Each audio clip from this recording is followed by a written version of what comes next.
Naughty AF by Tyla Walker. First dirty and now naughty?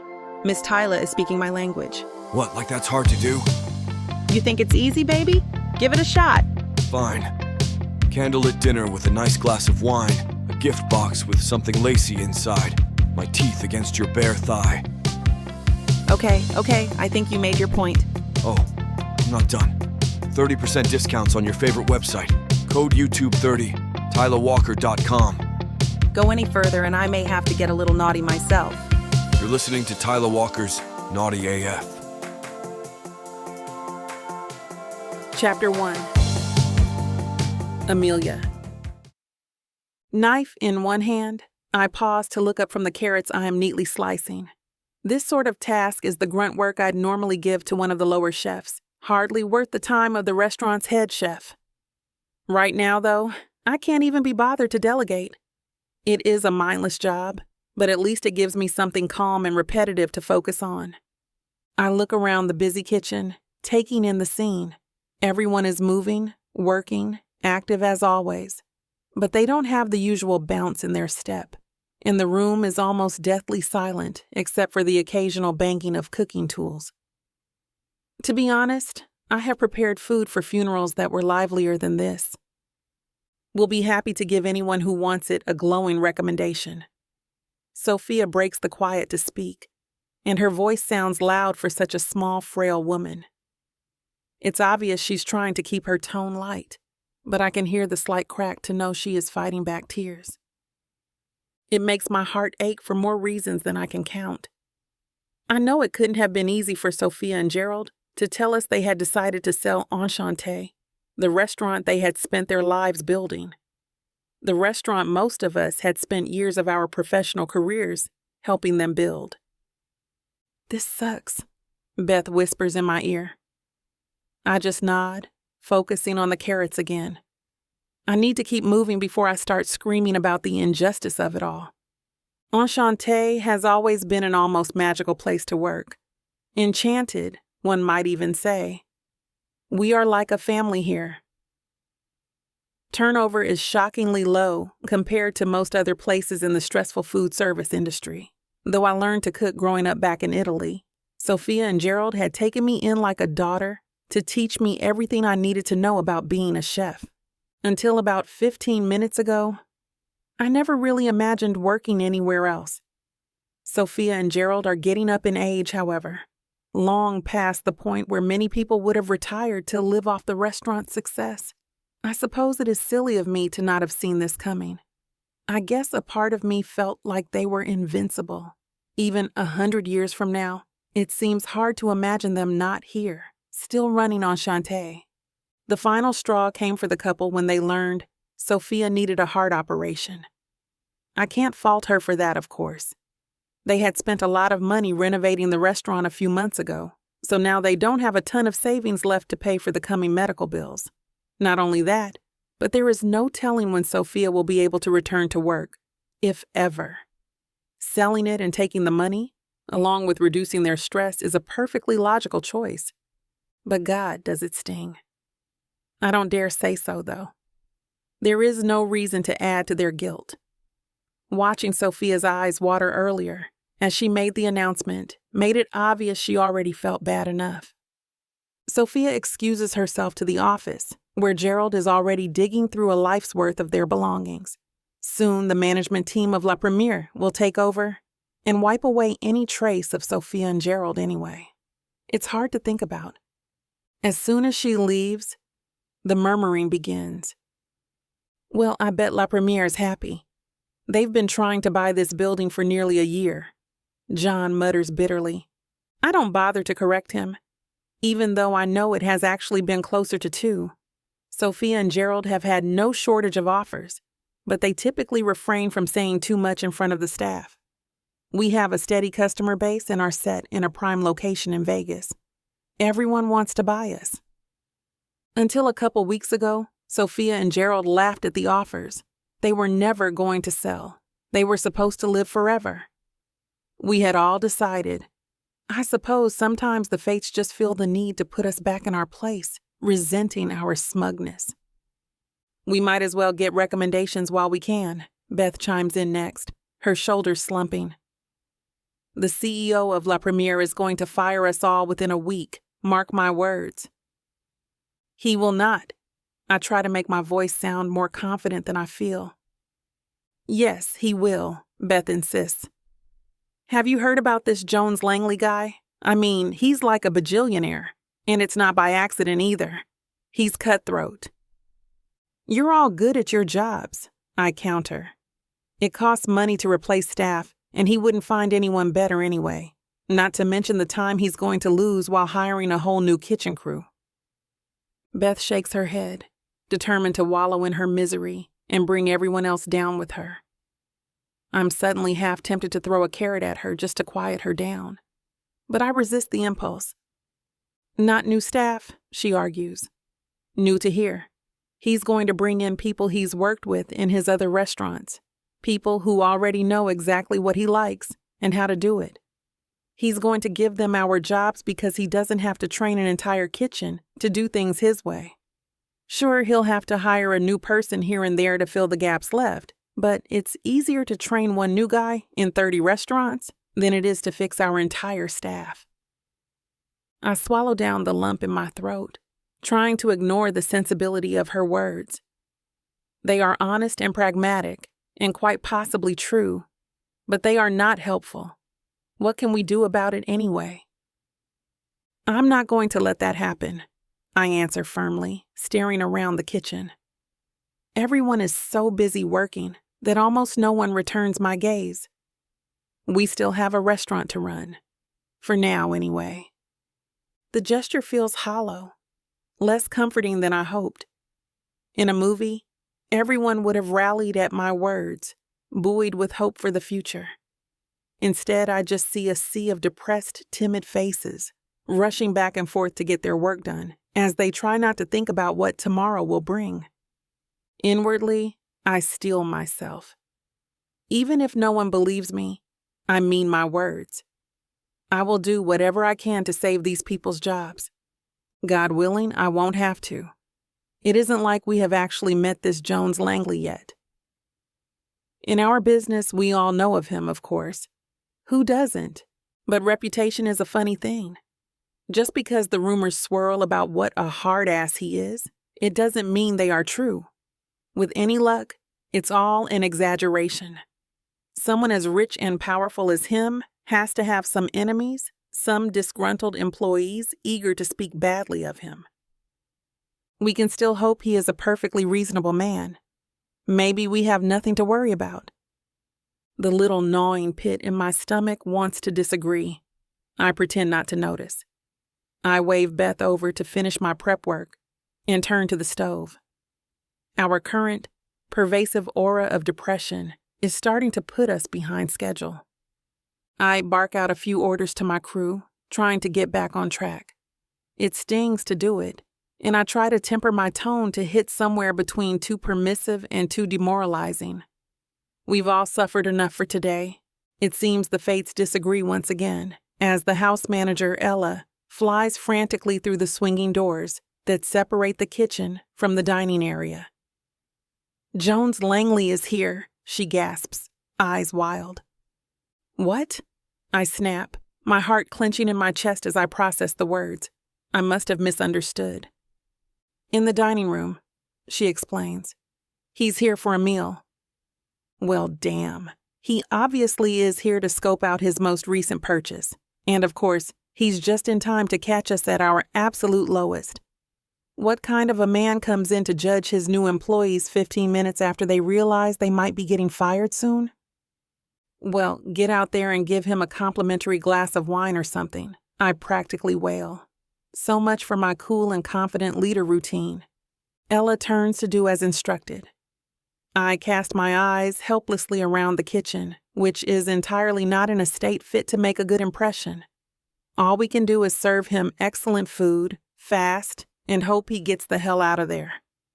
I begin to bark orders, no longer worried about my tone. The kitchen crew, already on edge, does their best to follow them. But in about 15 seconds, it is clear they are dissolving into chaos before my very eyes. Damn. Forget saving their jobs. From the looks of this, I'm going to be the first one fired. Chapter 2. Jones. Even though I'm a busy man, I don't usually buy restaurants sight unseen. My team has been sniffing around Enchante for ages now, trying to convince me it's a good investment. The owners were never willing to entertain our offers before, so I never bothered pursuing it past the initial talks. I had other lucrative, more promising ventures to tend to. On paper, it does make sense. They have a great reputation and rake in steady money month after month. Located in a drool-worthy neighborhood of Vegas that's hard to get into, I'm not surprised. Still, I'd normally check it out for myself before making an offer. The opportunity came up so fast, and the backers were so adamant that I felt pushed to snap it up before I was ready, lest it slip out of my fingers once again. A niggling little doubt in the back of my mind can't help but worry that it was a hasty decision I'll learn to regret. Well, let's see what kind of a mess we've stepped into this time, I mutter to Anton, my secretary, as we get out of the car. His face is impassive, unwilling to defend the restaurant or contradict me. Sometimes I hate being surrounded by yes-men. We walk together toward the main door, and I note the number of cars in the parking lot. For an off time of day, they're doing steady business.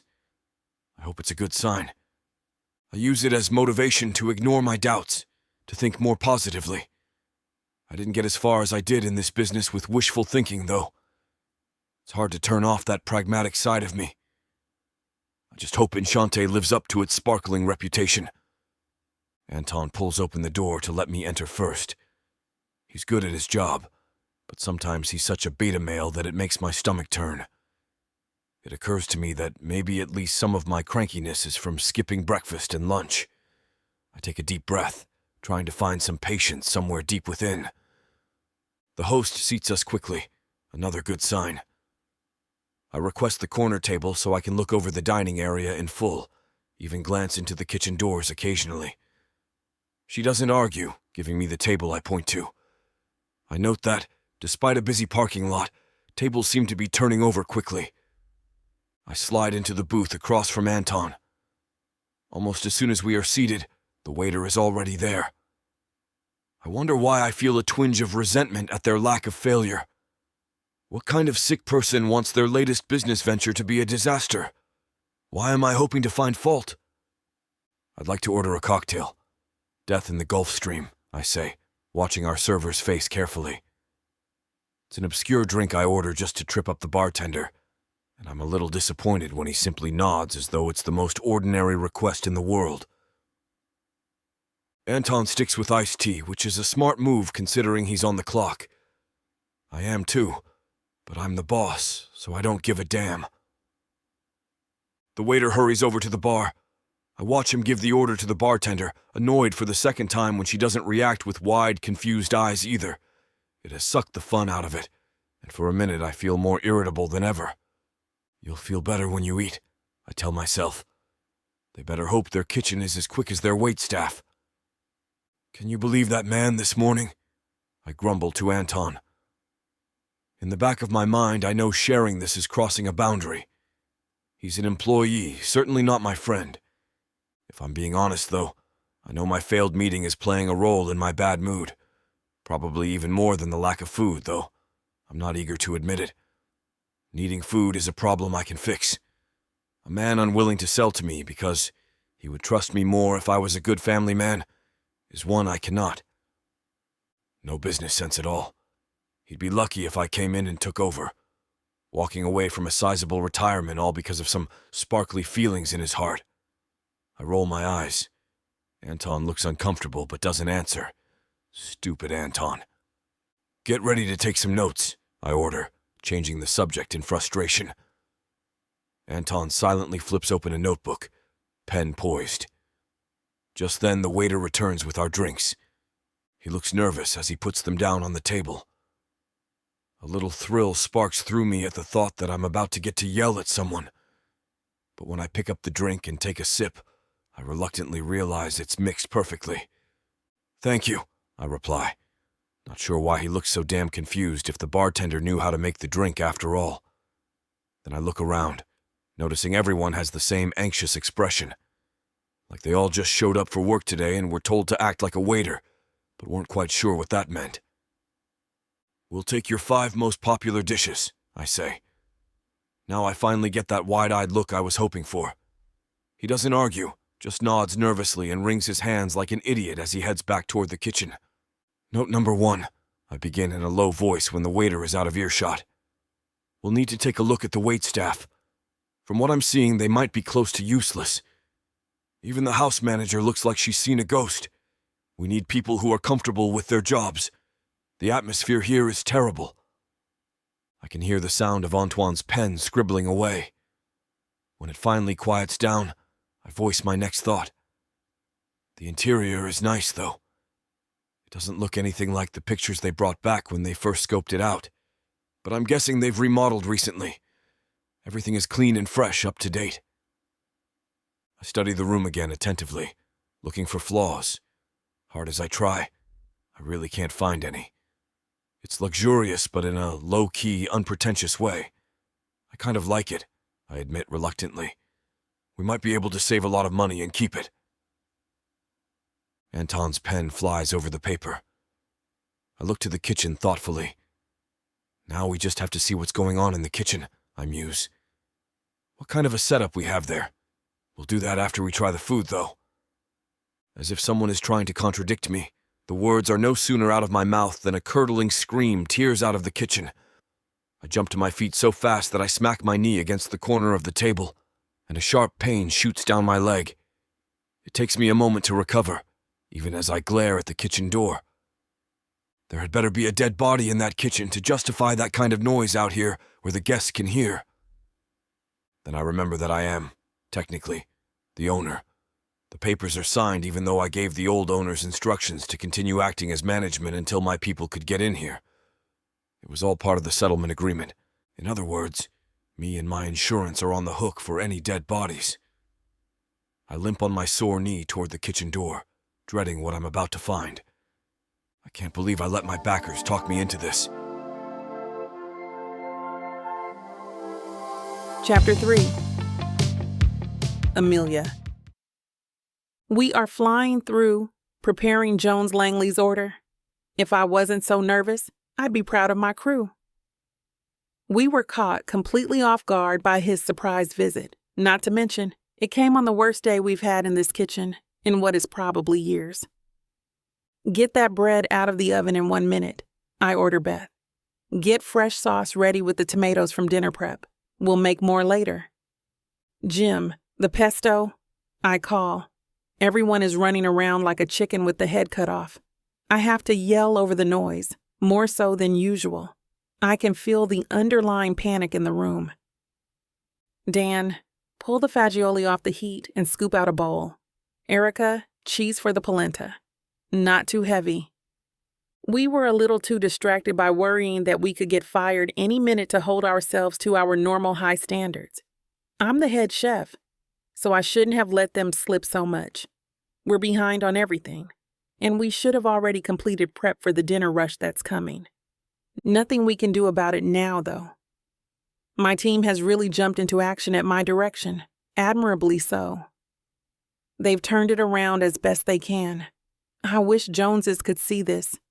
The dedication, the passion. They are frantic and overwhelmed, but also tenacious and driven.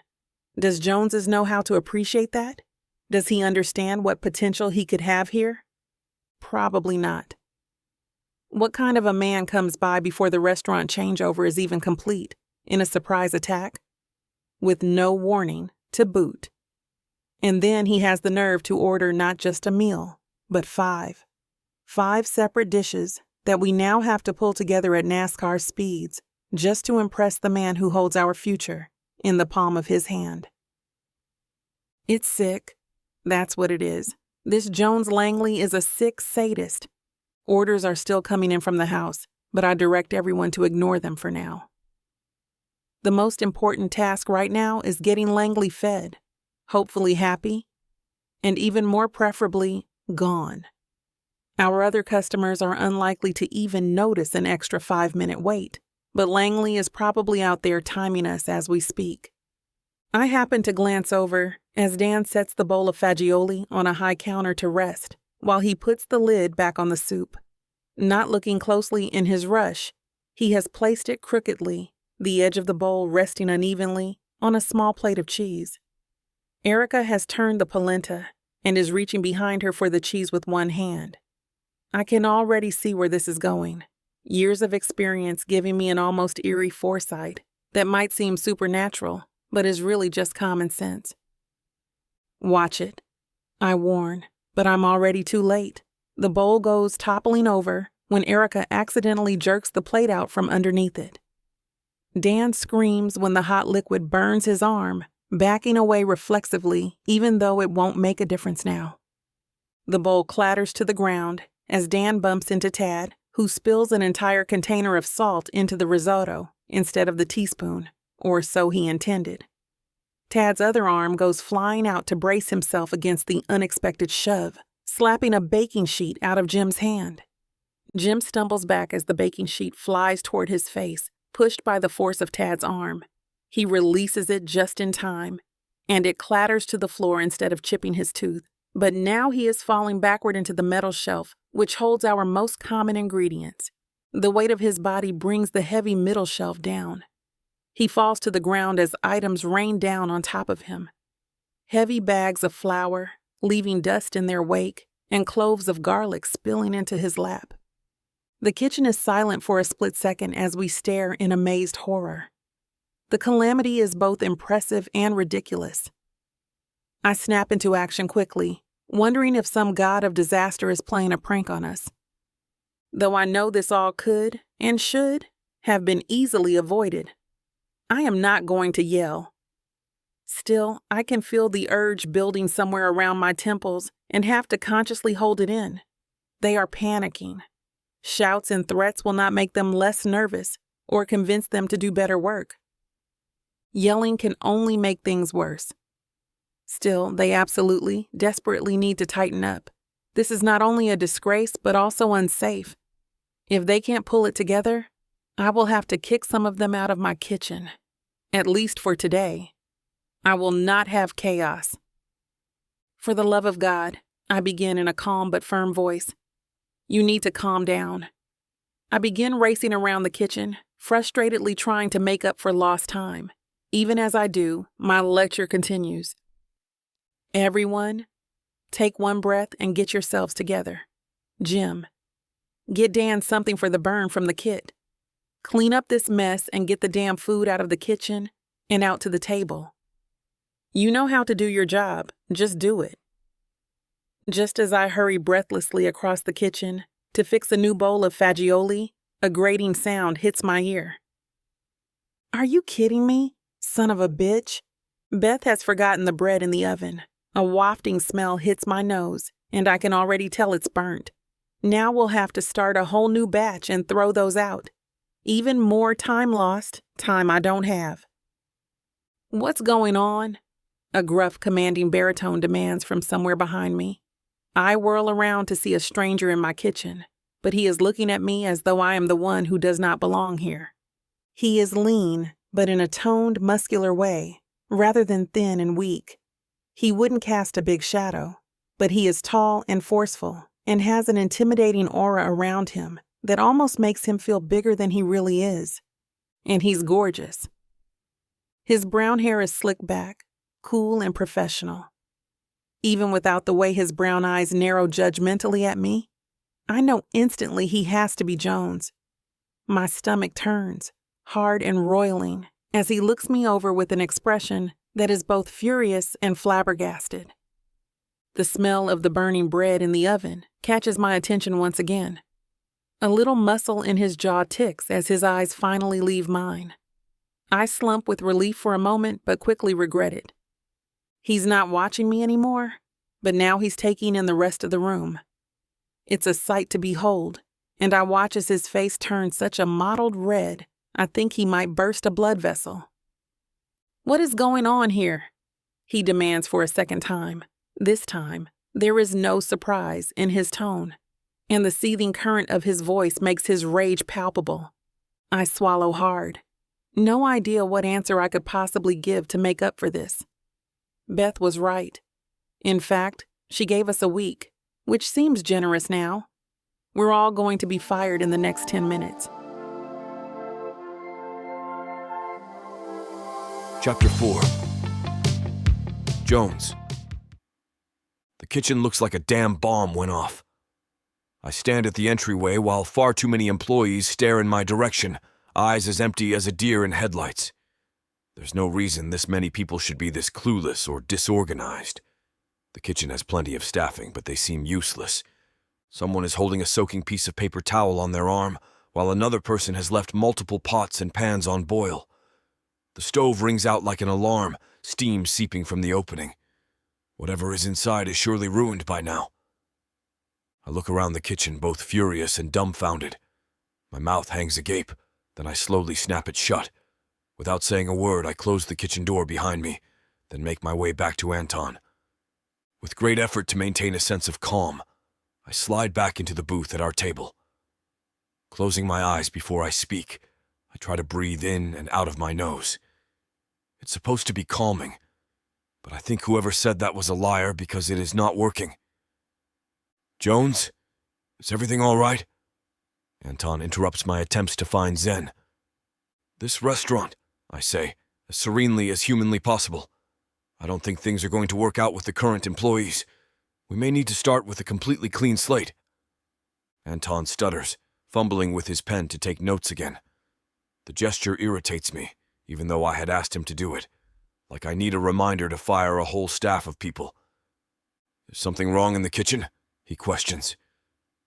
I feel all the blood rush to my head, my blood pressure spiking as I try to control my temper. Of course there's something wrong in the kitchen. Have you ever heard screaming from a kitchen where things are going well? I don't say that as much as I want to. Yes, Anton. Their level of work ethic does not meet my standards. I can feel a headache slowly forming in the back of my neck. This is not what I need today. Not after the morning I had, and my bad meeting earlier. It all started on the last deal I dug my hooks into, with the most unfortunate misunderstanding. I rubbed the bridge of my nose, thinking of the woman I had gone to bed with. She was the formidable CEO of a large investment company who didn't appreciate the cold shoulder I offered once the deal was sealed. She had been a fun lay, but that was all it had been to me. You could say it was a way to let my hair down. Since then, whispers have been running wild through the grapevine about my conduct. Top-tier businesses are giving me the cold shoulder now, and now I have a guy refusing to sell because I'm not trustworthy enough, and he wishes I was more of a family man. The moral side of my reputation has already taken a sizable hit. I can't start losing points in business as the guy who makes terrible deals and buys horrible restaurants. These people are not going to make me look bad. I simply, and quite literally, cannot afford another mess up. I stand up, ripping the notepad out of Anton's grip, and pull him by the elbow back to the car. I need to get out of here before my head explodes. He doesn't say a word until we are settled in the car. Did you see the head chef in the kitchen? He asks. She's famous for running such a tight ship, he muses. I don't understand what's going on here.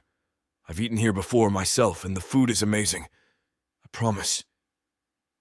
Anton arguing with me is even more annoying than Anton being a yes man. She can't run her own kitchen, I snap. It can't be that amazing, coming from an environment like that. Just then, we are interrupted by a knock on my window. I blow out a long sigh of air, then put a finger up to Anton as if to say, "One moment." When I roll the window down, there is a woman standing there in chef garb, with a look of desperation on her face. But it isn't the look, or the chef wear, which captures my attention. Her eyes are a deep, almost unnatural blue shade. The day outside is gray and bleak, but somehow the irises glisten. It would be startling on anyone, but against her brown skin, it's even more unexpected and eye-catching. Her hair is pulled back, long and raven black, into a neat and tight ponytail. I try to decide if I recognize her from that chaotic kitchen, and am not sure. I was too angry to really trust my memory regarding the incident now. But damn, I've never seen anyone like her. May I help you? I scoff, suspecting I already know why she is here. The look of desperation remains, but her tone is that of a practiced professional. I want to speak to you about what just happened. Can you step out of your car for me, please? My first response is to sneer, but she is being reasonable. So I reflect it back at her for now, calmly asking Anton to give me just a moment. He nods patiently. I climb out of the car and she places her hands behind her back. It is a poised, orderly position, a bit surprising for anyone involved in the mess I just witnessed inside. What you observed in there, Mr. Langley, was certainly not that of a prepared professional kitchen. I can appreciate and accept that. But there are some unresolved circumstances that you must be made aware of before you make your decision about replacing the workers. I cock an eyebrow. Had she been listening to my conversation? And who are you to speak for them, young lady? It's very nearly a rhetorical question, but I'd still like to hear her answer it. Between her uniform and the fact that she's acting as a representative for the staff, I know who she is before I know who she is. Swallowing, the woman lifts her chin, looking proud but nervous. She stands up straight, never losing eye contact. My name is Amelia Howell, and I am a Michelin star chef. I run this kitchen, sir. Her patience is appreciated, but I look her up and down, pursing my lips as I recall the wretched sight of the kitchen. Well, Miss Howell, you might want to consider changing careers if that is how you think you run a kitchen. I have never seen anything so disastrous in my entire career. She remains still, unencumbered by my comments. Her voice is firm and confident. As I've previously stated, there were mitigating circumstances surrounding your arrival. Our previous owner was very close to the staff, and we've just learned about the seriousness of their medical problems, not to mention learning that we've been sold in the first place. It's been a lot to take in. Everyone is on edge and not behaving in the way that has made this establishment so renowned before. It is hardly typical of our normal conduct. I shove my hands into my pockets and gaze down at her. She is significantly smaller than me, but clearly that doesn't bother her. She continues to stare up at me, eyes like a storm cloud of curious thoughts and strict convictions. I clear my voice, asserting my dominance by speaking low and forcefully rather than letting myself get angry. Well, as I'm sure you know, Miss Howell, it takes more than just talent to make a good chef, an award-winning chef. It takes the right attitude. And the right attitude is not what I have observed here so far. A spark flashes across her cobalt orbs. She glowers at me, and I know I have touched a nerve. Excuse me, Mr. Langley, she says directly. But how can you criticize my demeanor and approach with my staff if you have yet to even see my methods? I scoff again and turn, opening the door of my car.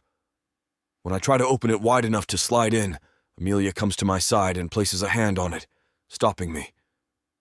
At first, her audacity inflames me. The initial anger slides away after a moment, replaced by intrigue instead. This woman is bold and baffling. What are you doing? I snap. Chapter 5. Amelia. I have managed to get my first look at the new owner. Unfortunately, while doing so, I simultaneously made a terrible first impression. I was too shocked by his unexpected arrival into my kitchen to even find a response. I couldn't let him go on that note, especially knowing how much hangs in the balance. So I rushed out to the parking lot and scanned desperately for him. It didn't take me long to find him, laser-focused as I was. He regarded me with an air of entitlement and condescension, two insulting attitudes I have spared with throughout the years, all of my climb to the top. He didn't rattle me, even when he criticized my attitude. There is a certain approach one must take when interacting with Jones's class of individuals. Their word may as well be the word of God, even if it isn't rational or reasonable. You really won't get anywhere arguing with them. I've been in this business long enough to know. But I saw a glimmer of a thrill in his eyes when I spoke up, not only for myself, but for my crew, and that was what I went along with. He stands there now, his hand still on the door that I'm blocking. Considering my remark about his own judgmental timber, he seems to enjoy being challenged, which is at least unique compared to many of the other wealthy restaurant owners I have dealt with in the past. He has a face of refinement, clean cut with a strong, thick jaw, and eyes as deep set as an abandoned well. He still sounds like a prissy asshole when he speaks to me, but there is something slightly more dynamic about him. Jones slides his jaw back and forth before speaking again, not giving me the chance to answer his question as he takes a step back from the car. I do the same. What I saw back there was enough, Miss Howell. It speaks to your grave incompetence, especially during an unexpected emergency.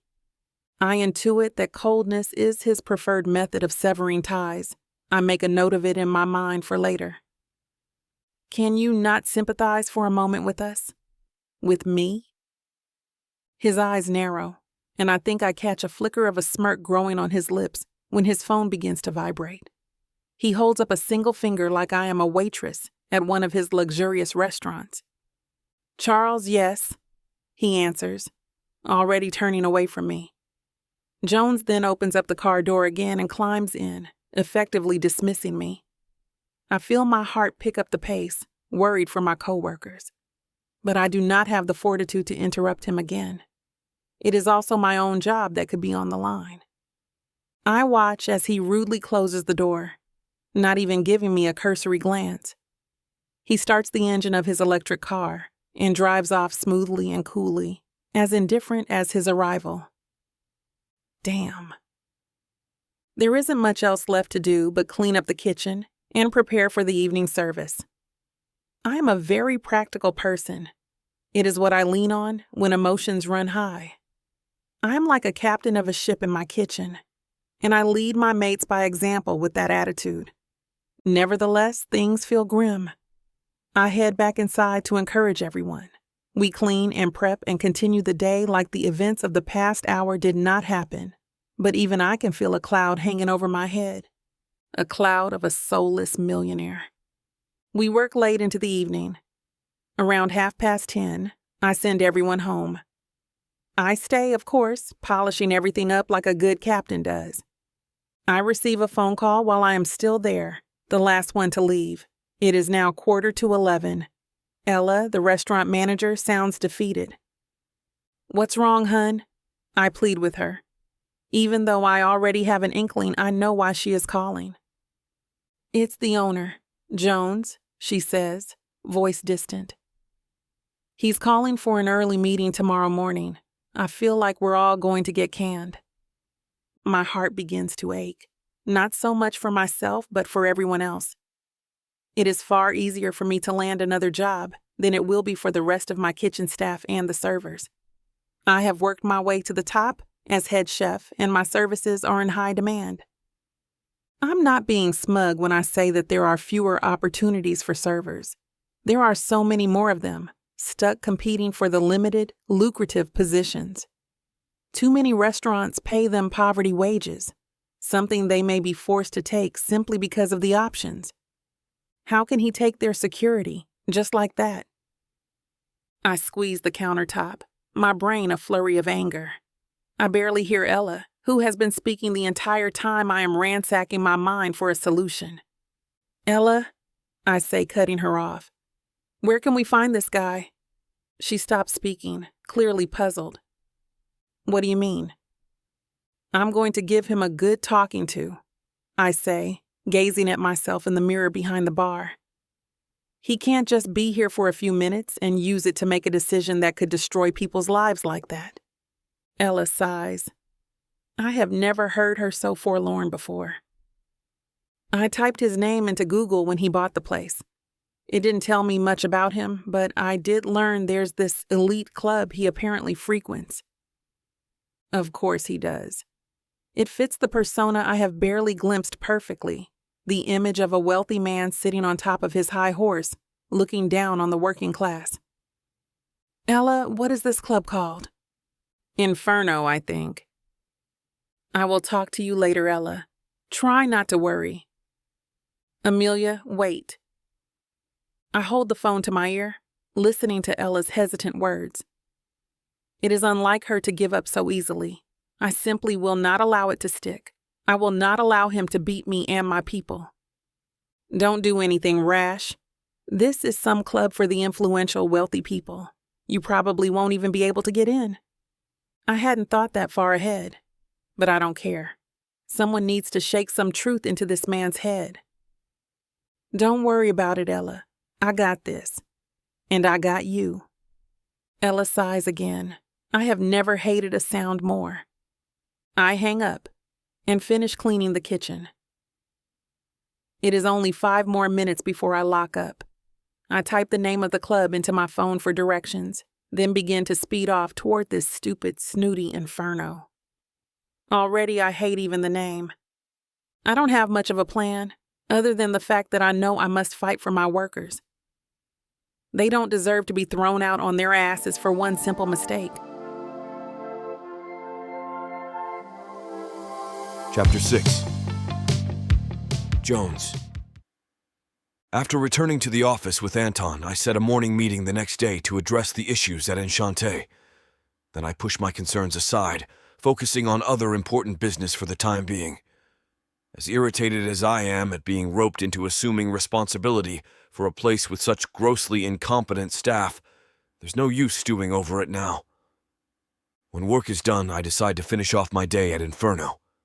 It is a good place to let off steam, whether it be interacting with beautiful women or simply observing the creatures in their natural habitat on the dance floor. But something has overcome me tonight.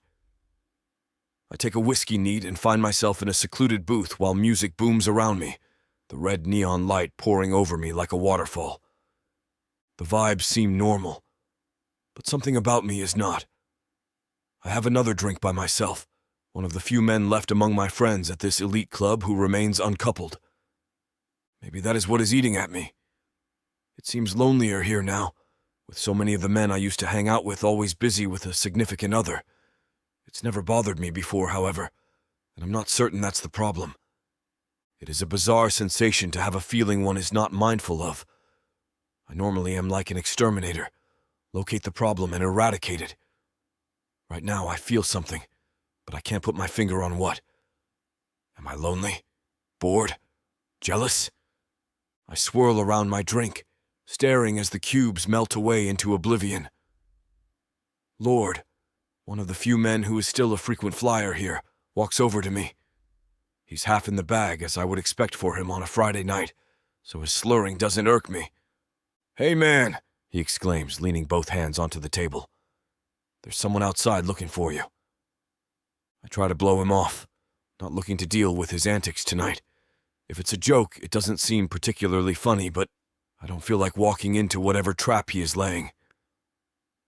"Lay off, Lord," I say firmly. "I just want to sit and have my drink tonight." No, Jones, I'm serious." Lord flops down in the booth next to me, apparently suddenly fatigued by the effort of delivering his message. I catch a whiff of his whiskey breath. "She's gorgeous, Jones. I wasn't going to say anything, but I didn't want you to miss a chance to get yours." My interest is piqued, and I cock an eyebrow at my intoxicated friend. "Gorgeous, you say? How gorgeous?" "Like, why won't they let this babe into the club type of gorgeous?" he says with a wink. I was half tempted to sign her in myself, just to see that in motion on the dance floor. I sigh, but something stirs inside me. Amelia, the head chef at that Italian disaster of a restaurant I visited earlier today, was rather striking herself. It wasn't just her voluptuous form and the hypnotizing shade of blue in her eyes, but there was something captivating in the way she held herself against my scorn. She had incited something in me, something entirely inconvenient. I shrug it off to my friend. "Doesn't matter. I'm not in the mood for some random fling anyway." Lord snorts, then reaches up awkwardly to clap me on the shoulder with a heavy hand. The forceful motion makes me lean away from him and cringe. "That's your loss, man." He eventually leaves me be, picking up the antisocial energy I am giving off. I try to bury myself in my drink, the music, the sight of the attractive women swaying their hips in my direction. They certainly look wonderful, but none of it is what I want right now. I spend another half hour at the club, then decide to call it a night. A thought sneaks in, unbidden, wondering if I will run into Amelia. What if she really is the one waiting for me outside? Half of me is exhausted by the prospect, while the other half is positively stimulated. I walk into the chilly night air, pulling up the collar of my long coat. I barely make it a few feet into the parking lot when I hear a woman's voice behind me. Jones Langley. I'm nearly to my car and grimace at the call. I click the unlock button, then finally spin around to face whoever it is. I'm not sure whether it is misfortune or good luck when my eyes land on Amelia. She's now out of her chef's clothing, still looking fetching in a simple baggy sweater and jeans. I grin at her as she looks me over. Her face seems utterly bewildered by the gesture. "What is that smile for?" she says, sounding out of breath. "I've been waiting for you all night. We need to talk." My smile melts away as she touches my forearm. I whip my arm back, glowering scornfully. "No, as a matter of fact, we do not need to talk." She steps away, standing up tall. It is a habit ingrained into chefs that she cannot help, one I have seen many times before. "You can't decide that, Jones. And you can't fire the employees either. This is a matter of principle." I grin widely like I just heard the funniest joke on the planet.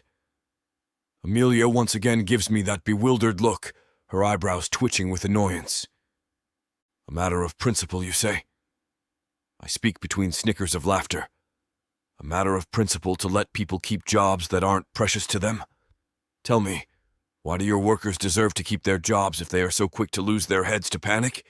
If they don't even care enough to focus on doing them well, no matter the situation?" I'm being as mean-spirited as I can at this point, and there's a little voice in my own head wondering why I'm such an asshole. But Amelia still doesn't lose her cool. This interests me. Everyone has been working so hard for so many years. We've all become a sort of family, you see. If you fire them, they will have nothing. I know it's sentimental, but it is also the truth, she pleads. The sincerity in her voice is unquestionable. I narrow my eyes at her, drumming my fingers against the door. Her eyes are truly captivating. I can see how any man would get trapped by them, fooled even into doing her bidding. How can I rely on people who make these kinds of mistakes on the very first day I visit them? Even you, as an award-winning chef, can surely appreciate my hesitance. I met with a twinkle in her eyes and a trembling lip. She is scared but hopeful, and her hope seems to always win over her fear. It's oddly fascinating. I can certainly appreciate that, Jones. But this will be a one-time mistake. I can promise you that. They are all very hard-working people. I know it for a fact. If you just trust me, you'd see. I purse my lips at her. She clearly has been blinded by her attachment to these people. Perhaps this is making it harder for her to see reason. I shake my head at her. A man like me cannot afford any more one-time mistakes. If they are capable of such big blunders, I simply can't risk it. Besides, I have a feeling this is the sort of crew that makes a lot of one-time mistakes. For the first time, her eyes shift away from me. I watch her closely, the cogs of her mind turning like a well-oiled engine. I don't realize it until later, but I'm holding my breath as I wait for her next retort. What is it that you want us to do? To persuade you to keep us all on board? Tell me, Jones. You are a reasonable man, aren't you? That hopeful smile returns to her face again, as though she really believes she can sway me with a few well-placed words. I know what she is trying to do. If I refuse, it is as if admitting I am unreasonable. There's a certain psychological motivation to just nod along unthinkingly, giving her exactly what she wants. I understand the move. Hell, I probably understand it better than she does. It's almost charming that she thinks she can win this way. All right, I can play that game, I decide. You won't know what hit you, baby. I'm going to take you, break you, and make you mine. And when I'm done, you're... Now hold on just a minute. What? I got something to say. What's the meaning of this? Now you may be some fine-looking white boy, Got that right, baby. It takes hard work. And you might got the money. Fat stacks, baby, to spoil you with.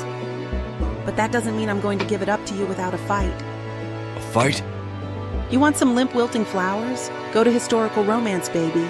But you want sassy and spicy strong black queens that tame their alpha male bad boys? I think our listeners do. Then you go on and look at Miss Tyla's Bougie Brides and Billionaires audio bundle. 50 hours of me whispering the most romantic things in your ears. Fake marriages, alpha male billionaires, strong black women, steamy scenes that will make your eyes roll back. And everything wrapped up in a happily ever after that will put you in an afterglow. Use code SAVE40 to get 40% off this bundle and any other digital product in Miss Tyla's store. Unabridged and uncut. Just like you? You're gonna have to find out. Tyla Walker Romances. Escape your life with sassy romance. Chapter 7. Amelia. I have a feeling he'll see right through false flattery, so I give him the closest thing to a compliment as I can muster. He smirks at me. I can tell he is enjoying the sight of me begging him to find a shred of humanity. He doesn't answer right away, letting the silence hang heavily between us. Annoyingly, even his patronizing grin is gorgeous. The nerve of this asshole. Growing more irritated, I repeat my question. Seriously, what can we do to convince you we won't screw this up? He shifts his weight onto his back foot and folds his arms over his chest, feigning deep thought. I have a feeling he already knows how he plans to torture me and my staff. He just likes watching people squirm. Convince me with your cooking, he finally says. My cooking? Huh? I hear myself say involuntarily. What do you mean? Cook for me. I've heard a lot about your cooking, Miss All-Star Chef Champion. He clarifies. I can't help but smile. If all it takes to change his mind is dinner, my staff and I are going to have our jobs back in no time. I can do that, I tell him confidently. A few caveats, though, he says. I barely hold back an eye roll. I should have assumed there'd be a catch, or several. I'm a picky eater, he tells me. Wait, is he for real? A restaurateur probably shouldn't broadcast he has an unsophisticated palate, yet Jones appears unfazed by his own admission. To him, it seems this isn't a confession, but a mere statement of fact. Baffled as I am, I begrudgingly find myself respecting his honesty. Plus, it's not like accommodating dietary restrictions is too difficult for me. I'm a chef, for God's sake. Did he think this would be all it took to stump me? I nod in acknowledgement of his first condition. Also, if I like your cooking, it'll earn your team another shot to prove yourselves to me, but it's not a guarantee that I'll hire you back. Just another opportunity to convince me I should consider it. I can live with that. I mean, it's better than no shot at all. I have total faith the second time will be the charm for us, and I know I can score us that chance with my individual cooking. When do we do this? I ask Jones. Now, he says. I try not to let my jaw drop. I figured we could plan for this sometime within the week, but now? Before I can even open my mouth to suggest another time, he adds another twist to the assignment. We can do it at my place, he tells me. This time, I don't try to hide my surprise or my concern. The thought of entering such a personal part of Jones's life makes my stomach flip-flop. Is he really giving me a chance? Because this feels awkwardly intimate. Is a cooking request code for something more sinister? I'm suddenly very aware that I am a woman and he is a man, and not sure how to answer. He seems to read my mind, quickly offering a second option that puts my mind at ease. We can do it at Enchante, he offers instead. Would that work? I agree readily. That actually makes more sense. It's where you'll be cooking meals for customers, should you and your team demonstrate your proficiency, he muses thoughtfully. I'll meet you there shortly. Okay. It's not a particularly eloquent response, but it's all I can manage. With that, Jones proceeds to slide into his car, dismissing me once again. It seems to be his way of getting out of things. I stand there in the parking lot for a minute, trying to process it all. This whole trial by fire is much easier than what I'd expected from Jones. Sure, there are stipulations, but they're surprisingly reasonable given who they're coming from. He's just asking me to cook, which is my job. Hardly a big ask if I'm being honest. I arrive at the restaurant a few minutes after Jones. He's already sitting at one of our tables, and he looks up as I enter. Clearly, he's already got a set of keys to his latest purchase and is ready to make himself right at home. I flash him a small smile as I make a beeline for the kitchen. I opt for an apron over a jacket, deciding that it will help me exude calm and confidence. After all, I know I don't need a fancy uniform to prove my cooking is excellent. This way, Jones will know it too. I return to the dining room as I tie the apron in the back and approach Jones's table. "All right, Jones," I say, not bothering with formalities. "What would you like to eat?" I smile as I ask the question. No matter the dish he orders, I've got this in the bag. "Whatever you think suits me," he says. What the hell am I supposed to do with that? Is he really expecting me to guess what he wants? I can't even use his order from earlier to figure it out, seeing as he asked us to make a variety of the most popular items on the menu. "Excuse me?" I say, maintaining my smile even though I'm screaming internally. "Make whatever you think I'd like," he repeats. It's a dick move, but he's challenging me, adding another caveat to our arrangement. And I'll be damned if I don't go down without a fight. "Okay," I tell him simply, starting to turn back toward the kitchen. I'm halfway across the room when he pipes up again. "And Amelia," he calls after me. I turn to face him again. I don't need to remind you that I drive a hard bargain. I'm very hard to please. He wears the same smug smirk he wore earlier, with this subtle attempt at intimidation. I refuse to let him think he's gotten under my skin. And I thrive when there's a challenge to meet. I respond meaningfully, giving him my most radiant smile. Only when I return to the kitchen do I let the reality of the situation hit me.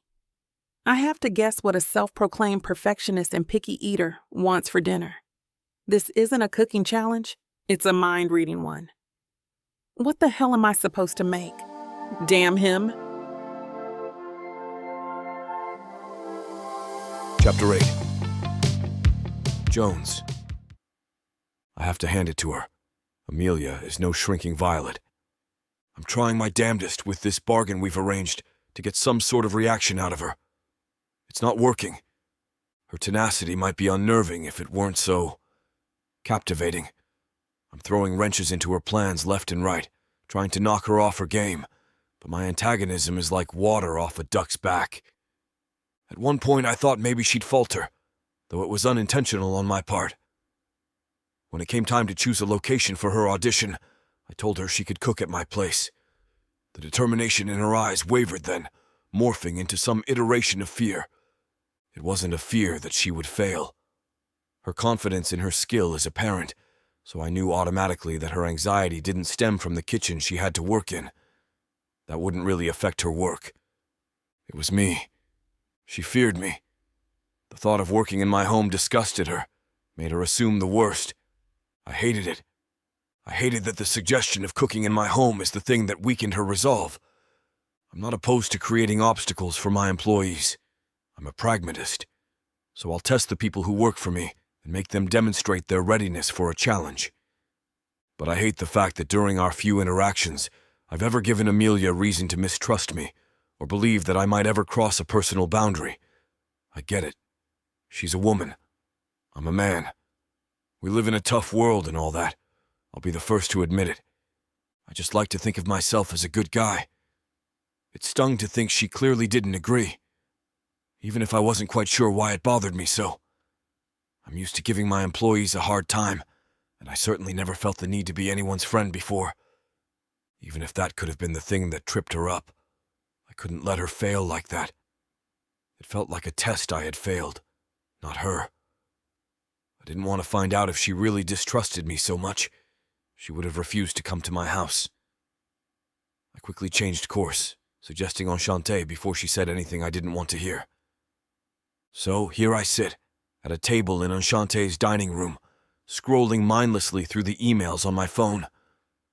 The clanging of pots and pans occasionally punctuate the white noise of sizzling this and steaming that from the kitchen. A subtle but enticing sweet smell has been wafting through this part of the restaurant for about 5 minutes, when suddenly, a new scent, this one more pungent, suddenly descends upon me. I'm immediately overcome with the urge to investigate. What is this strange odor?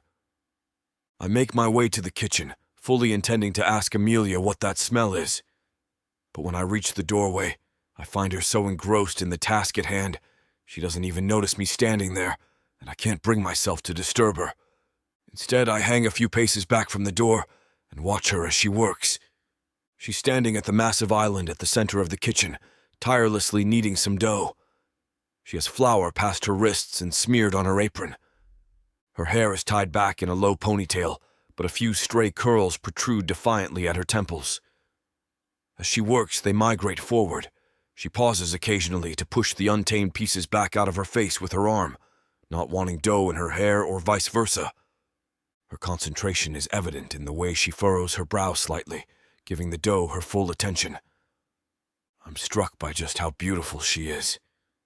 I've never enjoyed watching chefs cook before now, but I find myself wanting to stand here and see her work indefinitely. I'm several yards away from her. Her eyes are cast down, but I can see the azure of her irises. They flash like facets on a stone, catching light every time she rises over the dough so she can sink her full body weight into it. I imagine her exercising the same rhythmic movements with her hair down. Her wild ringlets would float with her as she moved her body, and I suddenly picture how her breasts, full and weighty, would sway with her too. My heartbeat quickens and my dick twitches, even as I belatedly flush with guilt at the thought.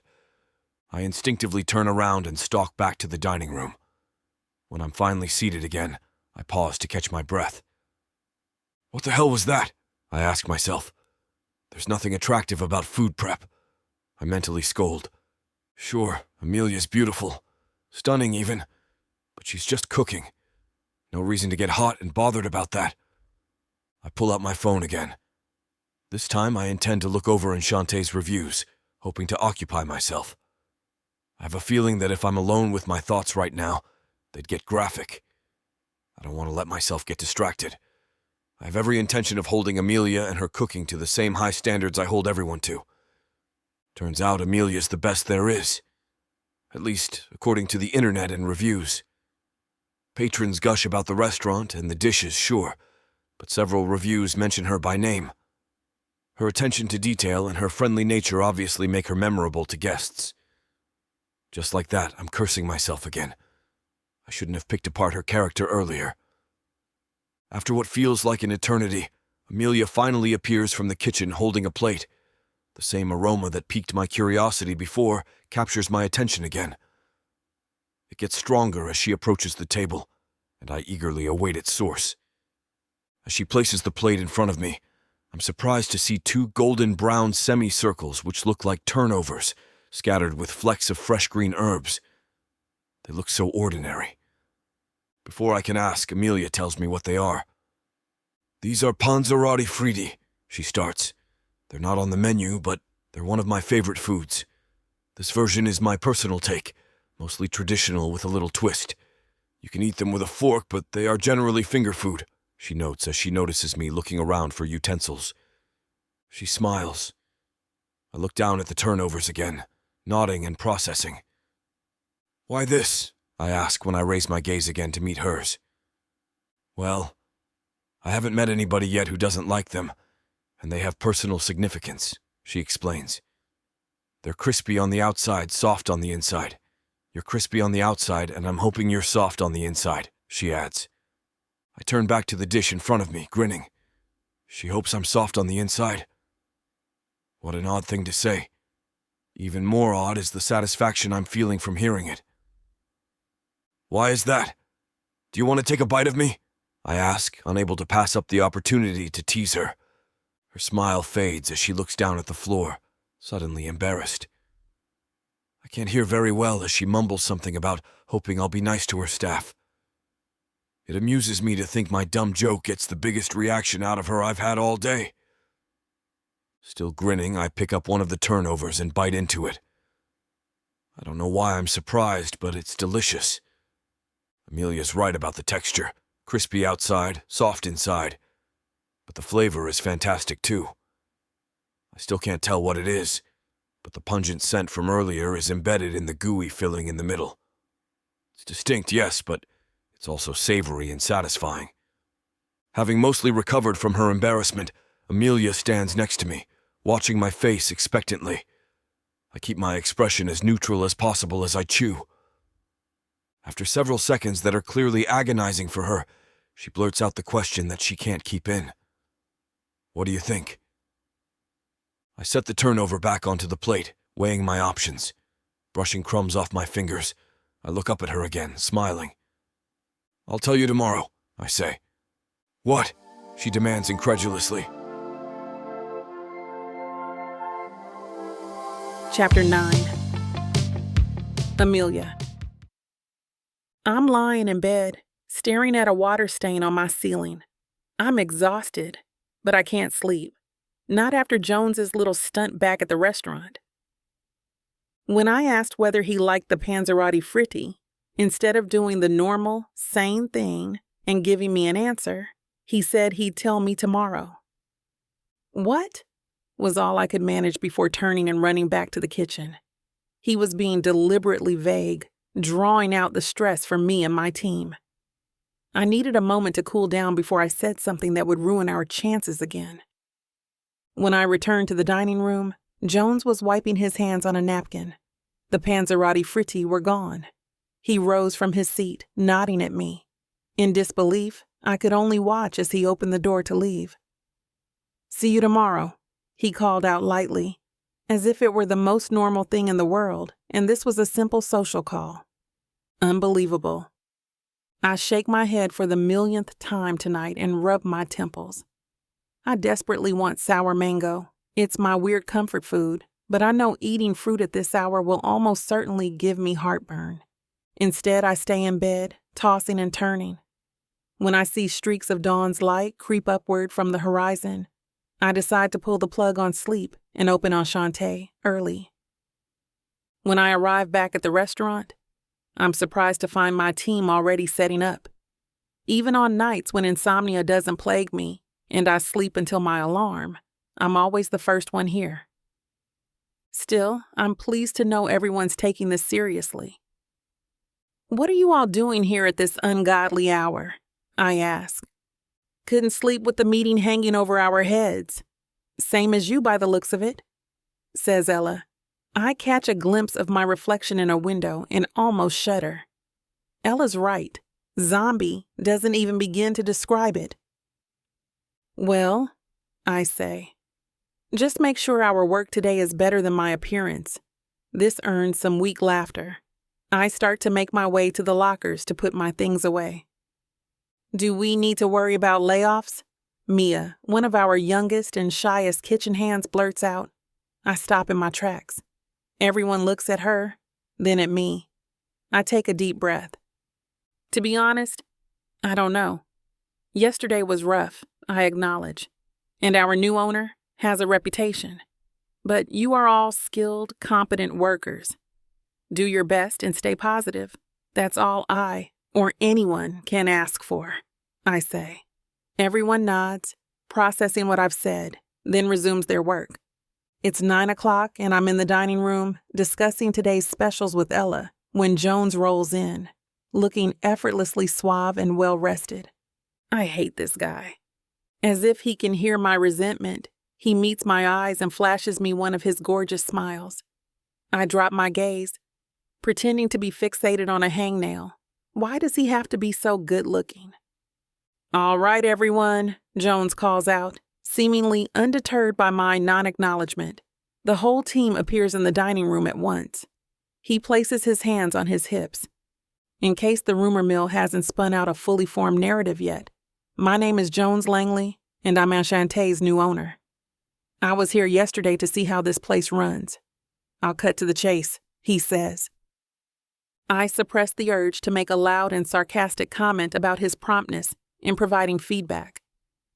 You did not impress me. Your work was sloppy, unprofessional, and above all, dangerous. The fact that someone was injured was a major red flag. Several team members shift uncomfortably. My heart rate quickens. That said, he continues, I have reason to believe yesterday's events were an anomaly. You will have another chance today to prove to me that you are all qualified for your positions here, and don't disappoint me. He looks straight at me and gives a small nod. Then he turns to seat himself at one of the tables. Wordlessly, we shuffle back into the kitchen, and Ella closes the door behind us. All at once, the team erupts with cheers. Despite my fatigue, I jump up and down, throwing my arms around Mia. She looks so relieved I'm worried she might keel over. All right, let's get to work, Ella shouts, then approaches me. I'm gonna go put up a sign saying that we're not open for lunch today, just to make sure our new owner gets the VIP treatment, she says in a hushed voice. I think that is wise, I say. She departs to put the sign up. I turn back to the rest of the team, who are all eagerly awaiting instruction at their stations. Without missing a beat, I lay out the game plan. Okay, we're serving a full-course meal that includes every dish on both our regular and seasonal menus. We will make specials if he asks, but we're gonna prioritize our staples, I tell them. Everyone nods to let me know they understand the assignment, then promptly begins preparing our appetizers. When Ella returns, she talks to the waiters about acting confident and calm. Meanwhile, I pace the kitchen, supervising the workflow and jumping in periodically to peel a potato or chop an onion. Mostly, though, I watch my team, enjoying the quiet excitement that still hums in the air as they work. They're doing their best, and it shows. When the appetizers are done, the kitchen staff instinctively gets started on entrees. Ella goes out with the waiters to serve the appetizers. She returns to the kitchen shortly thereafter and pulls me aside. How's it going out there, I ask. Everyone leans in every time he tastes a new dish. It's both very amusing and very stressful, she says. I chuckle. Also, I think you should make the filet mignon, Ella adds. Any one of our kitchen hands can make it, I say. I know, but you've got the magic touch with these sorts of things. I want to make sure we are putting our best foot forward, she explains.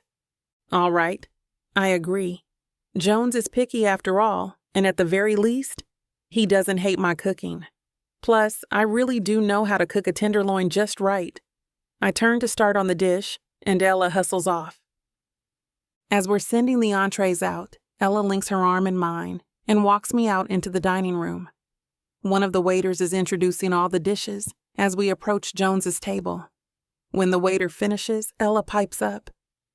I recommend you start with the filet mignon, Mr. Langley, she says. Chef Howell prepared it herself. He looks up at me and smiles. Damn it, it really is a beautiful smile. Bon appetit, I manage weakly. With that, he picks up his fork and knife and cuts into the meat. The waiters hold their breath as he samples each dish, one by one. My heart races every time he takes a bite, but Jones's face remains unreadable. Having tasted most of the entrees, Jones puts his napkin down on the table, and I feel myself tense up. Ella places a hand on my shoulder supportively. Well, Jones begins, then pauses. Not for nothing, the man knows how to make a meal out of the feedback process. I'm convinced. I'd like to keep to the whole team on board, he says. The waiters begin to look at one another excitedly. Ella grips my arm, and I suck in my breath. On one condition, he adds. I really should have seen that coming. You, Chef Howell, he says, making direct eye contact. You will cook for me personally every day. Breakfast, lunch, and dinner. I gawk at him, only vaguely aware of the whole waitstaff and Ella staring at me. Everyone keeps their job if I agree to be his personal chef. Chapter 10. Jones. Amelia's cooking is something extraordinary, just like the reviews say. Her unique spin makes the food bounce off my taste buds. It's something hard to describe and even harder to find, a certain indescribable quality that's a real testament to her skill. I'm sick of eating the same takeout from the same 3 places every week, the only places so far that have met my picky standards. I want her to be my chef because her food is unmatched by anything else around here. The best part is, she can make me whatever I please. I don't have to play it safe and always eat the same meals. Yes, you will be my chef. You'll be making all of my meals from now on, I say confidently. She gasps. But I'm working here.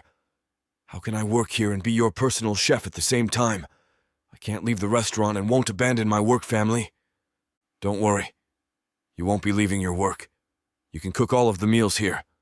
You'll only have to leave to bring it to me if I can't make it in here to eat. You can even send a waiter as a delivery boy. She stutters, trying to argue, but I stop her. You'll be compensated for your extra work. Oh, and with that, the staff has to have more training. I won't have another disaster like the other day, and you all need to learn how to settle yourselves under stress. It's going to be a busier restaurant than ever now that it's under my name, and I won't have people here who break under the slightest pressure. Business is normal, but we'll make plans for better training. I'll reevaluate you again after 3 months, just to make sure it's paid off. I need to be confident everyone is ready to work under the umbrella of my brand. I look around the room and everyone stares. I'm waiting for someone to get up the nerve to try and argue. To be honest, I am waiting for them to say anything at all. But to my surprise, everyone is silent. Okay, I'll let you get on with your day then. I'll be checking in, I say, and head for the door. As I walk to my car parked alongside the curb, I hear footsteps behind me. I turn and see Amelia following me. Can I help you? I ask, not bothering to stop. I unlock my door and grab the handle, opening it before looking back at her. Your request. It's going to be hard to make your food on time while doing all the other things around the restaurant. At mealtimes, I'm busy making all the customers' food as well. But I will do my best, she promises. I nod at her and I can sense her sincerity. I half expected her to argue with my demand. It is, to be fair, a highly unorthodox request to declare her my personal chef. She didn't fight back at all. She was shocked, but not unwilling. I felt a strange thrill when I realized she was actually going to agree. Even now, she isn't making excuses to get out of it, just asking me to not be too critical. Considering the way we started off, I suppose I can appreciate that. Though I'm still not certain my criticism of her crew was not well placed. Amelia can cook, but it's hard for me to justify the mess I saw in that kitchen the other day. No matter the reason. Well, it's nothing a little more training won't solve. The only reason I'm doing it at all is for Amelia, so she can at least make my meals. Okay, what are your preferences, so that I know what to make you? I laugh. How about you just give me your number? She raises a pointed eyebrow. Not like that. So I can message or call you with my order. It's hard to say what I'll be in the mood for, and this way, I can just place my requests for each meal. I'll call ahead of time and give you plenty of time to prepare, but you better be on time. I get cranky when I'm hungry, I warn her. I can see her resist the urge to roll her eyes. Her whole face turns so stiff it looks almost painful, but she doesn't break for a moment. I'm almost impressed. I pull out my phone and she rattles off the number. I save it to my contacts before I look up at her again. Remember, I'm the boss. I come first. You're cooking for me, so be ready for the orders. Her mouth starts to open, already preparing a response. I don't wait, cutting her off as I climb into my car and slam the door shut. Backing out of the parking space, I glance in the side mirror to see her standing on the curb. She stomps a foot in frustration, her forehead wrinkled with annoyance. I chuckle to myself as I drive away. She's almost too much fun to tease. Oh, this is going to be fun, Jones. I'm going to make her work for it. For a brief moment, I wonder why I've locked into this one particular woman. For all the time I've spent focused on her over the past couple days, I probably could have retrained the waitstaff myself. Not that I want to, of course. I'll delegate that job to someone else. But the point still stands. Why am I so fixated on her? As I drive, I mull it over. Nothing about her bores me, I finally decide. In fact, something about her intrigues me. I can't put my finger on it, but it's definitely there. It might not sound like much, but for me it is entirely new. I'm often bored by most people. I'm rich enough to do basically anything I want. Being this amused by just provoking a chef is almost unbelievable. I drive to my work building, thinking about her presence the entire way. I use my private elevator and find my way into my office. Amelia keeps popping into my head throughout the day as I sort through business files and spreadsheets. I'm mostly thinking of new and fun ways to mess with her. She's incredibly sexy when she's flustered. Around 4 in the afternoon, I decide to send in my first order. It's a bit early, but it gives her plenty of time to be ready. Besides, I keep thinking about it anyway. Might as well get it over with. I click on her name in my contact list.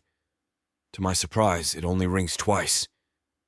Damn, that was fast. Waiting for me to call you, huh? I ask arrogantly.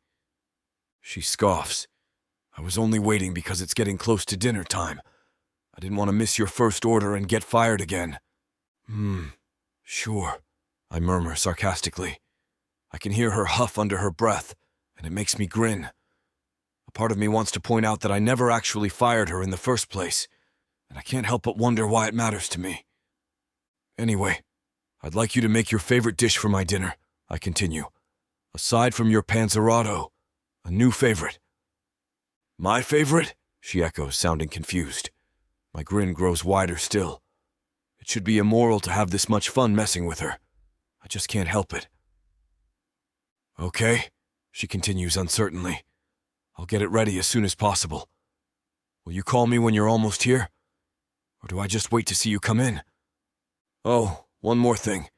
I actually need it delivered. I will be here at my office for a while tonight. I want my dinner by 6. It's silent on the other end for a moment until she finally responds. There's no way I can leave and bring it there by 6. The restaurant will be packed at that time. It's right in the middle of the dinner rush. I can't just run out and leave everyone here waiting. You're going to have to find a way. Besides, it's not like you don't have assistants. Remember those people you didn't want me to fire? Make them actually do their jobs and the restaurant will be fine. It's not going to fall apart because you're gone for 20 minutes. If it does, you have bigger problems with your staff than I thought. I can hear her gritting her teeth in frustration through the phone. I chuckle at her obvious irritation. For some reason, it pleases me to know I'm causing her stress. I'll see you at 6, I say and hang up. Once again, I don't bother to wait for her response. For the next 2 hours, I finish my daily tasks. When they are done, I check a few of tomorrow's chores off my list as well. The truth is, I really didn't have to stay until 6, but I was dying to see what she would do. I'm watching the hands of the clock tick by, wondering if she will show up at all. At precisely 6, my office door bursts open. Amelia runs in, breathing heavily. She is holding a to-go container tight between her hands, as though she thinks it might run away if she loosens her grip. I'm here, she gasps. I made it. Chapter 11. Amelia. Joan's pearly white smile radiates off him as his laughter fills the office air around us. I breathlessly walk across the room to him. He seems to be laughing at my noticeable panting. The closer I get to him, the more it pisses me off. God, I can't believe I'm on time. I ran the whole way because I don't want to disappoint him, especially on the first day. It's kind of an honor being asked to cook for him and prove I can do it even if the stress might kill me. But I'm so glad I made it on time. Who knows what this devil in disguise can do if his dinner is late? Jones doesn't move from his chair, staring at me as I enter. Is he going to make me walk the whole way to him? Seriously. He can obviously see how winded I am. Give me a break, dude. But what can I expect from a man who has everything handed to him by everyone? I decide to make him meet me halfway. I'm not a damn servant, no matter what he thinks. I set his container on the coffee table in the sitting area of his office, looking up at him. Your elevators are broken down. How did that happen? This is a big company. How come the elevators went out at the same time? Don't the big wigs here complain? I ask him, irritated and panting. He laughs at my complaint and completely disregards my breathlessness. He offers some lame excuse about them needing maintenance, but the nonchalant way he says it strikes me as odd. I can't help wondering if he has something to do with it, making me wonder if he has something to do with them needing maintenance. Oh my God. Is he conspiring against me? Is my running here and running up 8 flights of stairs all for his amusement? He's not that cruel, is he? It's probably just the maintenance day. It sometimes happens, especially at this time of night.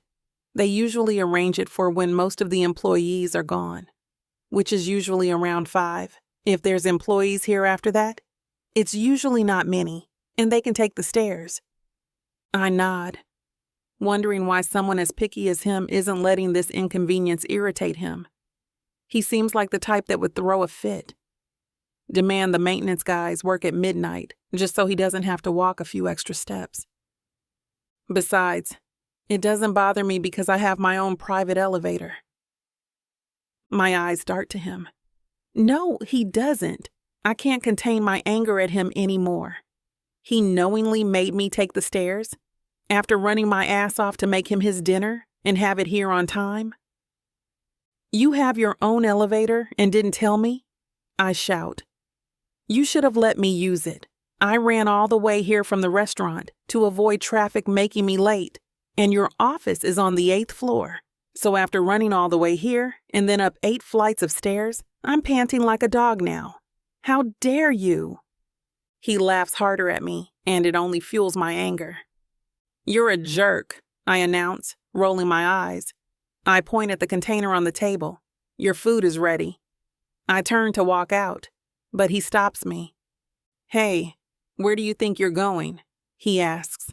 God, what does he want now, I wonder, and turn back toward him. I was going to go back to the restaurant. Did you need something before I go? He nods, gets up from his desk, and walks to the seating area. Your job here isn't done yet. You must serve the food you brought and stay until I'm finished. I want to give you feedback on your work before you go. That's not necessary. What I made you isn't even a part of the menu anyway. He raises an eyebrow as he takes a seat on a comfy lounge chair. I wasn't asking, Amelia. I sigh, realizing I have no choice but to stay here with him. I slump on the sofa behind me. My legs are still shaking from all the running and the anxiety of trying to be on time for him.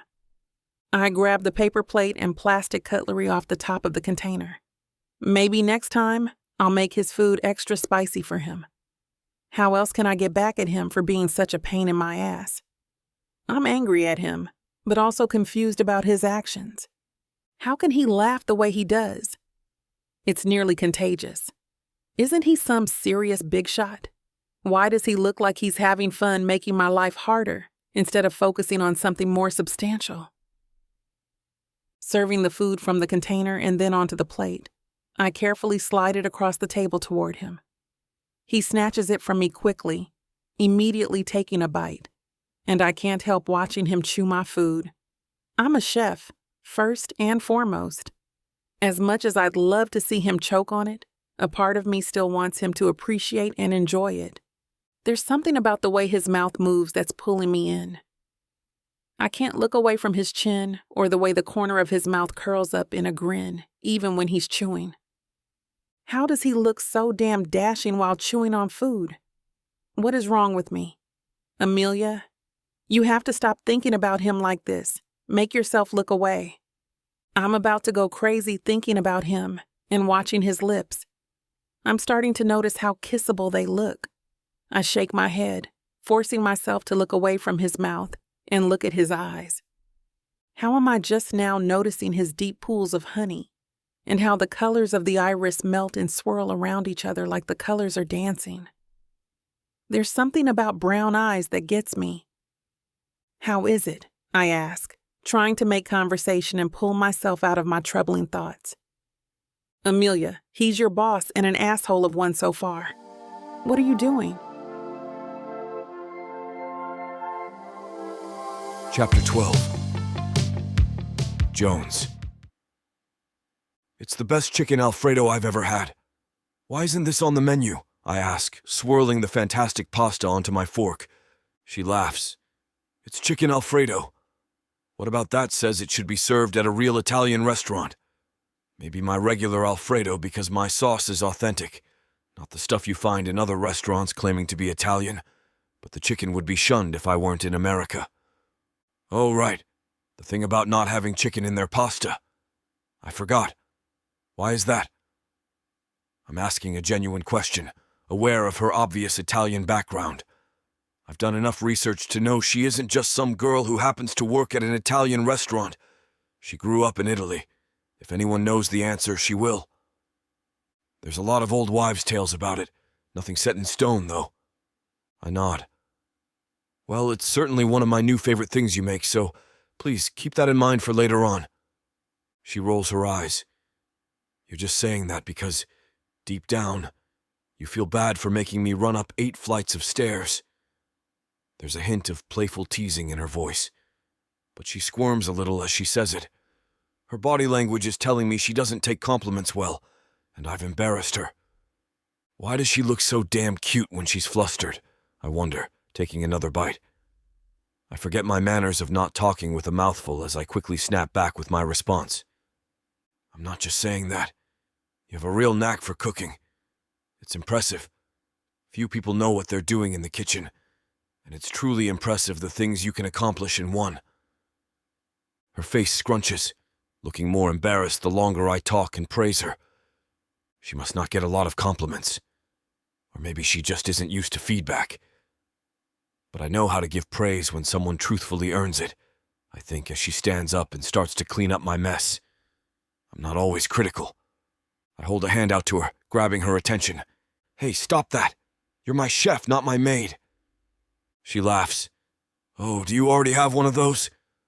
Her sarcasm sparks a grin. No, but my secretary will take care of it. As soon as the words leave my lips, I instantly regret them. I know her sarcastic tone is because she sees me as the rich boy with everything handed to him, and my comment only leaves room for more banter. Not that I don't like it. It's so sexy how quickly she can bite right back at me.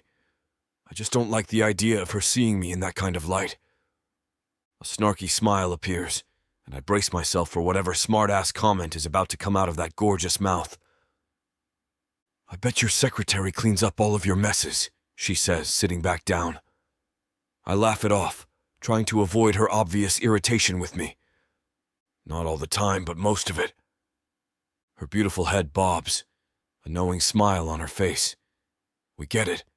We get it. You're the big shot. She laughs, and I can't help watching in awe at how she carries herself. It's hard to find a woman who doesn't hold back. Most people just tell me whatever they think I want to hear. I like that, I say directly. She looks up at me, and I can't help being drawn in once more to the perfection in her deep blue eyes. The shade of blue doesn't seem to get less captivating over time, and it's almost seductive the longer I stare into them. You like what? She asks. I like that you don't hesitate to say things. You have a quick, snarky response to nearly everything, and you're not afraid to be heard. I don't. I have a mind of my own, that's for sure. Especially around men like you. I grab my chest, acting wounded, and gasp sarcastically. What do you mean, men like me? She shakes her head, and the bun holding her dark black hair bobs on the top of her head. It's time for me to go. I'm glad you enjoyed your dinner. Good night, Jones, she says, getting up and walking toward the door. Wait. Let me grab my coat, and I'll take you back to the restaurant since you walked here. Why? She asks in a surprised tone. Shouldn't you go home? I grab my jacket and keys before heading toward her, shutting the door behind us. I turn to her with my most devious smile. Hell no. The night is still young. I want to check on the restaurant. The words make a neat excuse. Even as they fall from my lips, though, they feel like a lie. I just want to follow her a little longer, but I'm not quite ready to acknowledge that yet. I walk down the hall toward my private elevator. I'm not about to take the stairs after eating all her pasta. She's quiet behind me, but I can hear the light squeak of her sneakers, letting me know she's following. The elevator dings and we make it to the lobby. We look to be the last ones in the parking lot, and I open the door for her. I want to show a bit of my gentlemanly side. Not allowing a lady to open her own door is a big rule of mine. As I'm doing up my seatbelt, I keep glancing at her. She's almost eerily quiet. I wonder if she doesn't know what to say or if I've upset her. Before I can decide, she suddenly blurts out a clear answer to my unasked question. "Why did you ask me to bring the food here to you if you were going to go to the restaurant anyways?" she asks with exasperation. "I like seeing you get worked up," I admit. There's a gentle smirk on my face I can't quite help, but it's the truth. She scoffs and rolls her eyes again. "Let's go." As we drive down the road, she tells me all about the restaurant and everyone inside it. I'm learning more from her than from any of the reports, and she knows every detail about her employees. Man, they really are a work family, I think. I suddenly feel like I'm an employee at the restaurant, too. Now I know everyone personally the way she does, thanks to her descriptions. It almost doesn't matter that I've hardly talked to most of them.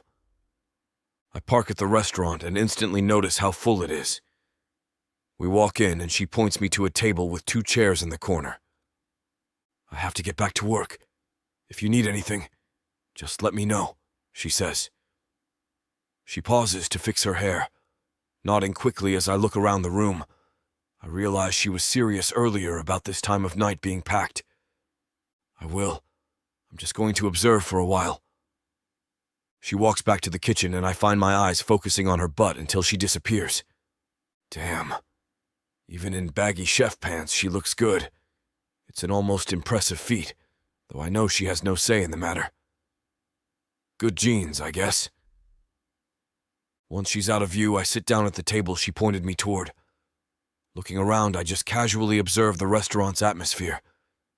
It seems much better than my first time here, and the employees aren't as tense. Most of them haven't even noticed my presence in the crowd, so they're just doing their jobs as though I'm not here watching. Maybe she's right. The stress made for a horrible first impression. I'm still a bit surprised that stress could lead to a disaster of the proportion I witnessed, but I'm also willing to admit when I'm wrong. After a while, Amelia comes out of the kitchen again. She sets a beautiful strawberry-covered dessert in front of me. "Compliments from the chef," she says, joining me. "It's almost closing time, so I figured I'd come to see how you were doing. Or, I guess, how you think we're doing." She laughs, filling in for my silence. "What do you want to eat? I'll make it for you." I hear her questions, but I can't form an answer. I'm too captivated by the enchanting dessert in front of me. I can't believe she did this. It's rare I'm speechless, and even rarer for food to be the reason. I work in the restaurant business. For me, being impressed by a fancy dish is like being impressed by a glass of water. They're such everyday occurrences at this point that the magic is gone. But this one is different, and it hits a spot deep in my chest I usually try to ignore. Then I look up to meet her eyes. They are eager as she waits for my answer. I feel speechless for the second time, facing the one thing more enchanting than this dessert. Chapter 13. Amelia. Sitting across from Jones, I can't help but stare into his gorgeous brown eyes, admiring everything about them. The longer I stare, the more the rest of his face draws me in. I notice his long, bushy eyebrows and his slick hairdo. Overall, the package is an attractive one, even if it kind of pains me to admit it. Suddenly, his fork rakes over the top of the dessert. It's a small move, but it sparks my attention away from his deviously handsome features. "You don't like it?" I ask. Damn, he's such a picky eater. Of course he doesn't like it. Next time, just play it safe and pick a dessert on the menu. Don't try to make it unique.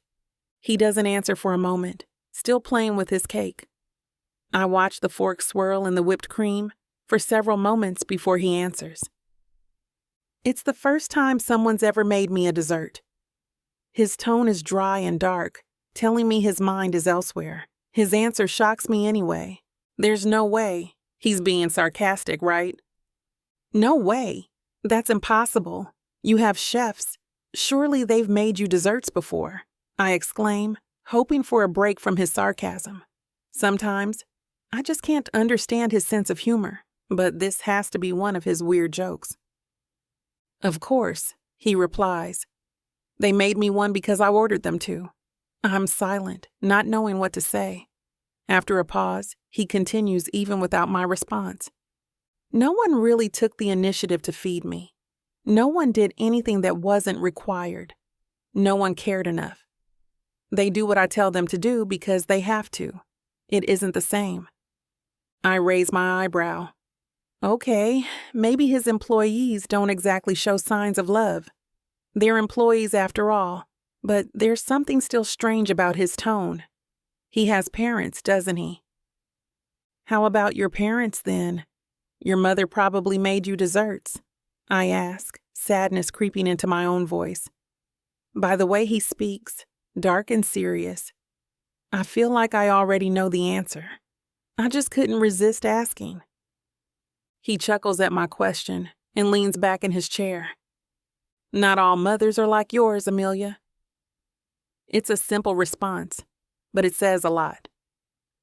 I feel a frown tugging my lips down. He pretends not to notice. I'm guessing your parents like cooking? He asks. Not parents, but a parent. Just singular. Cooking runs in my family's blood. My mother's Italian, and she always cooks for me. My grandma, aunts, and uncles all like to cook too. It was kind of thrust upon me.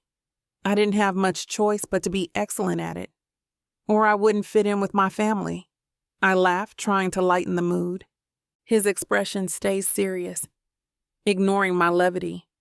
What about your father? He asks. People asking me this question used to devastate me, but it doesn't even hurt anymore. I just shrug my shoulders. He's not around. He's Black and American. That's what gave me my skin tone. But he wasn't around growing up, so that's all I ever knew about him. My mom would never tell me much, but one day I finally got her to tell me where they met. It was basically a summer fling when they were young. She told me all about her trip to some mythical place, Las Vegas, Nevada. Remember, I grew up in Italy, so to me it felt like some enchanted place where I'd find my dad. Then I found a map, looked it up, and figured out how to get there. When I turned 18, I left Italy and came here. Embarrassed, I shift my gaze down to the cake. Why am I telling him so much? The words keep coming despite my misgivings, as if they have a mind of their own. I spent forever looking for him. I even took up his surname, Howell, hoping it would make it easier to find him. But I gave up eventually because it proved impossible. I didn't want to go home, though. Something about this place just made it hard to leave.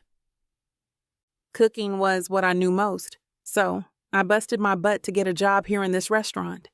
And the owners, who have no children of their own, took me in and helped me out as much as possible. The year I turned 19, I won a cooking competition that granted me a scholarship to a famous cooking school. And now here we are. I take a deep breath and tentatively lift my eyes again to meet his. I'm not sure what I will find on his expression, and it makes my stomach flutter nervously. He doesn't care about your personal life, Amelia. Why can't you ever stop talking? He doesn't laugh or mock me. Instead, Jones meets my personal admission with one of his own. He keeps fidgeting with the silverware on the table, as he describes how his parents never cared for him. The whole time he's talking, my heart aches for him. I can tell by the forlorn expression and the hollow, empty sound in his voice that he's still struggling with it. He tries to sound detached, but it comes out as more broken than anything. It bothered me not knowing my father, but I have mostly made my peace with it. Besides, my mother was as good as 3 parents. I've never doubted her love. You're lucky to have such a caring mother. Both of mine are present, but they never really cared. My grandparents are actually the ones who raised me, but it was more of an obligation than a want, so they aren't invested. And they never let me forget I was a burden they had to deal with. They provided me with the necessities I needed to get by and live. That was about all, he says. I'm so sorry.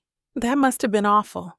I respond, suddenly feeling ridiculous for thinking my story amounts anywhere close to his. He continues, trying to downplay the severity. It sounds rough, but I understood, you know? I wasn't their kid. It shouldn't have been their responsibility to raise me in the first place. I can't blame them for picturing their later years a little different, being a little bitter about it. He sighs, sounding frustrated. I suspect this is a conversation he's had with himself many times, trying to find some clarity and failing. I don't know. Maybe they did it out of guilt for not raising their children well enough to care about taking care of their own one day. Who knows? But I never really got close to them. How could you, knowing they were only there because they had to be? We fall silent, and he finally takes a bite of his strawberry shortcake. Seeing him eating it is comforting, but I can't stop thinking about his story. After all that, a measly dessert isn't enough. I feel so bad for him.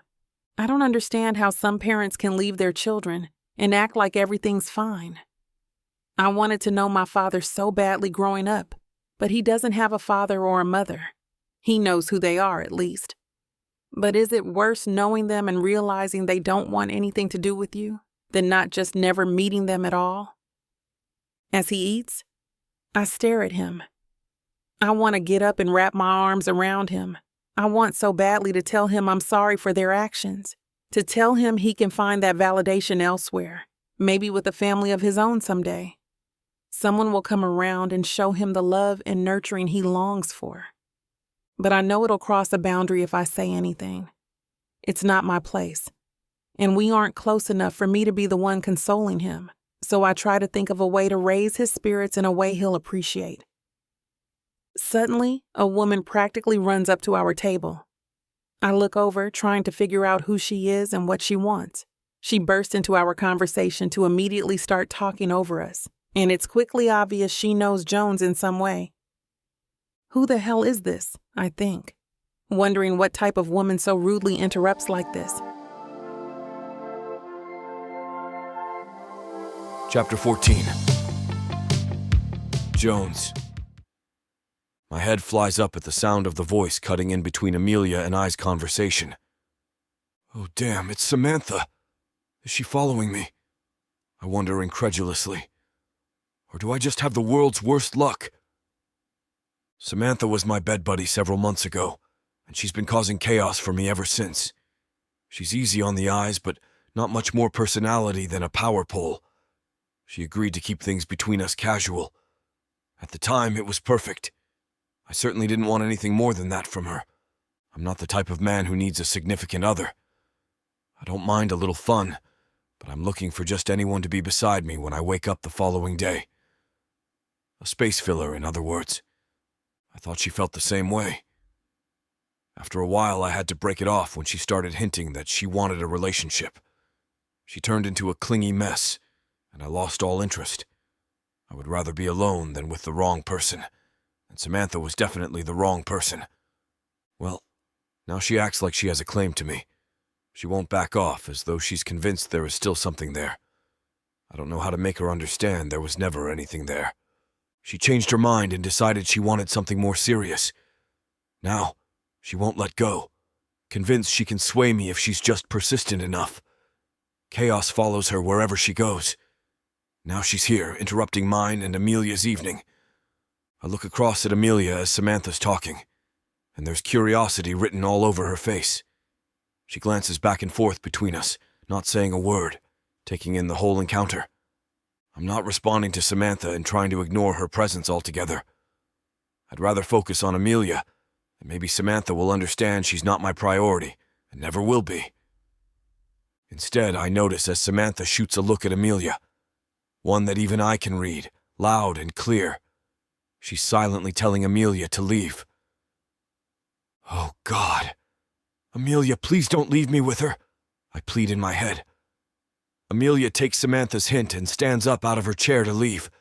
She turns to go, but before she can, I grab her hand, stopping her. There's no need to leave, I say.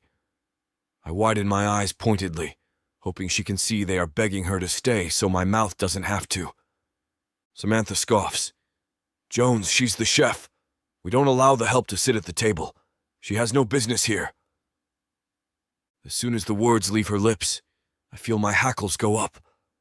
I know Amelia's attitude, and I don't know how long she'll take Samantha talking down to her. Asking her to leave was one thing, but Samantha's really stepped into it now by calling her the help.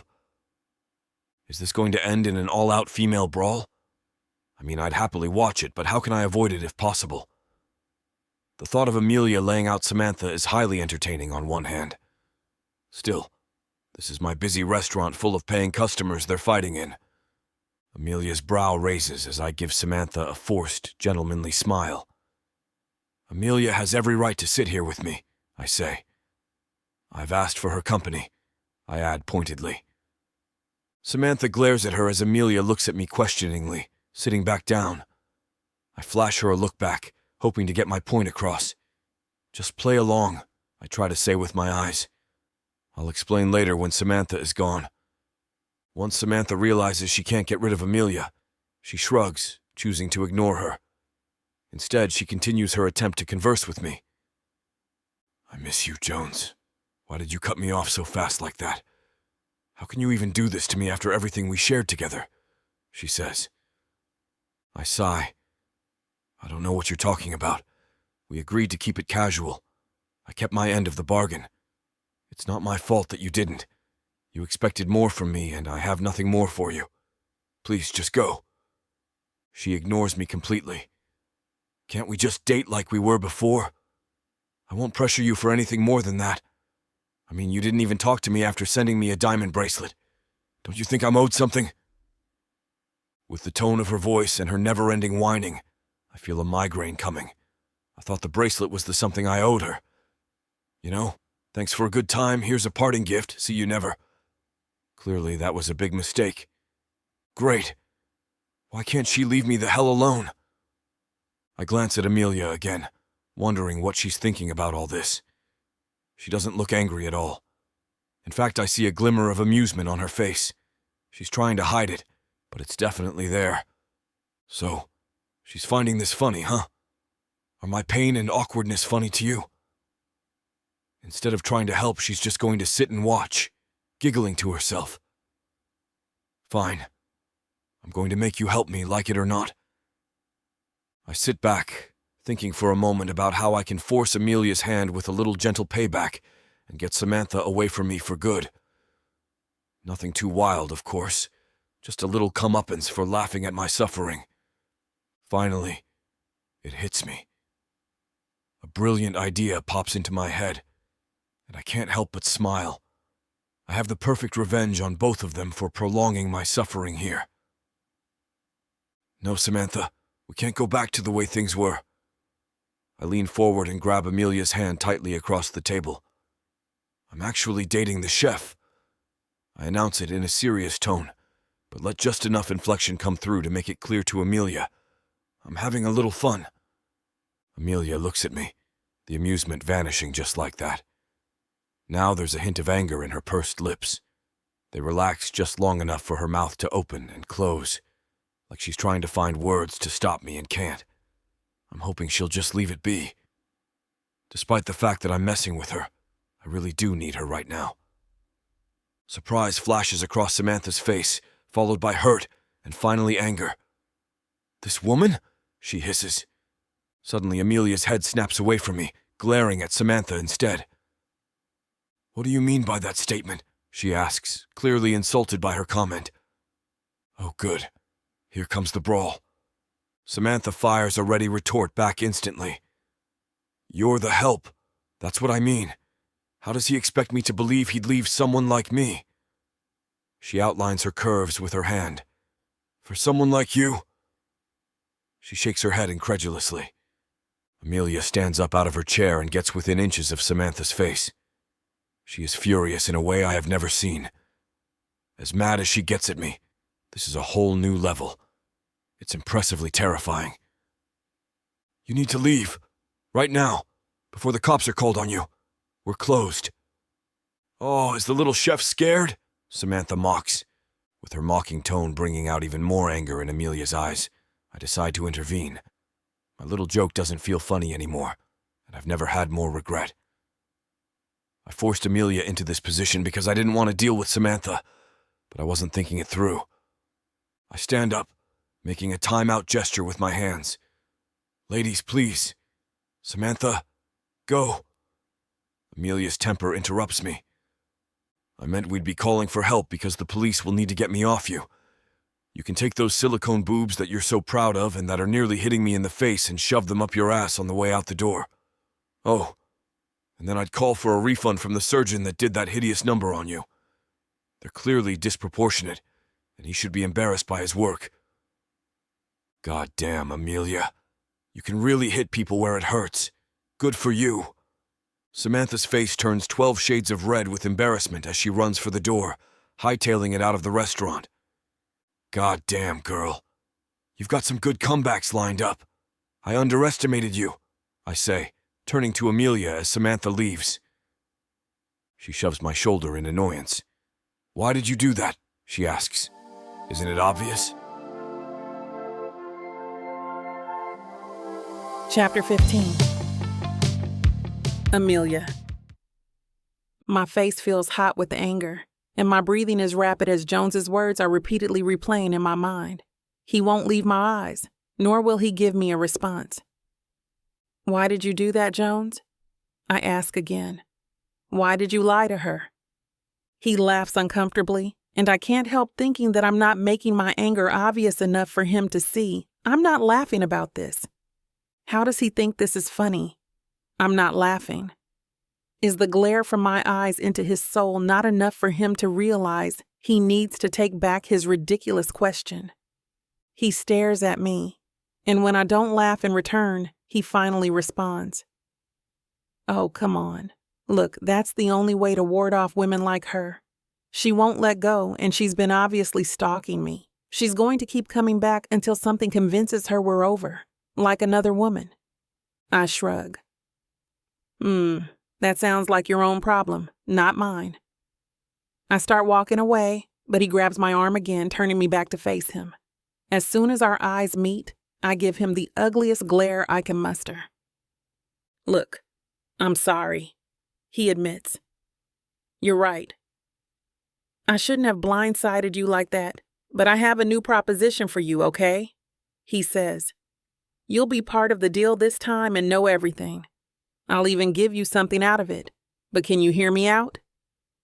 I raise an eyebrow. Not responding, but letting him know I'm at least entertaining the thought of his proposition. To be honest, I'm incredibly dubious, but I'm also intrigued. My curiosity demands to at least hear what it is before I walk away. What kind of scam could he be cooking up next? Maybe I need to give him a chance to reword his statement. Perhaps it's coming out wrong.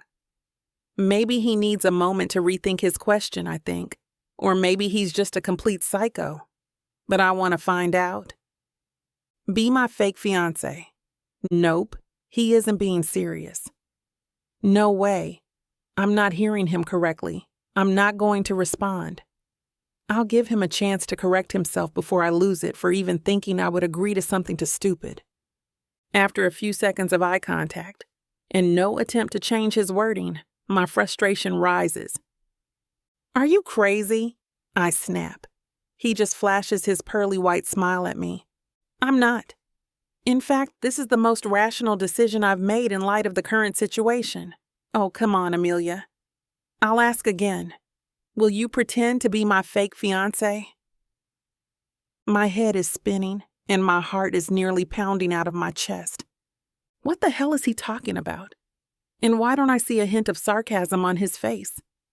I look around the restaurant momentarily, looking for a sign I'm being pranked or something. Jones has a weird sense of humor, and I'm wondering if a cameraman will jump out and tell me he's catching everything. As I look around, I only see a dwindling restaurant crowd behaving no differently than ever. I start feeling nauseous. Our eyes meet again, and the grin on his face tells me he's waiting impatiently for my response. I don't even know what to say. How am I in this situation? How the hell is this happening? Look, I've been having bad luck in business, and you'd be the way out of that. You'd be helping me so much. What? I demand. His explanation only makes things more confusing than ever. He sighs. Look, I've been getting some grief lately about not being settled down and married. Like I'm not a serious businessman if I don't have a wife. He scoffs, clearly insulted by the idea. But you know how it is. Playboys are frivolous, immature, not someone you want to trust with your company. Girls like Samantha following me around don't exactly help. I need to change my image, be some boring, reliable, married guy. I blink at him wordlessly, trying to process it. He continues undeterred. It'll be totally just for the press. We get married so I can play the role. You show up in the wife position now and then. You can keep working at the restaurant and everything. It doesn't have to disrupt much of your life. We'll draw up a contract so it's clear, and I'll compensate you more than fairly for the inconvenience. Inconvenience. Never in my wildest dreams did I think my first proposal would involve the words inconvenience. No, absolutely not. How could I do that? What a ridiculous offer. I'm not even really angry, just stunned. It'd be nice to get rid of Samantha too, he muses as if I didn't just already refuse. I rub my face in frustration. I'm going back to the kitchen to finish orders. You should go. I turn and walk toward the kitchen. His laugh echoes behind me. Okay, I'll go. But think it over. It'll be worth it, I promise. I wave him off sarcastically and push open the swinging kitchen doors. I start continuing the last-minute orders for the night, trying to focus on something more sensible than whatever that was. We're closing soon, so I put my anger and frustration into the vegetables I'm chopping to be productive. Everyone's eyes are on me as I angrily hit the knife blade on the metal counter underneath until someone behind me asks what's wrong. I can only think of a sarcastic remark. Oh, nothing. I just stepped in crap, and it's stuck on me now. I continue chopping, and the sound is loud over their dumbfounded silence. What kind of bad luck is this? What have I done to deserve this situation? He'll make it miserable at work if I don't do it. But if I do, can I really trust a guy like that? Or is he going to make me miserable either way? Chapter 16. Amelia. My phone buzzes loudly on my nightstand, waking me from an already restless sleep. I angrily grab it to look at the notification and see what's disturbing me. My heart starts pounding when I see Jones's name on my screen. It's an email from him with the subject reading contract. Is that a wink face? He really put a wink face in the subject heading. God, he's so immature. Unbelievably sexy, but immature. His email immediately makes his proposition replay in my head, irritating me all over again. Why would he pick me of all people? Can't he ask someone else? Am I the dumbest person he knows, the most likely to go along with something so absurd?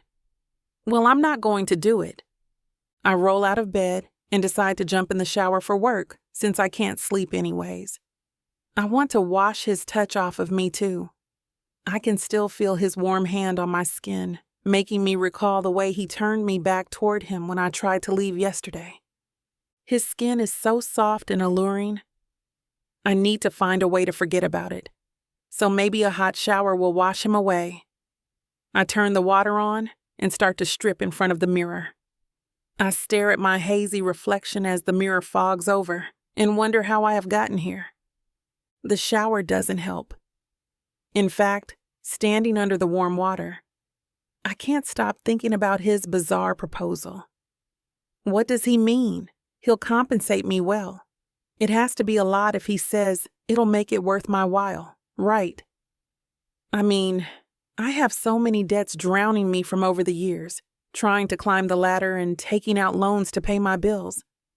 I think back to the time I spent barely getting by, working low-paying jobs and stuck in internships. I had to juggle a lot of debt back and forth just to make ends meet. I make a lot more money now, but it will still take me a while to dig out of that hole. Debt is a tricky thing. Once you fall one step behind, it takes 10 extra steps just to catch up. How much will his compensation really be?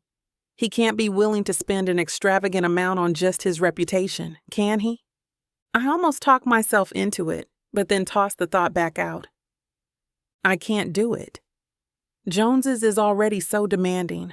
What is he really going to expect from me? It feels too much like I'm considering a deal with the devil.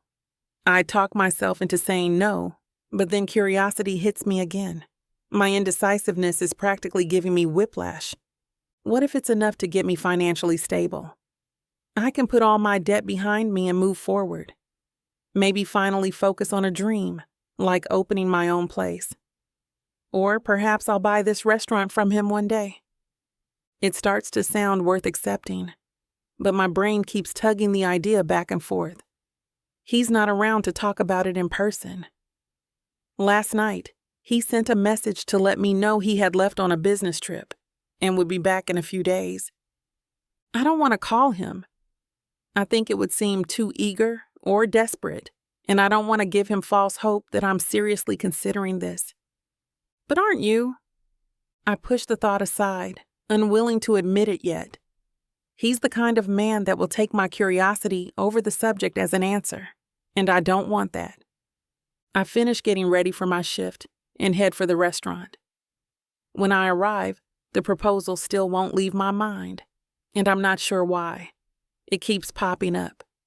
I keep remembering his email, taunting me to open it. Maybe it won't hurt to at least open it. I can at least look it over and decide if it's completely ridiculous or if it sounds like something I can do. If it's completely absurd, then I'll be able to let it go and stop thinking about it. I open my phone and find his email again. I click on the document attached and start reading through it. To my surprise, none of it sounds too miserable. I'd be more his wife on paper more than anything, though I'll have to spend some time with him to sell the image. He's already my boss, and I'm around him every day anyways. Maybe it won't be so bad, but I won't put up with it for more than 6 months. Throughout the day, the other employees keep asking where Jones is. They've noticed how much time we've spent together the past few days, and they're having fun teasing me. I wouldn't mind being at such a handsome man's beck and call, Beth taunts suggestively.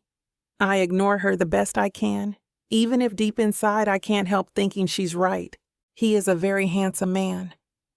He drives me nuts, but in a way, we get along so well, even if he spends most of the time teasing me. It's sort of a fun game at this point. I can tell there's a lot more to him than just teasing anyway. There's a part of me that doesn't want to face up to it, but he intrigues me. The idea of spending more time with him intrigues me. When I first met him, I thought he was a complete asshole, but I can see he's more complicated than that. I'm almost tempted to see just how complicated. Plus, the promise of money doesn't hurt. As my shift comes to a close, and I head to my car, I can't help checking my phone. I don't know why I seem to be doing it more and more lately, like I expect to have a message or something. He sent me 2 I haven't answered. Why am I waiting for a third? I find myself looking over my messages anyway. Even just if it's one of him asking if I've been looking over the contract, But I'm a bit unexpectedly sad to see there isn't one. I have no new notifications, especially none from the sender I'm hoping for. For some reason, I feel disappointed with my dry message column. Why? He's not yours. You haven't even agreed to anything yet. He's not yours to ask for check-ins or to expect messages from. Why do you want to hear from him so badly when it's only been one day?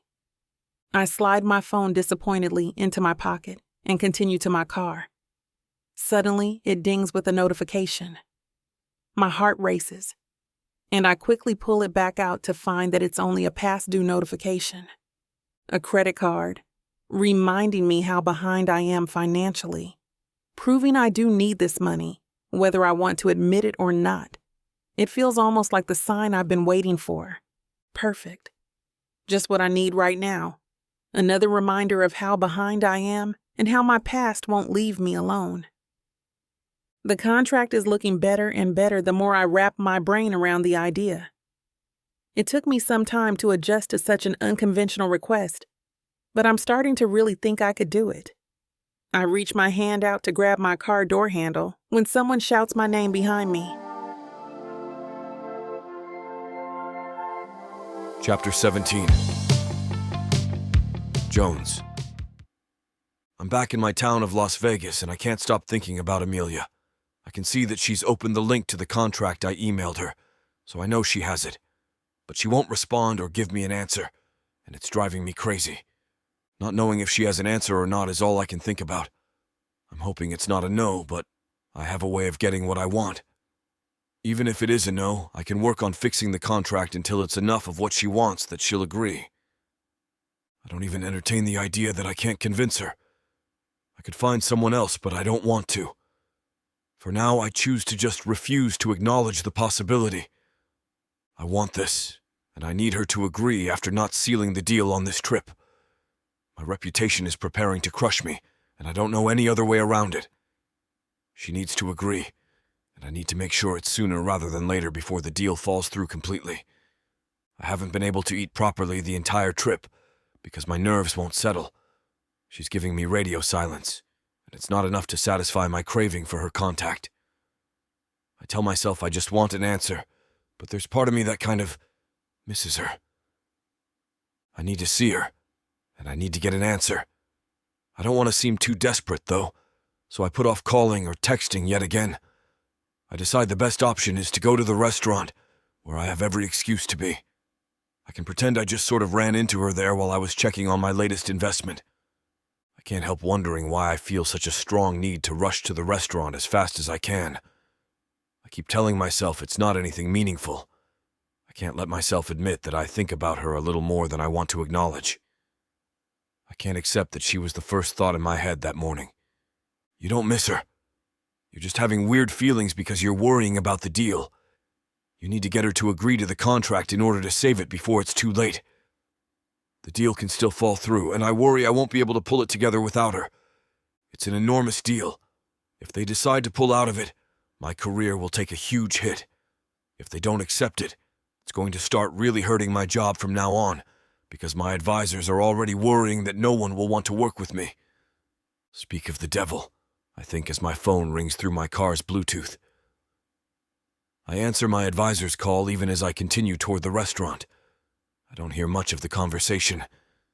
It's mostly them all yelling at me simultaneously, basically telling me I'm running out of options. You need to prove you're not that kind of man, and you need to do it as quickly as possible, one of them says in the group call. You can put out as many press releases as you want, but it will not change what happened in anyone else's eyes. No one will want to do business with someone they view as a risk. I sigh, attempting to listen to them. I wonder if they can sense me rolling my eyes.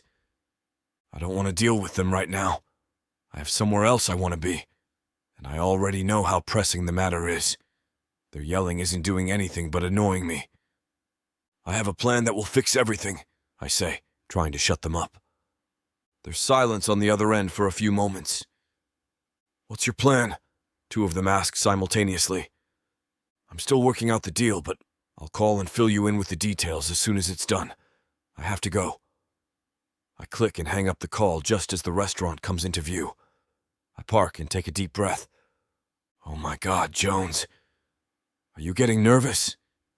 She's nothing to you. Remember that. She's a simple means to an end. She will help you with your advisors and give you a way to reach further with your business. That's it. Don't think of her in any other way. Even if you want to watch every inch of her body every second of the day and see her ocean blue eyes every time you close yours. Stop it. Damn it. I slam the car door and jog into the restaurant, ready to confront her. Once inside, I notice the building is dead. There are no customers inside, only a few employees wiping things down. I walk to the kitchen in the back and look for Amelia everywhere. It's late, near closing time, so the empty building isn't particularly alarming. Besides, there's really only one person I came here to find. Several of her co-workers are grabbing their keys and getting ready to leave. A few remain, cleaning up the last few things and doing prep for tomorrow. "Where's Amelia?" I ask, looking around. They all point at the door, letting me know she's no longer inside. "Got it. Thank you," I say. I rush out the back door to try and stop her before she makes it out of the lot. My heart pounds for some reason as I frantically look around for her. I don't see her car, and I'm starting to lose hope of finding her before she leaves. I don't want to call her and tell her to come back. I was trying to play it cool, even though it seems like I've gone way past that point now. Besides, I don't want to have this conversation over the phone if I can get a response from her now. Just then, I turn behind me to see her standing beside her car. She's parked in a little nook of the back lot, tucked along the side of the building where I didn't spot her. My heart skips a beat just seeing her in her work attire. She's so gorgeous, even after a long day of running around. I don't understand how someone can look so damn good after working in a kitchen all day. How am I going to do this?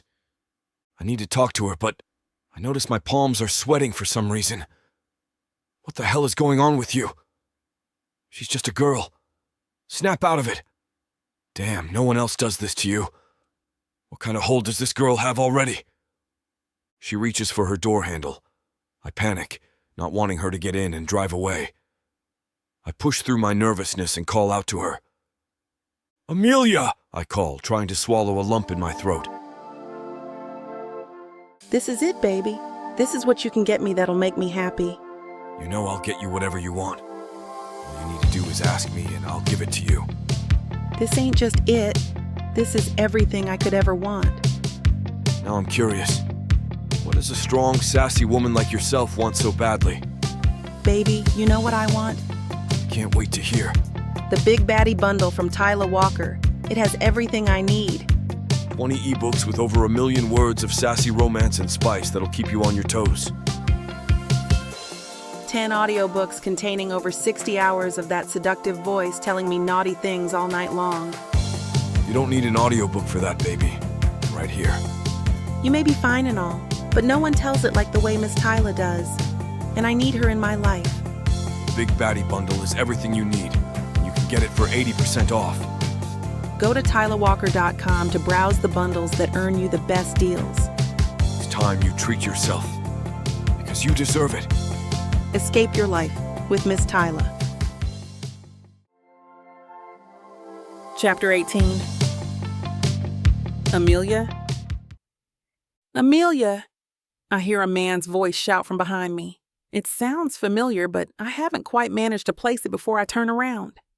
Spinning on my heel to see who's trying to get my attention, my surprise nearly knocks the wind out of me. I can't believe my eyes when I see Jones jogging up to me from the back of the restaurant. Oh my God. What's he doing here? Why is he back from his trip already? I haven't decided what I will do yet, but seeing him again makes the decision a bit easier. He's wearing gray slacks and a light blue polo, the usual sexy Jones attire. Somehow I didn't realize until now that I have been missing guessing what color he'll show up every time I see him. It's almost always some combination of blue, gray, or green. My heart beats faster, and my palms are sweaty at seeing him. I can't help smiling as he gets nearer, and the smell of his cologne fills my nose. I love the sound of his footsteps running toward me for once, instead of the other way around. He runs to my car, stopping a little closer to me than he usually stands, and my heart skips a beat. His cologne is mesmerizing, and I can't understand why he's suddenly standing so intimately near. What's going on with you, Amelia? What's he doing to me? First, you're checking your phone for a message you shouldn't even be expecting. Now you're smiling like an idiot at the sight of him. You're in over your head, and he's your boss. Hey, Jones, I'm sorry. I didn't know you were back already, or I would have waited for you to tell me what you wanted for dinner. Do you want to go back inside, and I'll make you something?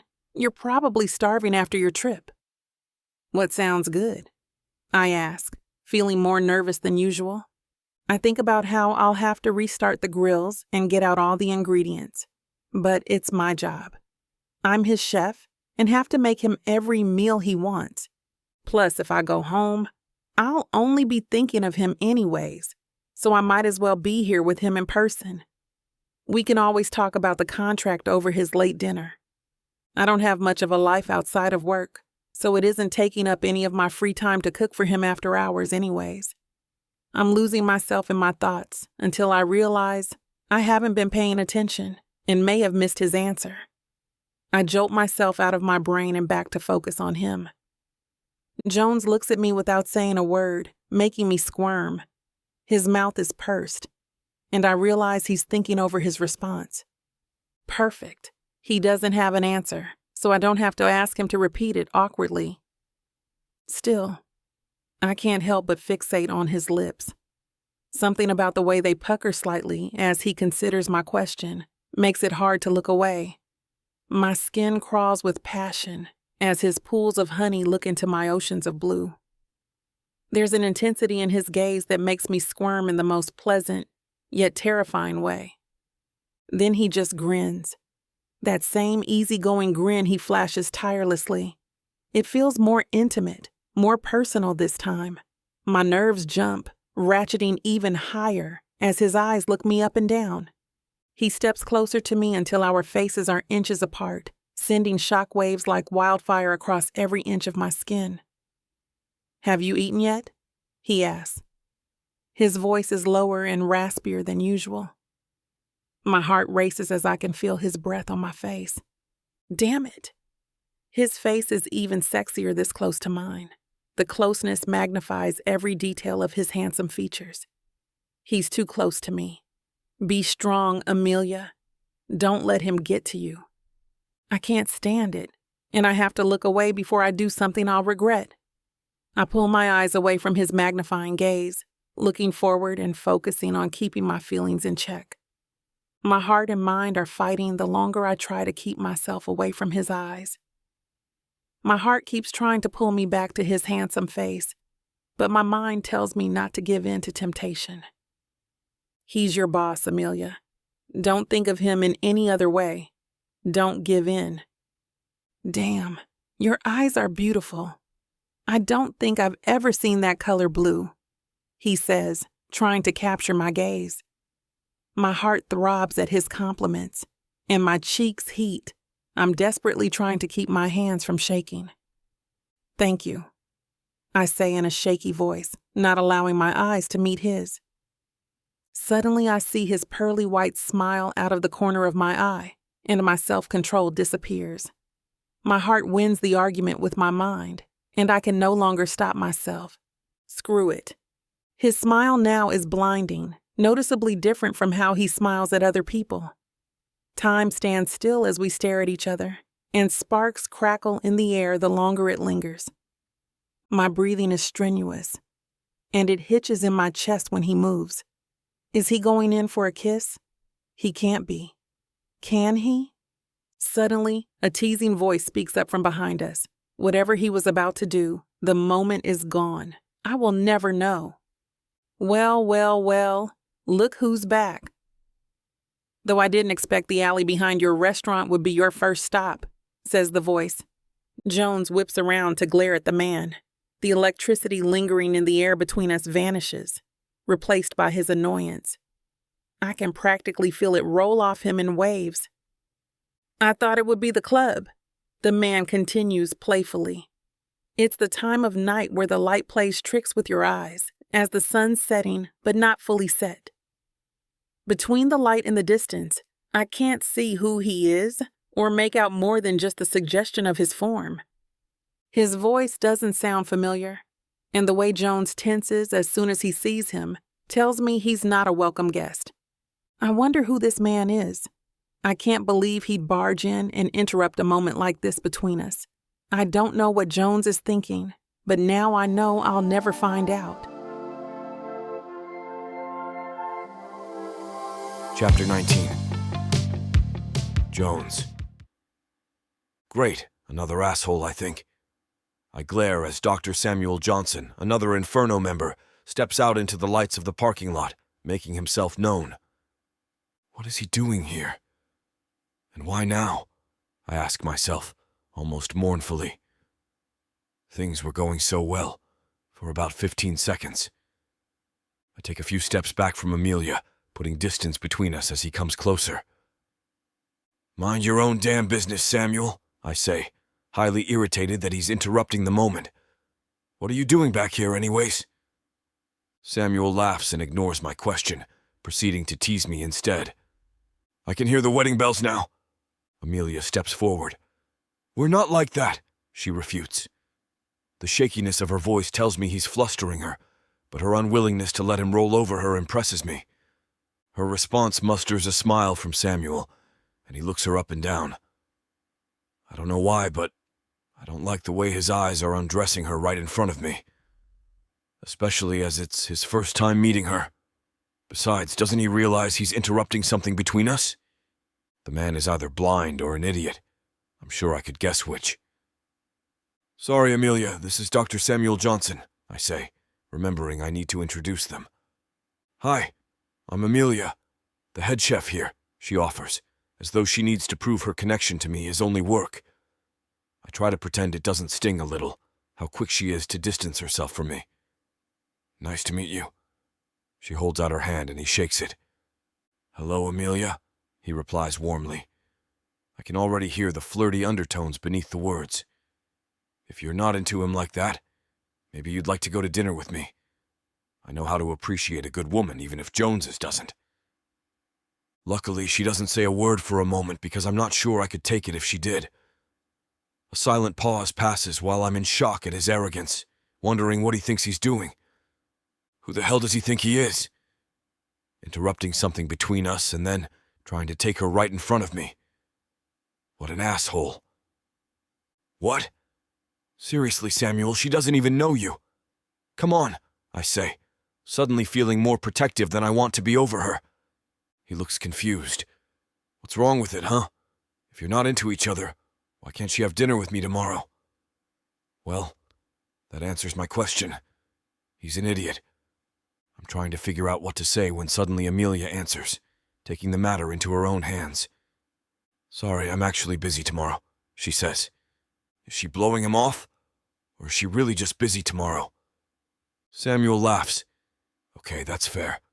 How about the next night? Amelia shakes her head. No, I'm pretty booked for the entire month. In fact, year. I'm free just after New Year's, though. Can you wait that long? We both look back at Samuel. There's a flabbergasted smile on his face, realizing he's just been bested. He's surprised, but not annoyed, with a slight twinkle of amusement in his eyes. My heart pounds. Secretly, I'm happy she isn't interested in him. I don't say it, though. I just grin at her, enjoying her sass. I like it. Snarky. She rolls her eyes at me. Whose fault is it? She asks. You're keeping me occupied. I nod. That's true. Until next year. You won't have time for dates when you're too busy working for me, bringing me meals and waiting on me hand and foot. We banter back and forth for a few minutes as Samuel looks back and forth at us, listening. His face gets more incredulous as we continue. Yeah, nothing is going on here, he comments sarcastically, rolling his eyes. You know, you could have just said that. I won't ask her out again. He puts out a fist for me to bump, as if declaring a truce. I return the gesture in mild annoyance, deciding he genuinely is just an oblivious moron. The fact that he has a medical license is someone else's problem. She raises her brow at him. Should I be offended by that statement? I'm quite a feminist, she says. I can't help grinning at her never-ending stand-up for herself attitude. I like a hot feminist, I tease with a laugh, causing Amelia to elbow me hard in the arm. I groan, pretending that she's hurt me. She rolls her eyes again. Oh, whatever. Samuel, help him since you're the doctor here. He ignores the call for help. Oh, he deserves it. Hey, you're the one who said it, not me, I respond in jest. Absolutely not. I'd never make such a crass remark, he denies jokingly. Clearly, she's a lady. With that, he turns to walk away, waving one hand behind him. Good night to you both. We watch him walk back into the dark and nearly disappear again before we turn back toward each other. I shake my head, wondering about the reason behind his encounter and his attitude. What was he even doing here in the first place? What are you shaking your head for? Amelia asks. It's just weird. Samuel isn't that talkative usually. I don't know what happened to him, I respond, scratching my head in confusion. She laughs. It must be your presence that makes people crazy.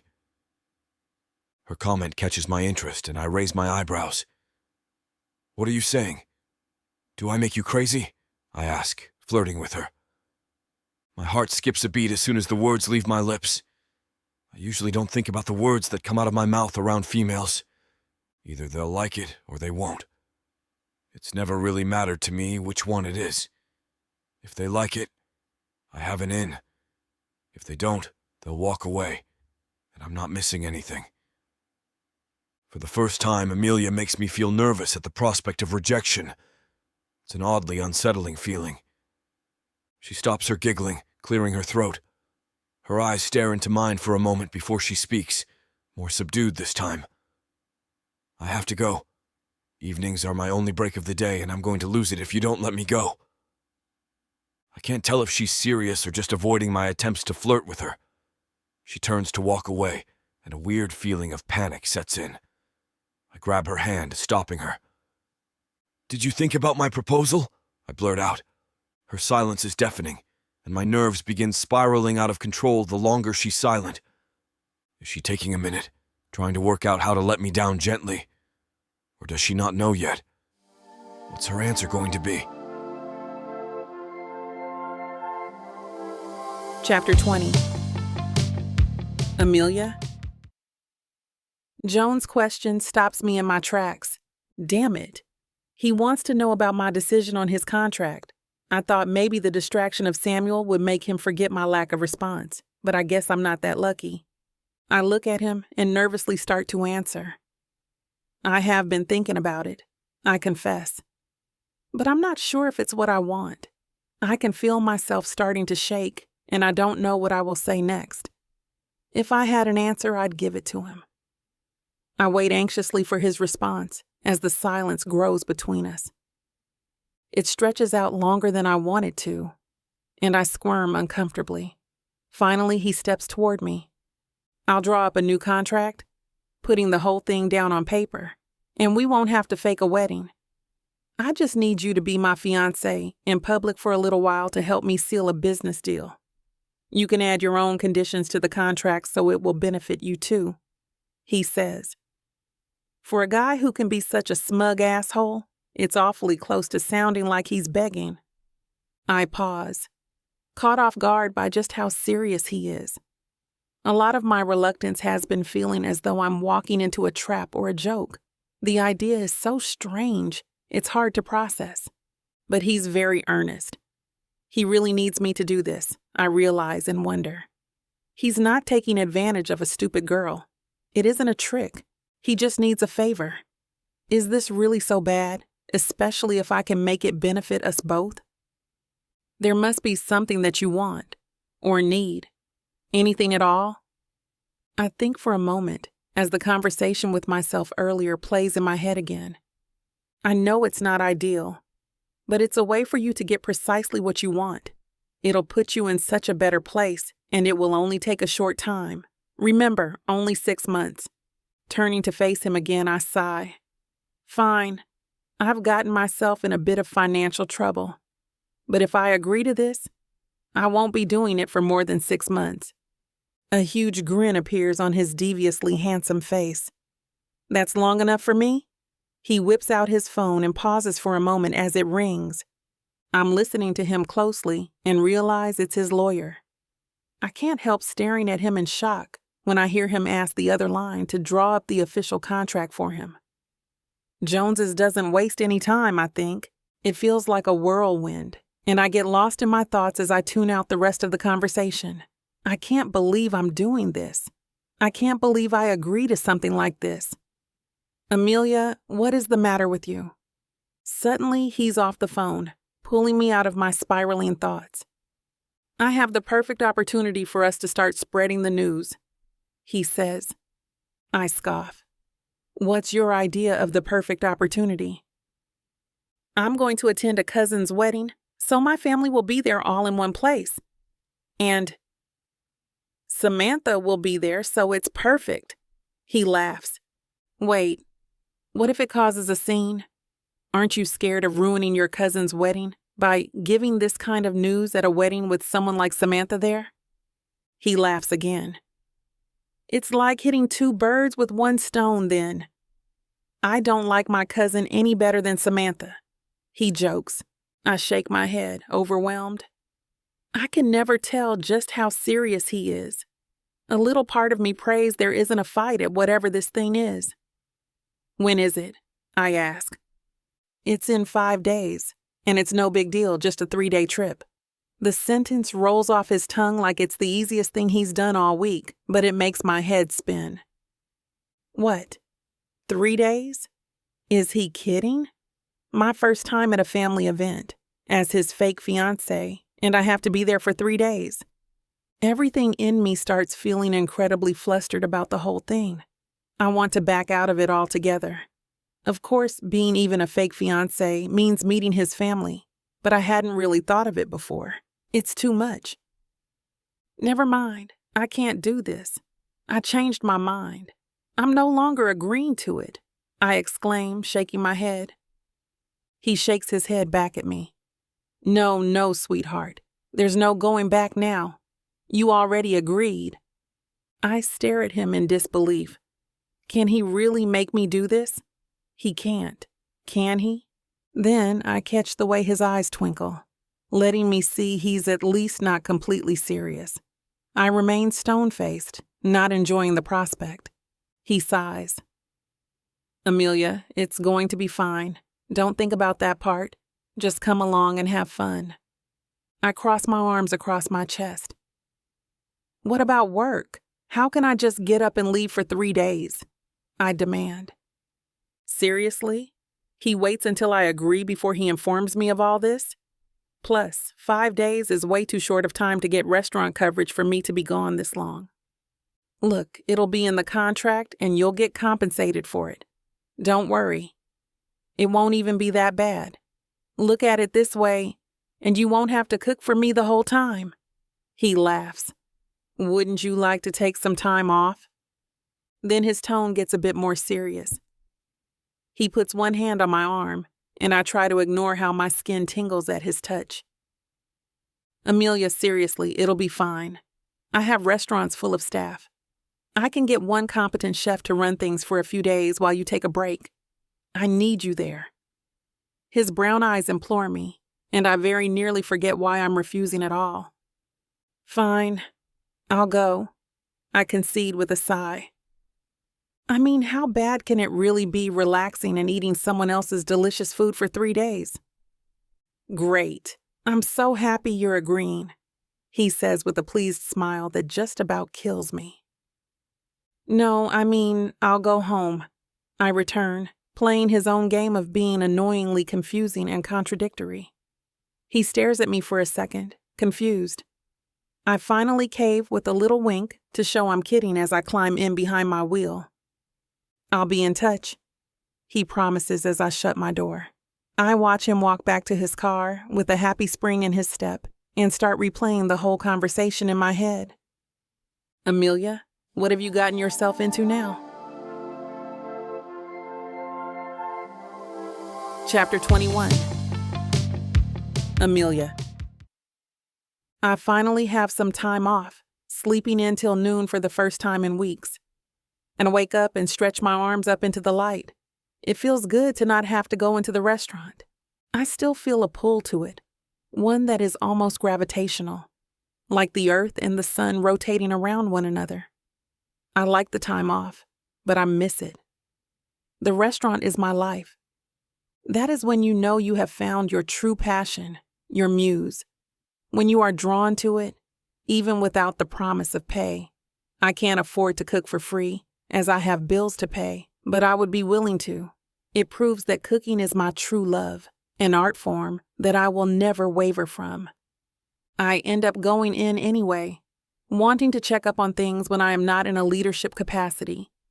When I arrive, I sit in my office just off the kitchen to do some paperwork. Only a few minutes later, when my mind is buried in the logistics of a supply order form, there is a knock on my door.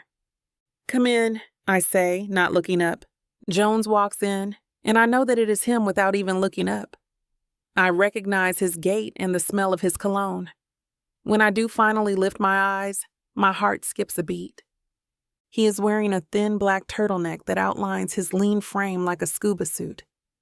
His debonair smile is present, flashing those flawless teeth in my direction. "Well, good morning, you," he greets calmly. I gulp, resisting the urge to shoot to my feet. He is my boss, of course, so I can't show him the intensity of my growing attraction. Besides, it might make our fake marriage a bit awkward. I force my eyes back to the supply chart, acting nonchalant. "Fancy meeting you here?" I say, smirking. "What can I help you with today, Jones?" Before he says anything else, Jones slaps down a thick wad of paper.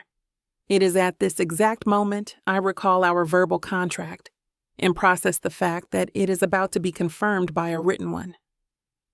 "I have laid out the details as per our discussion," he says quietly, trying not to rouse the suspicion of the employees on the other side of the office wall. "I believe you will find the number declared rather generous." I take the thick collection of paper and place it in front of me. I flip through the pages, satisfied by what he has written. The document has a professional, lawyer-type tone. The lawyer he called last night must have been willing to work fast if this is what they've already come back with. I keep reading, attempting to ignore the rattle of my heart in my chest. When I arrive at the agreed-upon number, my eyes go wide. I hear Jones, who is now sitting, let out a puff of laughter. "Satisfied?" he says, sounding almost proud. I clear my throat, then cock an inquisitive eyebrow. His dark eyes never waver away from mine. "You added a stipulation of a wedding and us rooming together," I say, crossing my arms and leaning back in the chair. That wasn't something we'd previously mentioned. Jones crosses his legs, peering at me with the conviction of a practiced hitman. It is intimidating and alluring how confident he can be of himself. "Well, it would be very difficult to convince others that we are an engaged couple without the appearance of intimacy, don't you think?"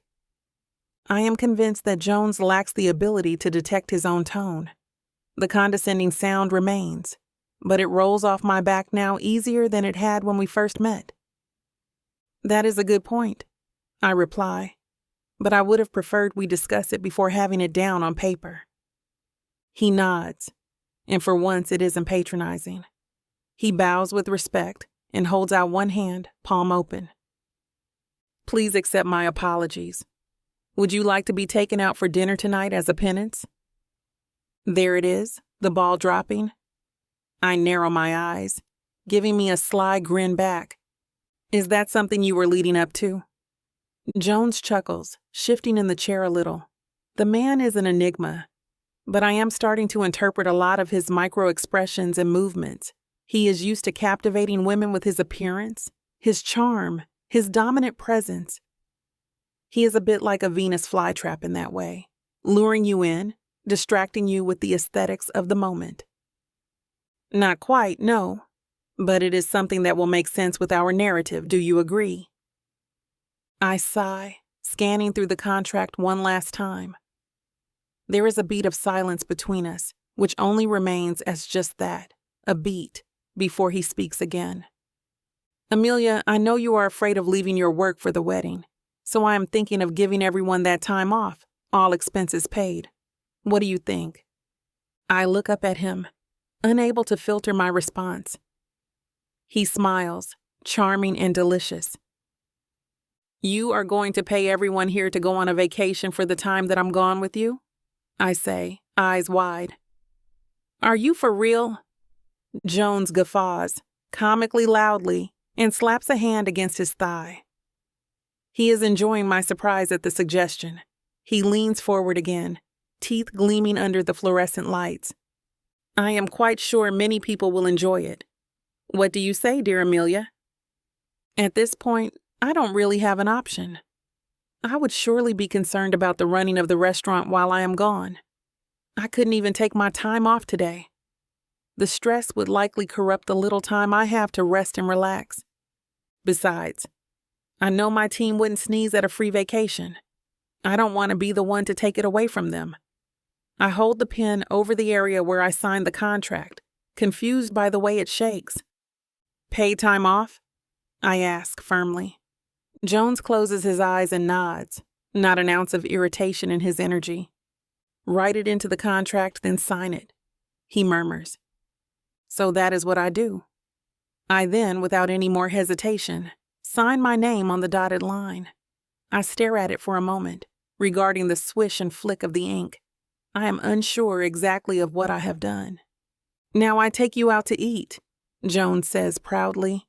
I hand him the contract, the shaking in my hands having suddenly commenced again.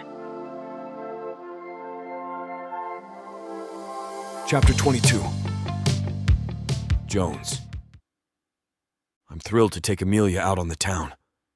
I don't remember the last time I felt this amped up to go anywhere but a restaurant I have personally owned. But waiting outside her apartment for her has my entire body trembling, my heart hammering in my chest like a kettle drum. She comes out just as the sun starts to set, spilling over the streets. The sidewalk acts as a natural catwalk for her as she moves toward me, seeming to float. She's wearing a long skirt and a crop top that shoots off her shoulders and a sliver of her tummy. I do my best to keep my eyes on hers, fixated on those storm clouds of vibrancy. Miss Amelia, I say, holding the door open for her. She grins at me. There is so much embedded in a simple smile from her, so much mystery to untangle. Mr. Langley, she replies with a twinkle in her eye. We drive around the strip once the sun has dipped below the horizon.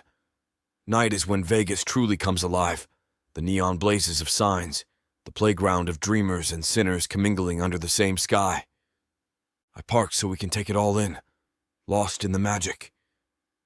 We walk side by side, deciding how to make our night one to remember while the chaos of the crowd dances around us. I was thinking you may have had enough of restaurants, I say, strolling with my hands in my pockets.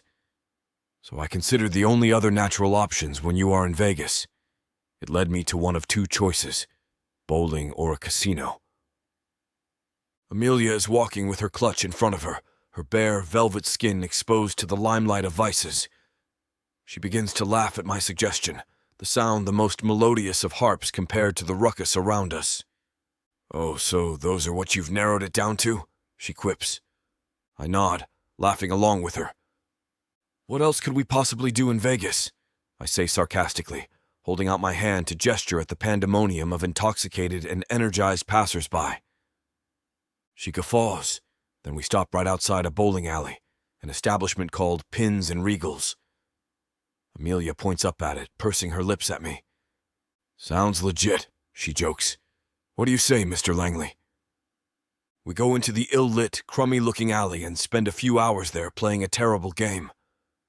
Amelia proceeds to tease me about my lack of coordination, and we eat greasy bar food together. She is beaming at me, and I can feel myself do the same. My entire body is vibrating, watching every move she makes, every time she smiles and does something silly.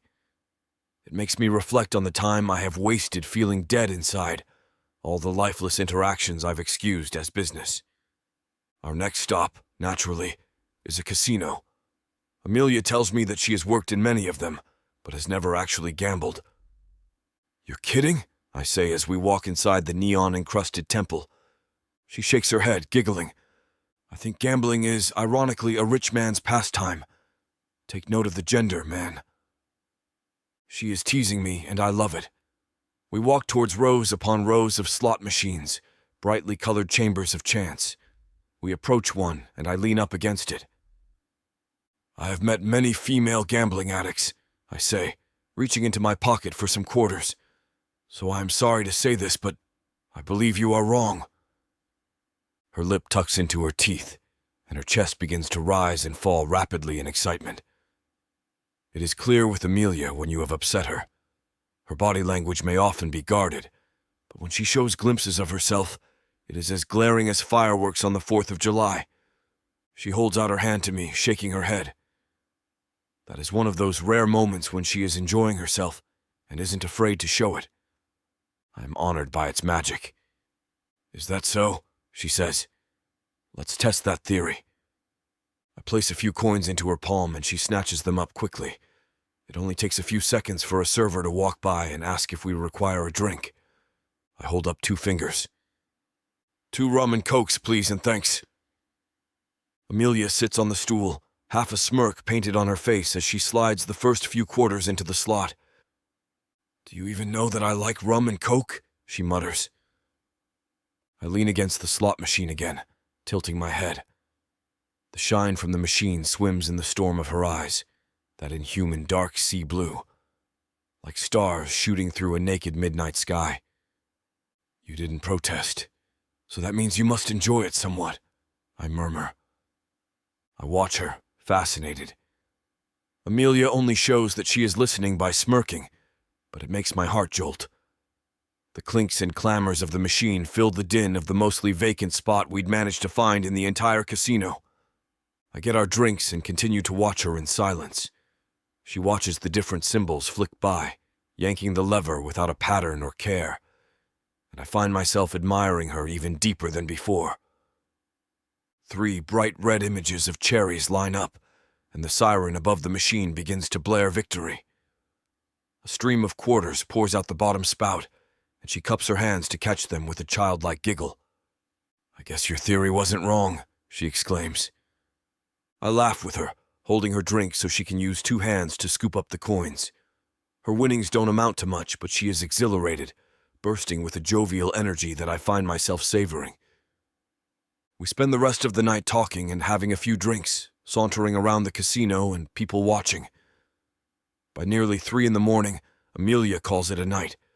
We say farewell, giving each other a cordial hug in the car. For a second, I catch her pleasant sage and lemon scent. It makes me dizzy, putting me off guard. "Jones?" She pulls away, still smiling. "Thank you for a lovely night, and for helping me start off my gambling career." I give her a wink and she steps out of the car. My heart aches watching her go, but I interrupt the longing by turning up the music. Then I blast away from her apartment, trying to ignore the sweet, sensational burning in my chest. Chapter 23. Jones. I have taken Amelia out on a few dates in order to keep the concept of our engagement looking authentic. I cannot tell a lie, though. The time spent with her has been riveting. Her sarcasm, sense of humor, passion. It has all lit something in me that I had no clue was near extinguishment. It's something that I keep to myself, barely acknowledging. On our 3rd or 4th time out in Vegas, I take her to dinner on the highest floor of a skyscraper. I had thought of buying out the entire floor for a private dining experience, but that would only make naysayers more suspicious. What I'm about to do needs to be observed, especially by those who are well known in the restaurant industry. Amelia looks ravishing as usual, wearing a long black dress that crests at the center of her generous cleavage. I drink up the image of the flowing fabric, her exposed skin, including her shoulders and upper back. She's often in chef wear, which is meant for comfort, so I know the sight of her in formal wear is something to behold. I am honored to be present for it. We get to the restaurant, which overlooks the stunning skyline of the Vegas Strip. I lead Amelia by the hand from the elevator, her fingers wrapped around mine comfortably. She is looking around in awe of the opulence, for the first time as a guest rather than as a chef in the back. Our eyes glisten with wonder as we sit down opposite one another. "Jones, this is incredible," she whispers. "I don't even want to guess how much a place like this costs to even get in the door." I chuckle, placing the cloth napkin on my lap as she does the same. "Doesn't matter to you, darling. I flip the bill each time, remember?" Her smile glistens from the pouring of the hot Vegas sun through the glass. We both look over the menu, discussing options for ourselves as well as the restaurant that brought us together. "I've been thinking of rewriting the menu," Amelia says, gazing over the options. "Narrowing it down for customers, you know?" I drop the menu down to the table, then prop up an elbow, leaning against it. She catches me peering and her eyebrows furrow. "What? Who said dinner and business can't mix?" I blink at her, that warmth blooming in my chest making a significant return. "You really can't turn it off, can you?" She cocks an eyebrow, sliding it up and down for good measure. "Does it say somewhere in the contract that I have to?" I know that she is teasing me, but the mention of the contract makes my stomach drop. I squeeze the velvet box in my pocket, my mind racing with considerations. I lean back in the chair and return my gaze to the menu. No, it is not. I find it admirable. One rarely encounters people with such passion anymore. I can still feel Amelia looking at me. Those sensational eyes are pulling me in, even when I barely see them. "Does that mean you have rarely encountered people with such passion?" she asks, her voice low and non-confrontational. I lift my eyes to hers. We are locked as one, our own universe within the bubble of interaction. I smile, unable to contain my glee. "I suppose that would be a better way of putting it." She puts her menu down, folding her fingers together. I let the thought of her beauty pass through me, lingering like a firefly in the night. "Do you have passion then, Jones? Is it something you think you are projecting since you feel you lost it?" My heart thumps in my chest like a boxer at training camp. She's seeing through me like a pane of glass. "That is certainly something to consider," I whisper. A single moment of silence again nearly swallows us whole. We are interrupted by the server, who happily takes our order of an expensive vintage wine, along with some oysters and bruschetta as appetizers. The conversation grows less intense as we chat about Vegas itself, the sights, the commercial and tourist appeal.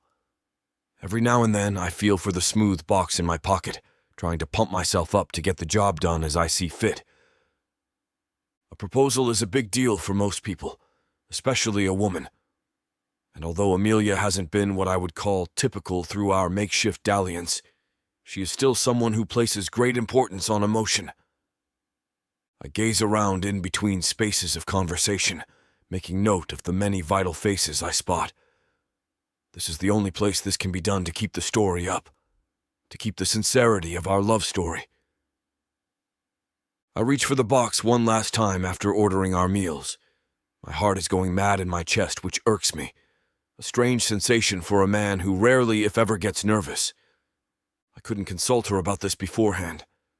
Her reaction must be genuine. I just hope that it is the correct version of genuine. I ask the server for some more wine. Once she walks away, I know that I have to pull the trigger on this. If I don't do it now, I will never be able to summon the courage. Plus, I can feel Amelia looking at me, frowning. "Are you all right?" she inquires. The sun is drawing down as I reach for the box. I slip it out of my pocket and walk over to her side of the table. I try to ignore the look of panic sweeping across her features. I open the box and fall to one knee. I hear a few people beyond us gasp, and one even begins to clap. "Amelia, darling, will you make me the most fortunate man on the planet and marry me?" Her chest rises and falls rapidly, eyes as wide as the moon. My confidence is slowly starting to diminish. Maybe doing it in front of an audience was a mistake after all. Chapter 24. Amelia. I'm dead or dying. Either way, something must be working against me. I look down at Jones, on one knee waiting for an answer, and my stomach knots. Does he want to kill me? Or maybe he just gets his kicks out pulling the rug from under my feet every 5 minutes. I thought we were past this nonsense. I just signed a contract, for God's sakes. Now look at me, the means to an end. Again. I ignore the curious stares of the other guests as they drink in the scene. They were hungry, ready for the latest scrap of gossip they could toss around. Why wouldn't they be? One of Las Vegas's most eligible bachelors, down on his knee, asking a girl from nowhere to be his wife.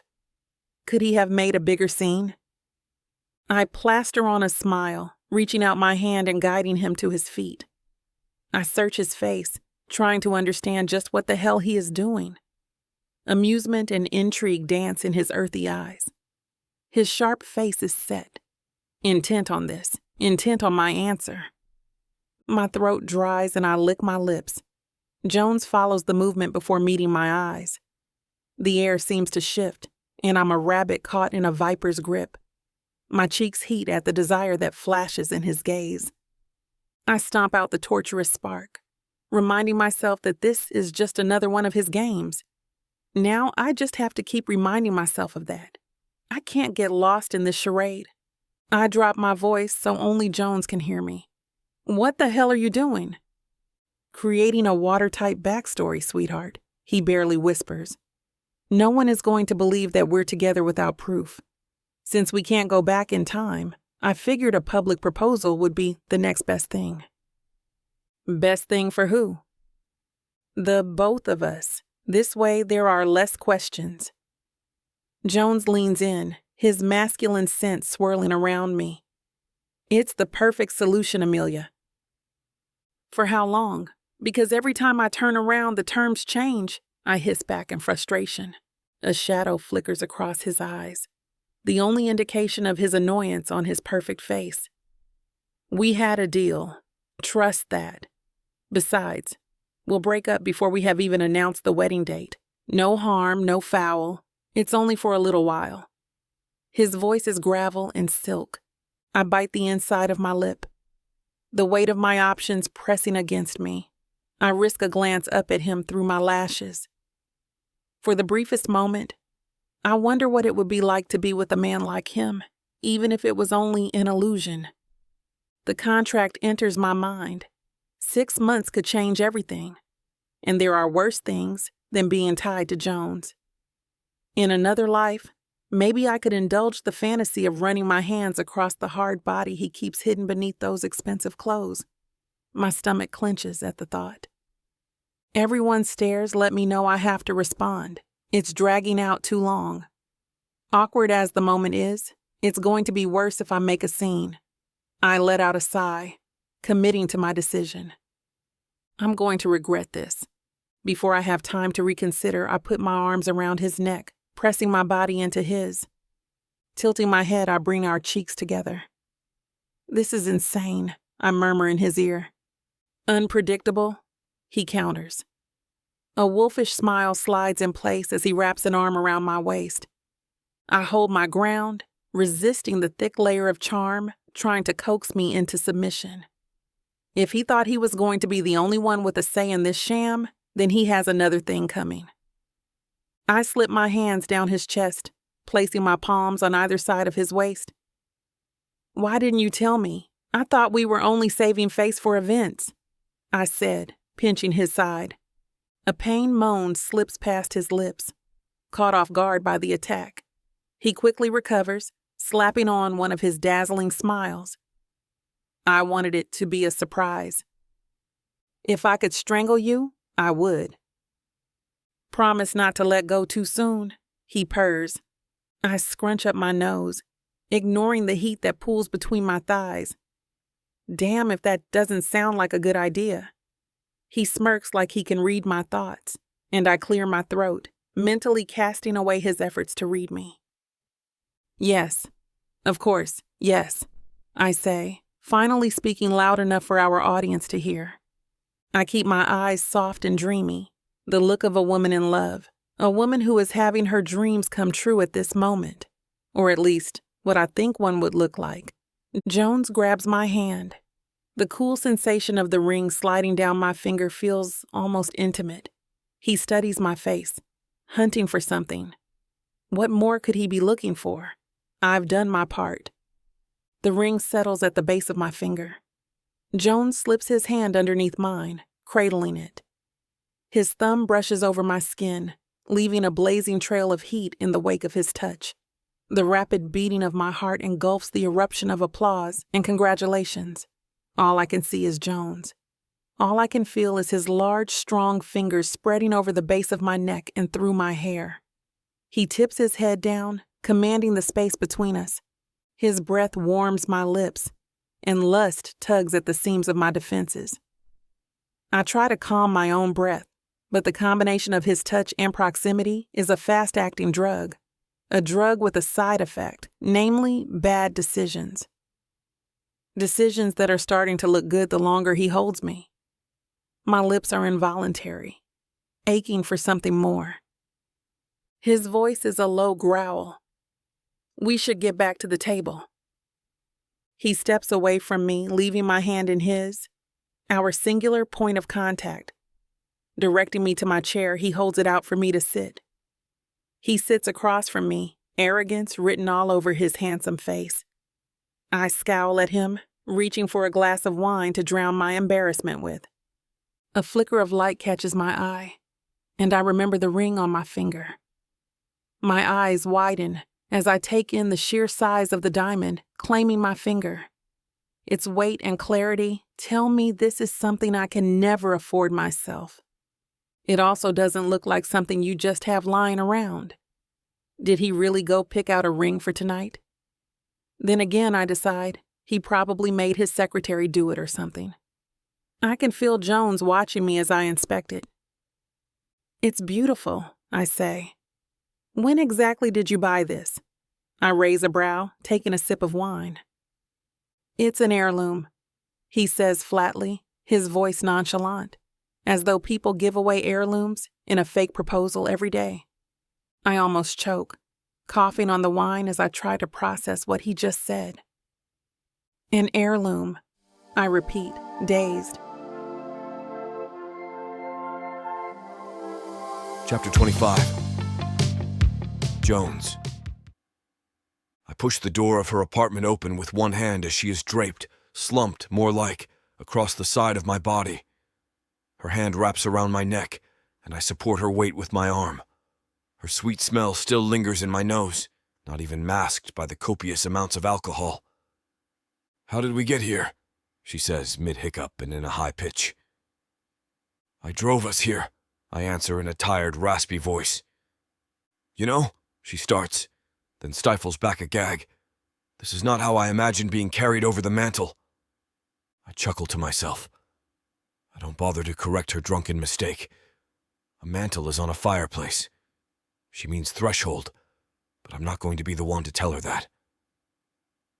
"Let's get you into bed." She lifts her head up drowsily. Her dark blue eyes gaze deeply into mine. "No, we can't. We can't," she hiccups. "Consummate our fake marriage." Proposal. This time I correct her, even though I know she is not in the right mind to even fully retain what I said. "I'm serious," she squeaks. "We can't do anything tonight." I drop my gaze down to hers and shake my head disapprovingly. "You know I would never take advantage of you like that." She nods. "You know that, right?" I try to confirm. It hurts my stomach to think she doesn't. Drunk or not, does she think that little of me? Another nod. "I want you to say that you know I will never take advantage of you." My voice deepens with concern. "I know you would not ever take advantage of me," she says, a bit slurred but still decipherable. "Good." I place the keys on the table by the door and walk further into her place. It's cozy but very tidy and organized. The sight does wonders for my organizational OCD, and I look around in approval. "Carry me to my room, you tall, toned man." She wriggles her eyebrows and slumps her entire body weight against mine. I lift her into my arms. The bare skin from the nape of her neck makes my back stiffen, and my hands under her warm, bare legs make me immediately want to do things to her. Not even just sexy things. I want to tell her how she makes me feel. I want to look in her eyes and tell her my dates with her are some of the happiest times of my life. But I can't. Not in this state that she is in. Or ever. She mumbles directions to her bedroom, even though I can clearly see the way to it from here. I carry her in and lay her on her bed. She immediately rolls over to face me as I walk to her bathroom. "No," she protests. "Stay! Where are you going so soon?" Her arms reach out for mine. I return the motion and she pulls me down closer to her. "Stay!" She is testing me, right? She wants to know if she can trust me, and if I will pick the noble thing to do. If anything, I want to build that trust with her. I'm not in this to get into her pants. I want to be in her life if she'd ever consider really having me. "I'm just starting the shower for you." "Oh." She blinks a couple times. I pull away, moving toward the bathroom. I flip over the knob and test the warmth of the water. I adjust it, and just when it feels almost perfect, I hear her exclaim from the other room. "Jones!" "Just a minute," I call out, grabbing a towel and placing it on the counter. Something about the way she calls my name makes me wild on the inside. I try to resist it. "It's hot," she whines. I walk back to her room to turn on the fan. As I turn from the wall switch, I see her sitting upright in bed, stripping off her dress. She slides it over her head, uncovering the soft brown skin I'm dying to explore. I squeeze my eyes shut and turn around, not wanting to see more than I already have. It feels wrong, even creepy. "You didn't ask her to do that," I remind myself, trying to justify it somehow. My body definitely got the message. I am hard as rock. Although I trust my own self-control, it's just better for the both of us if I leave. I'm sure she will be mortified about her lack of modesty tomorrow. I look at her, ready to say my goodbye. I'm caught off guard as her eyes widen, and she abruptly places a hand to her mouth. She winces and gulps. There is no way I can leave her alone like this. "Langley, you are about to find me so unattractive." Does she want me to find her attractive? Because I already do. What's in my pants just proves that. "What's up?" I say warily. "Can you carry me to the bathroom and then run away?" she asks. I hesitatingly take a step forward to her and scoop her up in my arms again. She leans all of herself on me, bare skin and all. "Hurry," she says with urgency. "I am getting you there as fast as possible." "Jones, I might just..." And with that, she unleashes the contents of her stomach all down my front. I'm not entirely surprised, though I was hoping to avoid this. I carefully slide her down to the floor of the bathroom, noting ruefully how close we were to the toilet. So close, yet so far. She gasps and places a hand over her face. "Oh no, no, I am so sorry." I look down at my drenched dress shirt. I slowly unbutton it, wanting to get it off as quickly as possible without spreading the mess any more than necessary. Strangely, though, I do not find her any less attractive. "It's no worry," I assure her. "I can just get it cleaned." I slip my shirt off my shoulders and let it fall to the floor, wrapping it in a bundle to contain the contents. Secretly, I replace the word "cleaned" for "thrown out" in my head. "Oh my, I am so sorry. Let me help you." She hurries to her cabinets and searches deliriously. I can't imagine what she's even looking for. "No, please don't worry about it," I press. "Here, let me." I press a bath towel that I had left on the counter against her mouth. I clean her up, wiping off her face. "Let's just get you into a change of clothes." Once I have her changed, covered, and settled back into bed, I take the shower that was intended for her, the water running cold already. I creep out quietly when I am done. She is sound asleep in her bedroom in an upright position, a wastebasket to her side. If anything happens, I'll hear her and go help. I take a spot on the couch in her cozy living room, staring at the ceiling fan. Watching it go round and around, I just can't shake the sight of her partially nude body. When I wake up in the morning from the little sleep I got, she's still in my mind. Chapter 26. Jones. I force my eyes open, the searing light melding with the lingering images of Amelia. Even in sleep, if you could call the hours I managed to scrape together that, it was impossible to wrench my mind from the desire she stirred. I let out a soft grunt, righting myself. My body was slow and heavy as I reached my arms up and rotated them. A satisfying pop sounded as my shoulders cracked. I wasn't built for sleeping on couches. It is still fairly early, though I can't spot a clock. The soft yellow hues of the rising sun peek through the breaks in the curtains, giving me a vague impression of the time. The apartment is still quiet and dark. I stand up slowly, walking back to Amelia's room with a frown on my face. The door is slightly ajar, just as I had left it last night. Widening the space, I move to walk in and pause.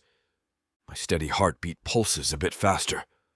I clench my jaw, telling myself that I just need to make sure she is okay. Then I push my way toward the bed. I can hear Amelia's shallow breaths underneath the tangle of blankets. Her dark hair pokes through the twisting fabric as if it is trying to escape.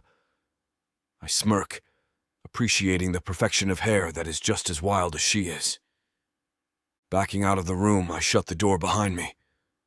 There is no point in waking her up now.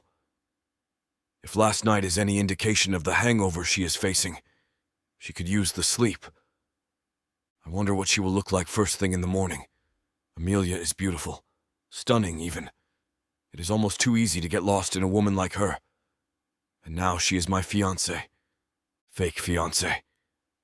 The truth washes over me, souring a need blooming inside my chest. What am I doing? Amela is my employee, no matter how enchanting she may be. And we had a deal, one she will be more than happy to end as quickly as possible. She's barely holding on as it is. I can't imagine the way she'd run away in terror if I told her I was hoping for more. I rummaged through the kitchen, opening all the cabinets before moving to the refrigerator to do the same. As expected, my little chef is well stocked. Not that that matters much to me. I am hopeless when it comes to cooking. The few times I tried to cook for myself ended with my meals burnt beyond recognition, or too repulsive to even try and taste. I never even considered cooking for someone else before. Funny that a man who owns a bunch of restaurants can't cook to save his life. But this is different. It's just breakfast. How hard can it be to cook an egg? I take out a carton of eggs, butter, bread, sausage, and 2 pans. Settling them all on the table, I stare at them like a mother looking at her unruly children. Who exactly am I playing house for? Certainly not for Amelia. My heart lurches at the thought, squeezing with a pain I can't name. I let out a breath, looking at the table. I decide I want to try anyway. Without giving it too much thought, I pull up YouTube and search for a recipe to follow. The woman in the video has a host of ingredients. A cold sensation sweeps through my gut. This is going to be harder than I thought. I set my jaw, surprisingly determined to figure this out. Setting the flame to high, I put down a pan on the burner, tossing in some butter before cracking an egg straight into its angry sizzle. Okay, step 1 complete. Turning my attention back to the counter, I start to search the drawers for a knife to open the sausage. Nothing. I've looked through all her drawers and not one knife. This is ridiculous. I snatch a fork from the counter and plunge it into the plastic sausage wrapping. Once the hole is big enough, I wiggle 2 fingers inside, widening the opening. The smell of burning eggs assault my nose.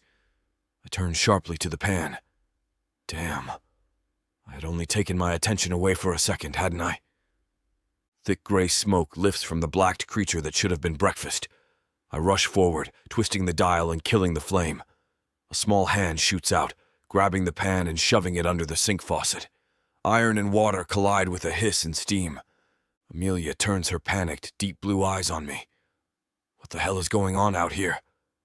I was trying to burn my house down while I slept, she finishes for me. Embarrassment washes through me. No, actually, I was trying to make breakfast. I'm just a bit... I look at the soggy black egg, then back at her. Clumsy?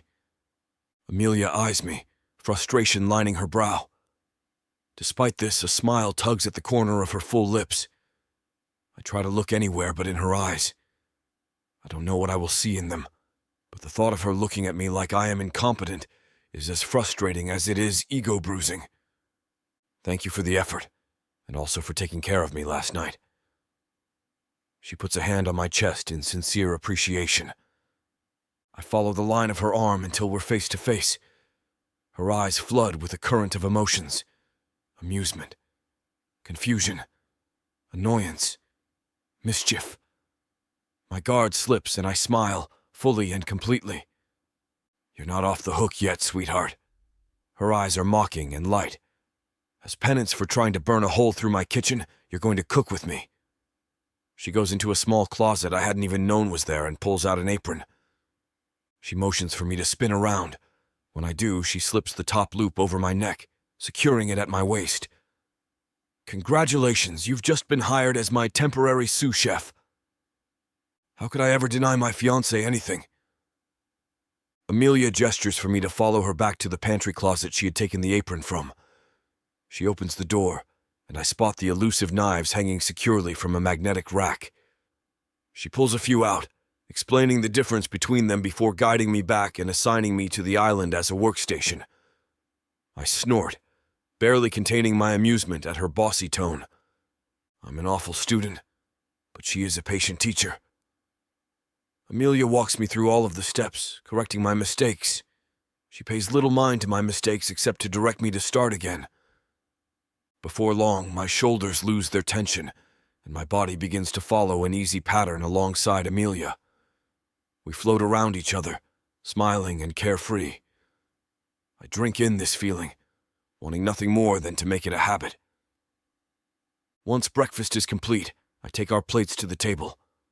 Amelia takes the seat next to mine, so we are shoulder to shoulder. She bumps against me playfully, and I mimic her action. For a moment, we aren't anything more than Amelia and Jones, a man and woman enjoying a simple breakfast together. So, how does it taste? She probes. Like a dream. Chapter 27. Amelia. I sit at the table with my head thrown back and clutching my full belly. I let out a satisfied sigh and close my eyes. That was so delicious. I am truly an amazing chef, Jones says as he runs a napkin over his mouth. I reach over and playfully hit his shoulder. He winces and groans, but I'm positive that it hurt my hand more than it hurt him. It's like hitting a brick wall. I shiver. Not bad for your first time, I say, meeting his eyes with a smile. Was that innuendo intended? The corner of his lip tugs up in a mischievous smile. My cheeks heat up immediately, and my hangover headache momentarily subsides, just thinking about what he meant. I cover my face in my hands and shake my head. Your food, I say through my muffled mouth. We make a great team. That we do, he agrees. We sit in silence for a bit longer, and I let my eyes wander over the dirty dishes on the counters.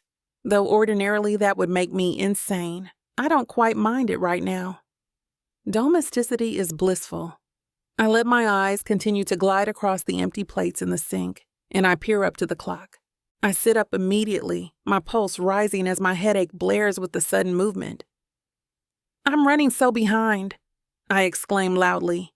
I see Jones shift in his seat as he stands with me. I rush to the bathroom, trying to ignore the fact that just mere hours ago, Jones was definitely witness and victim to the most embarrassing moment of my life. Ugh, it makes me queasy just thinking about it. I wish I didn't drink my body weight in alcohol last night. I pull my hair into a top knot, ignoring the tangles and stray hairs. I splash cold water on my face, awakening my senses and making my blood momentarily run cold. A knock is at my doorframe. Amelia. I blow water off my lips and turn to face him. Wet hairs cling to my face, and water clumps my eyelashes together. Okay, he has witnessed 2 embarrassing moments in my life now. Yes? I chirp, feeling for a towel on the rack. You don't have to go to work today. He steps in closer. Take the day off. I know you're definitely trying to power through a headache right now. His wrist is leaning on the top of the doorframe. A sliver of toned skin peeks from under his shirt. Yes, I do, I insist. I pat my face dry and rush over to my closet.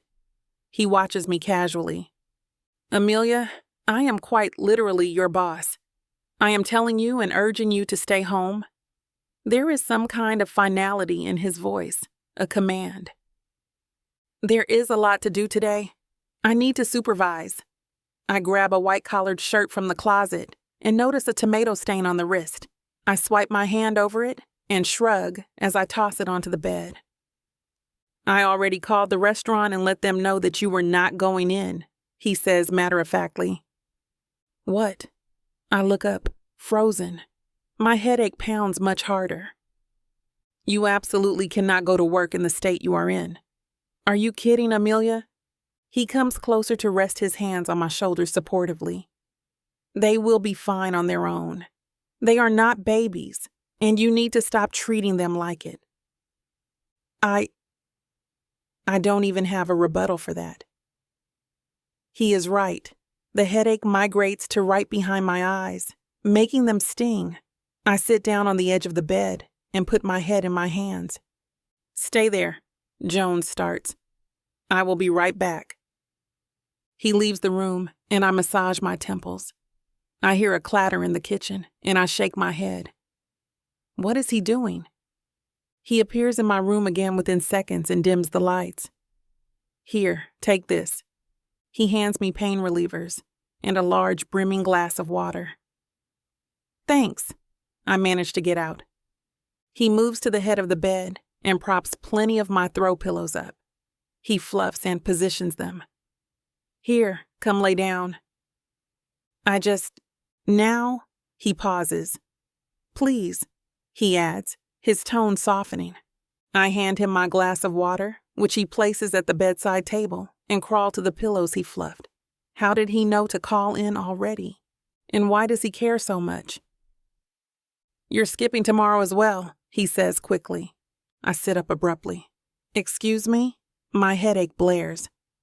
You're busy? With what? I say with a slight whimper.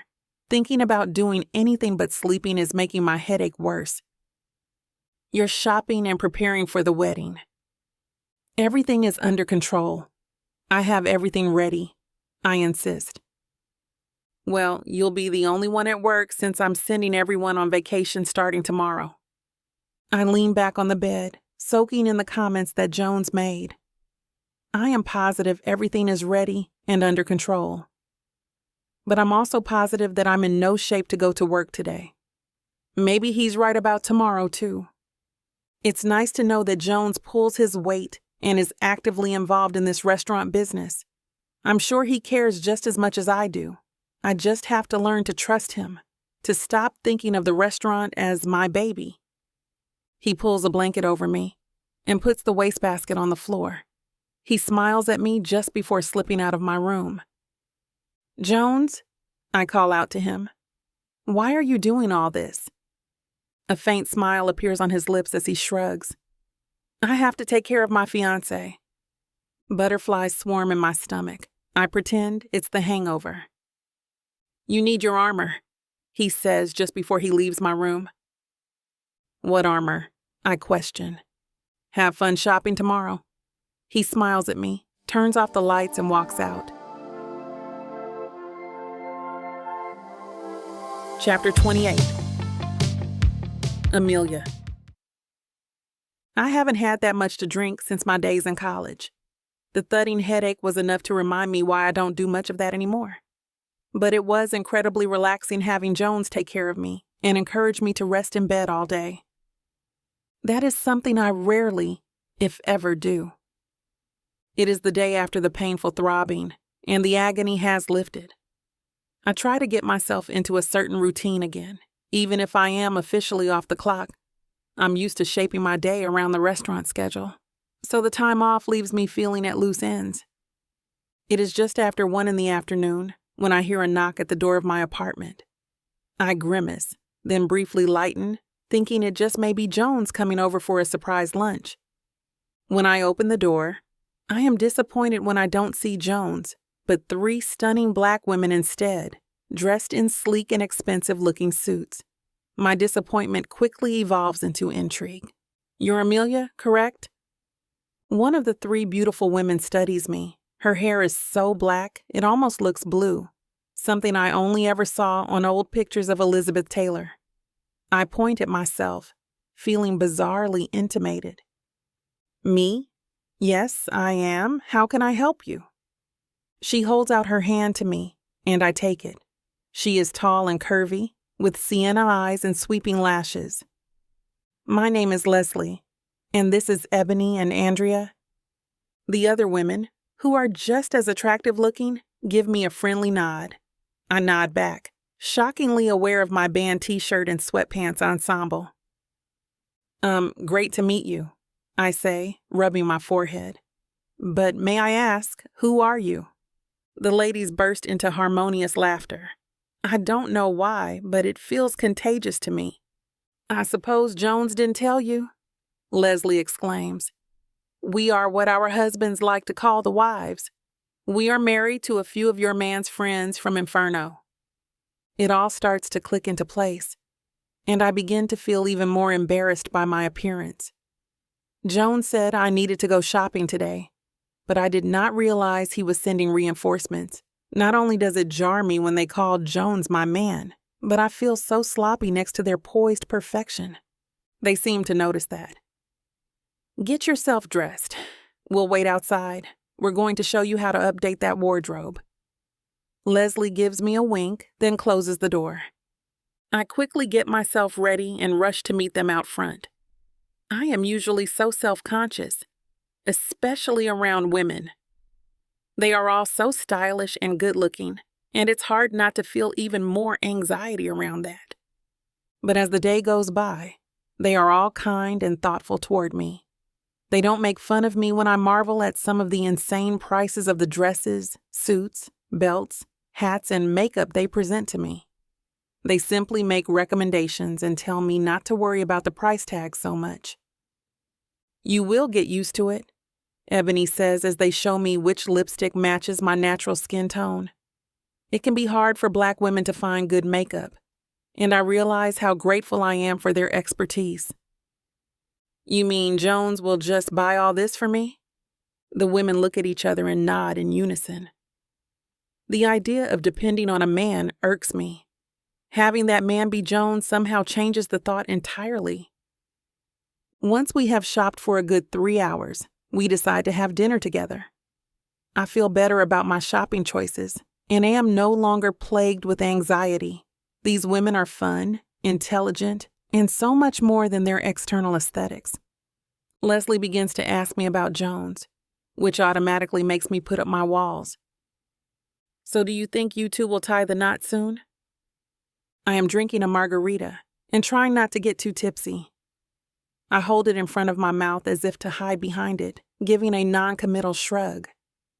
"He's very busy with work. I'm not sure when we will get around to it, to be honest." Ebony scoffs from across the table. "You've got to show him that you're worth it, honey. Don't just wait around for him to decide when to make the date. Tell him he has to. Especially if he loves you," Andrea chimes in. I feel my cheeks start to heat, and I toss the margarita back. I am not a great liar, and it feels wrong to deceive these women. They all seem so kind and so genuine. If the circumstances were real, I would have loved to get their honest advice. But I have to keep my mouth shut for Jones's sake. We have a deal, and I must uphold my end of the bargain. I give them a smile and a nod, trying my best to sound sincere. "You're totally right. I suppose I have let myself think of that as an excuse for too long. I really should tell him how I'm feeling." I can sense Leslie next to me trying to see through my words. Her eyes are so penetrating it's difficult to look away. I honestly never thought Jones would be the type to settle down. He always seemed way too into his work for that, Ebony says. Well, all it takes is the right girl to turn someone around. Isn't that right, Amelia? Leslie elbows me, then gives me another wink. I try to force a laugh, but I fear she is detecting deception. I can't let anyone know about our deal. The restaurant, as well as Jones's reputation, will be in shambles.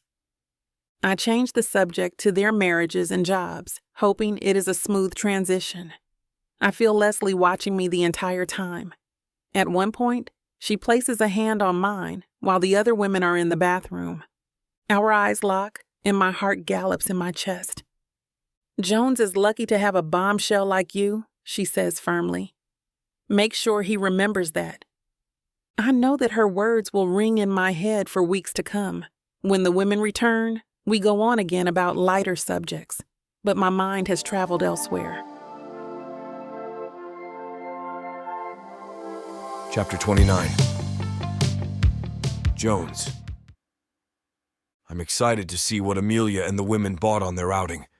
I hope Amelia didn't take it as an insult when I sent the wives over. I thought it would be a fun way to ease her into the lifestyle that will be expected of her as my fiancé. Plus, the idea of making her happy sends out a swarm of butterflies inside my stomach. Amelia had given me a key to her apartment, so I went there later in the evening to help her pack for our trip. I'm sitting at the kitchen counter, impatiently bouncing my knee up and down and gazing at the clock every few minutes. It's almost 8 at night, and I'm starting to lose my mind a little. Not with concern. I know she is in good hands with the ladies, but with outright selfishness. I know it, but I don't really enjoy admitting that to myself. When it is closer to 9, I hear the door open.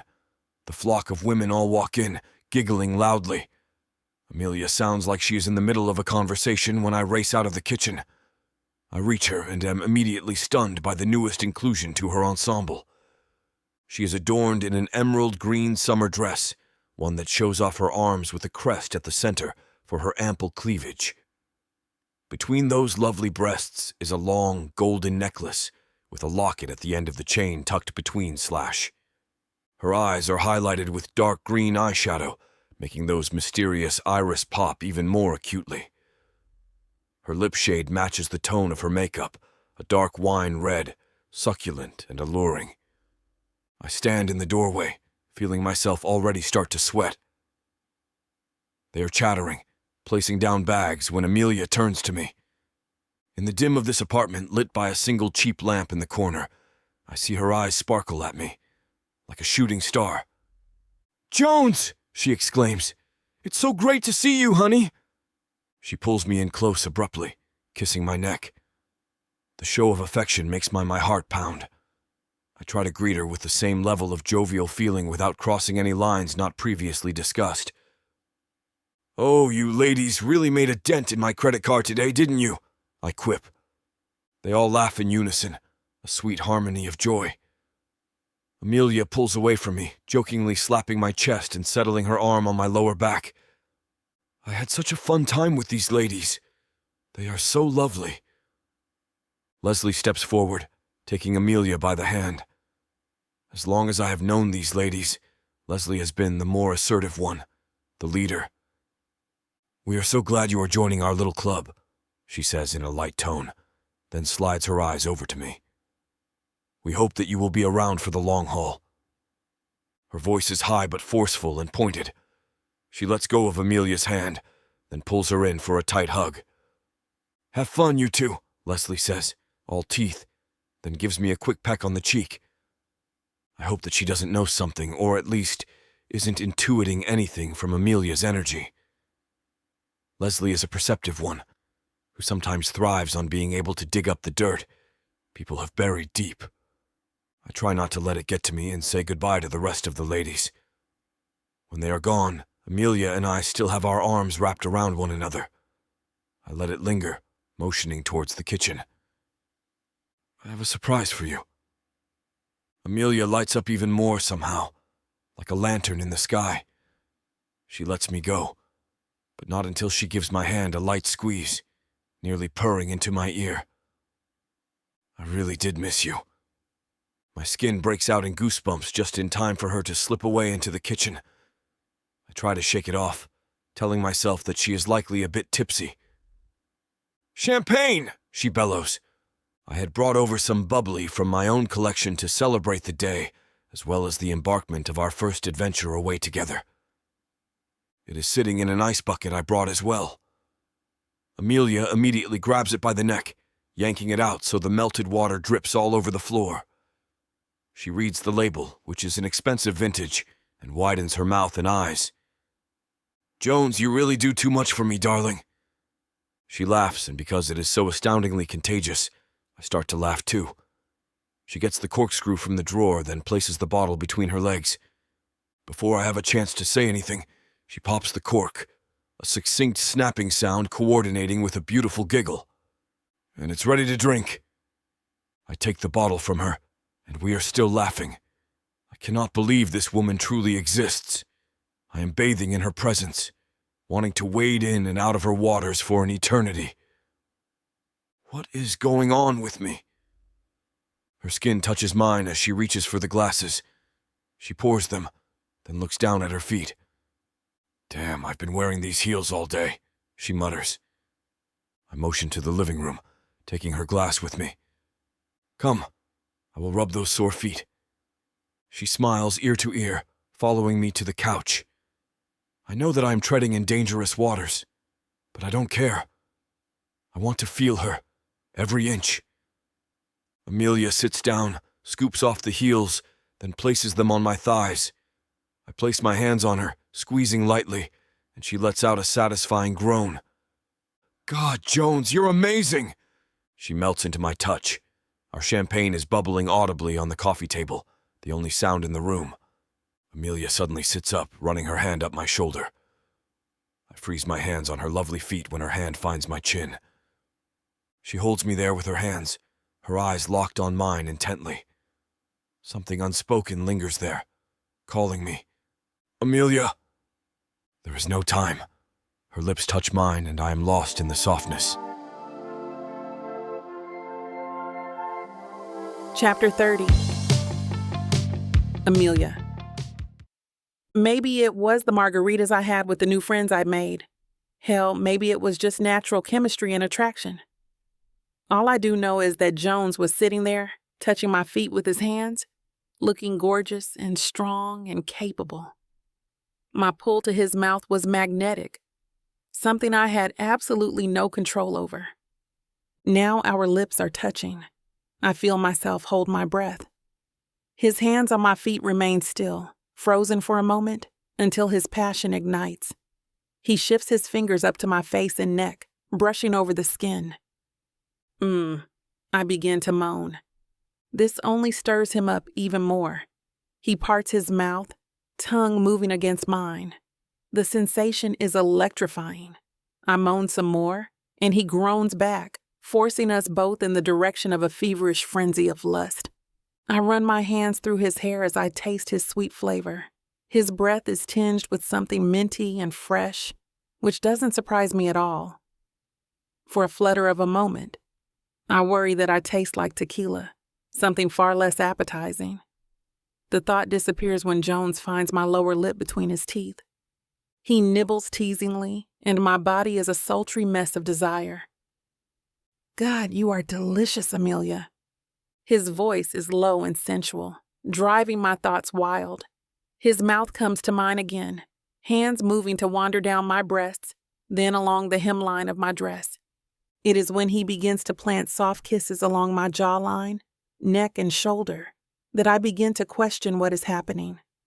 I am on the edge of giving into this. His firm but gentle mouth along my shoulder enough to make me melt into oblivion. But the voice in my head knows better. It speaks up, louder than the passion of the moment. Breathlessly, I protest. Jones, wait. He is already lost in my body, pushing the straps of my dress down to my elbows. I have to take him by the shoulders, pushing him away with a delicacy I've never used for anyone else.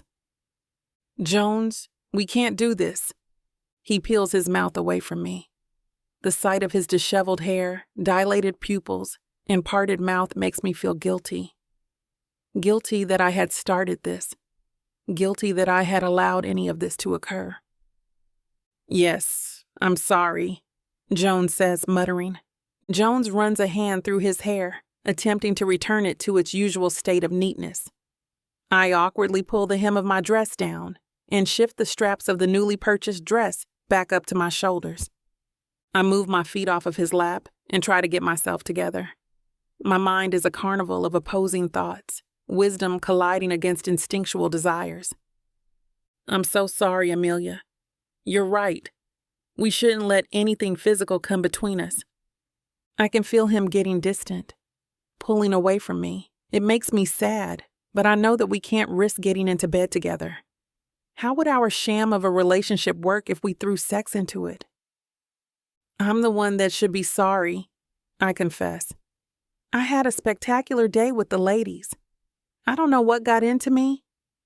My voice trails off, and he waves a hand in front of my face. He isn't blowing me off, but looks regretful in his own way of expressing it. Jones had shown his inner wants, and I think that is something he doesn't do easily. "No need to explain yourself, Amelia. I understand. Let's keep this professional." After adjusting his clothing, Jones stands up and moves towards the door. Without looking me in the eye, he grabs his coat and tries to act cool as he places it on. I feel guilt moving through me, despite knowing I had done the right thing. I stand up, feeling exposed in my dress, conflicted. I am torn between wanting to cover up and strip down at the same time. Jones only looks at me briefly, his eyes darting away from mine. "I will message you details about the trip tomorrow. I can send my car around 11 if that works." I can only nod. I want to embrace him, kiss him again, lead him into the bedroom, and show him how I really feel. But this isn't real, is it? This is all acting. Attraction is one thing, but a relationship is another. We don't have a relationship. "Yes," I mutter. "That is fine. Absolutely fine." Jones nods, then takes the doorknob. My heart nearly breaks in half when he doesn't say any more. He merely goes out, closing the door behind him. My hands fly up to my face. I cringe, berating myself for my impulsive behavior. "God, Amelia, why? He's your boss. You have a deal." I start to feel the opposite of sexy in this dress, so I race to the bedroom, ripping off the luxury item. I toss it into the back of my closet, stashed far away where I won't have to see it again. I try to rinse clean in the shower, but I can't stop thinking about how good his hands felt on me. I run my fingers along my lips, remembering the sweetness keenly. "Amelia, stop." "What the hell?" I chastise myself out loud, even though it hasn't been working so far. Maybe if I say the words, they'll be more effective. I finish off in the shower. Although it isn't very late, I climb into bed. I pull the covers over my head and feel my body begin to shake with weeping. I'm not entirely sure why, but I let the tears flow. I don't know how long I can keep this up. The money sounds amazing, life-changing even. But this mounting attraction feels a lot like a balloon about to burst.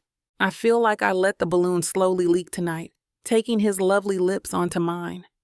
It was admitting a dream I have been holding in since the day we met. But I cannot let myself get lost in wishful thinking. This is a deal, and that is all it will ever be.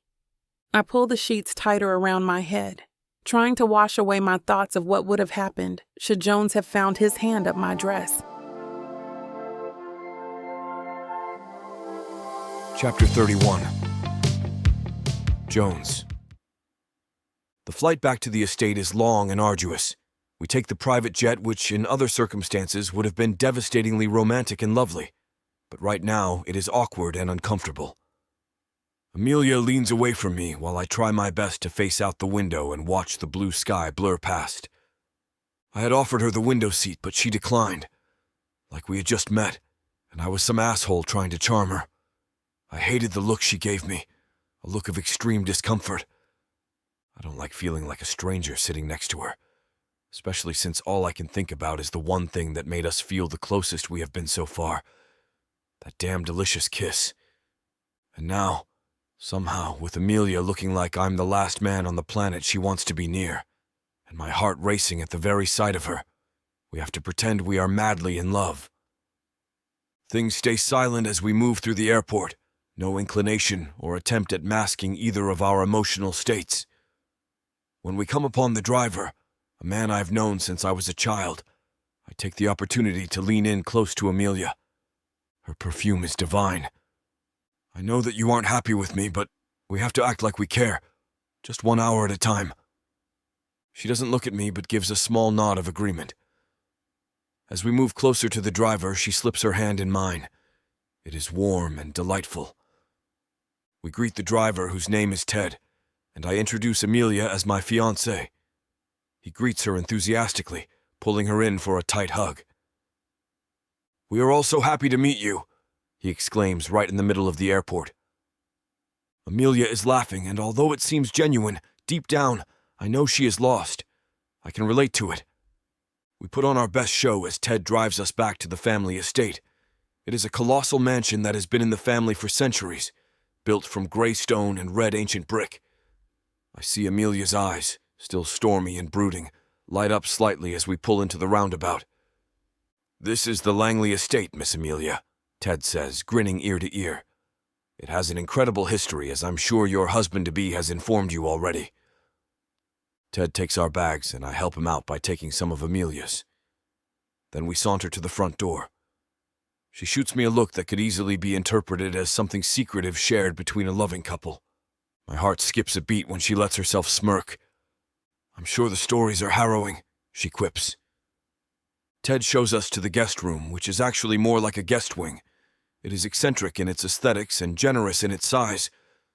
I can see Amelia gazing around at the high ceilings, the tasteless paintings and gold trimming which should have been replaced decades ago. Ted leaves us to get comfortable, and I jolt a bit when Amelia speaks as soon as he closes the door behind him. "Not exactly modern." I smile, bringing the bags to the bedside. She's still gazing around the room, amazed but also likely a bit disgusted. She's never let me forget that she just considers me a rich, spoiled, overgrown child. "I'm glad you realize you went into a time machine, not a jet," I say softly. She lets out a puff of laughter. It is small, but I will take it. "I feel like I'm lodging in Versailles," she comments. Before I have a chance to reply, I hear a knock on the door. I grunt, genuinely irritated by the interruption to the progress we were making. I open the door to find Ted again, who doubles as a butler of sorts at the estate. "I'm sorry, sir, but your parents have arrived." I feel my face heat, and Amelia's energy shifts at the same time. "They're here? Now?" I inquire firmly. Ted nods, a little bashfully. I close my eyes and rub the bridge of my nose. Ted has known me since I was a child. He knows the relationship I've had with my parents has always been strained. He touches my wrist and gives me some reassuring words. "They're excited about your engagement. Go easy on them." I say goodbye to Ted and close the door, leaning up against it with a heaving sigh. Amelia comes up to me, looking nervous. "Your parents are here?" she says. "You told me they probably wouldn't come anyway." Her voice is a seething whisper, and it only serves to upset me more. I resent the implication that I lied, that I'm not just as blindsided as her. I close my eyes, trying to figure out how the hell we're going to get through this. I didn't think they would. Maybe because I'm engaged like Ted said. I don't know. I didn't anticipate this. Amelia lets out her own grunt of a sigh, and we hear the pattering of feet moving through the long hallways at the same time. Our eyes lock, 2 soldiers ready for battle. "We can do this. Like you said earlier, 1 hour at a time." My soul bursts with warmth at the realization that she took what I had said to heart. The other half, though, begins to split, wondering if we will ever get past that kiss. "Where is my little boy?" a voice booms in the hallway. It is my mother. I feel my body begin to tighten at the sheer sound of it. I grip the door handle and shoot Amelia a combat-ready glare. Okay, I whisper. She simply nods. It is cold and sad. I open the door and wrap an arm around Amelia. My parents come in. My mother, the animated and overstepping one. My father, the ever-stoic robot. We are so glad to meet you, darling. My mother goes for Amelia first, wrapping her hands around her waist and pulling her in hard. They begin to sway as my mother babbles greetings, while my father holds out his hand to me. His eyes are like mine, brown and lifeless. Son, he mutters. I wince at the label, struck by the sudden urge to ask him where he was for my childhood if he expects to call me son now. But I bite down the nasty words, swallowing them over what feels like a rock in my throat. I won't put Amelia through that. He isn't worth it anyway. Chapter 32. Amelia. The abrupt arrival of Jones's parents has put me in a whirlwind. At first, I was angry. He had said they didn't normally attend the family functions, and he didn't think they were coming. I know, however, that some of my anger was residue from our near failure the day before. That magical kiss and subsequent potential entanglement. I have to put on a performance, though, no matter what. I signed a contract, and I'm going to go through with it, even if it breaks my heart in two. I noticed the look on his mother's face when she pulled me in close. It was one of love and desperation. It wasn't what I was expecting after hearing about his indifferent parents who abandoned him into his grandparents' care. "Oh, how we have heard so much about you," his mother exclaims, peppering my cheeks with kisses. I can't help but wonder who she has heard it from, if that is true. "Jones, you must be ecstatic." Jones's body language is one of defense, and I'm very confused by this interaction. I give into his mother's hug, laughing like a good fiancé and patting her on the lower back. "My goodness, I hope you've heard all good things," I reply back, making polite banter. "I am Glory, and this is Anthony," his mother says, touching the arm of Jones's father. He looks like an older, more impatient version of Jones. He simply gives me a nod. Then I feel Jones slowly move half of his body in front of me. Glory still grips my hand with no indication of letting go. "Are you here for the wedding?" Jones asks coldly. "I didn't think either of you were coming." Glory lets out a loud cackle that echoes off the high ceilings. She has dark eyes like Jones too, but there is a brightness in the center. They look more hopeful, less jaded. "Oh, Jones," Glory says, taking his hand in hers. "We found out through the grapevine that you were engaged. We simply had to meet the lucky lady." Jones gives a smile that looks painful and forced. We stand there for a few seconds, Glory's eyes lingering on me, and I swear I start to see a watery sheen. Before the moment goes on too long, Glory claps her hands together, blinking away what might have been tears. They're gone so fast I'm not even quite sure. "Well, there are some refreshments Ted has laid out on the veranda. How about you and I have a little girl talk, Amelia, while the men have their own?" In a normal circumstance, I would scoff at such old ideas of gender separation. But I don't want to upset the parents, and there is something about Glory that intrigues me anyway. "Sounds divine," I say with a big smile. The idea of being alone with one of Jones's parents initially terrified me. He had told me that he wasn't close to either of them, and that they hardly ever showed any interest in his life.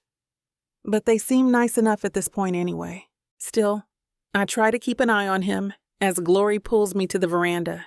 As promised, there is indeed a generous display of snacks and cucumber water. "Have a seat, darling," she says sweetly. As I sit down, I take a glance behind me and spot where Jones and Anthony have gone. I can see them sitting in the lounge that we passed through, sitting opposite one another like they are in an interrogation. Glory spots me gazing, and I try to shoot her a comforting smile. She brings me a glass of cucumber water, and I thank her. "Don't mind him," she says, sitting close to me. Anthony isn't the most sociable person, but he means well, I promise you that. I shake my head back and forth, hoping I haven't been completely found out. Oh, I understand. My father can be the same way. My statement could not be any further from the truth. I never knew my father, so his silence was and will be eternal. It is a bold lie, but one I feel comfortable offering this stranger. This stranger who, I suspect, is using me to get to Jones. She's nice enough, but something about her leaves me wary. She nods, scooting her body over to mine until our knees touch. I start to feel nervous again, but try to stick it out, for Jones's sake. Glory touches my shoulder like we are old pals. So tell me everything. How is Jones doing? What has he been up to? I stifle the urge to frown. He must never speak to his parents or send them any updates whatsoever. Suddenly, I begin to see why she might be using me as a connection to him, and it may not be as underhanded as I thought. He is doing wonderful. He loves his restaurants and the business that goes along with it. He is a very hard-working man, your son. This time, I tell her something honest, beginning to empathize with this confusing woman. Glory beams at me and her eyes fill with tears once more. And he's pretty handsome to boot, isn't he? My response is sincere, so sincere that it scares me a little. Oh, incredibly, I can't believe he bothered to ask me out in the first place. Glory lets out that stunning cackle again, clapping me on the leg in good humor. Don't sell yourself short, honey. You are a lovely woman. She reassures me. I can't understand how this vibrant woman is the same one Jones described. While I chat with Glory, I wait for the ball to drop. Where are these terribly unsupportive parents Jones had been talking about? All I can see sitting before me here is a woman who wants to know her son. I tell her as much as I can while keeping the truth a secret. But I find myself getting along with Glory easily, joking about Jones' serious facial expressions and his various adorable habits that include an obsessive lip biting when he is considering something deeply. I almost begin to forget that we have an agreement that will have us splitting after 6 months, once the charade has been accepted and his public image is rebuilt. I let that all go for now and enjoy the presence of a woman who knew the enigma that is Jones far before I did. Could Jones have been wrong about his parents? Where are these terrible people with an ulterior motive that he warned me about? Chapter 33. Jones. My father leads me silently to the lounge area, while Amelia has been accosted to the veranda with my mother. I watch as they bond in the open air, and I begin to feel an anger rise in me like lava from a volcano. So, how are things in the restaurant business, son? We sit opposite one another while Ted and the kitchen crew serve us refreshments. I blow off the offer of cucumber water and lean back in the chair, crossing one leg over the other. The restaurant business? I say, my tone coated in condescension. As good as running any 14 businesses at once, I suppose. My father has a look about him that most interpret as indifference.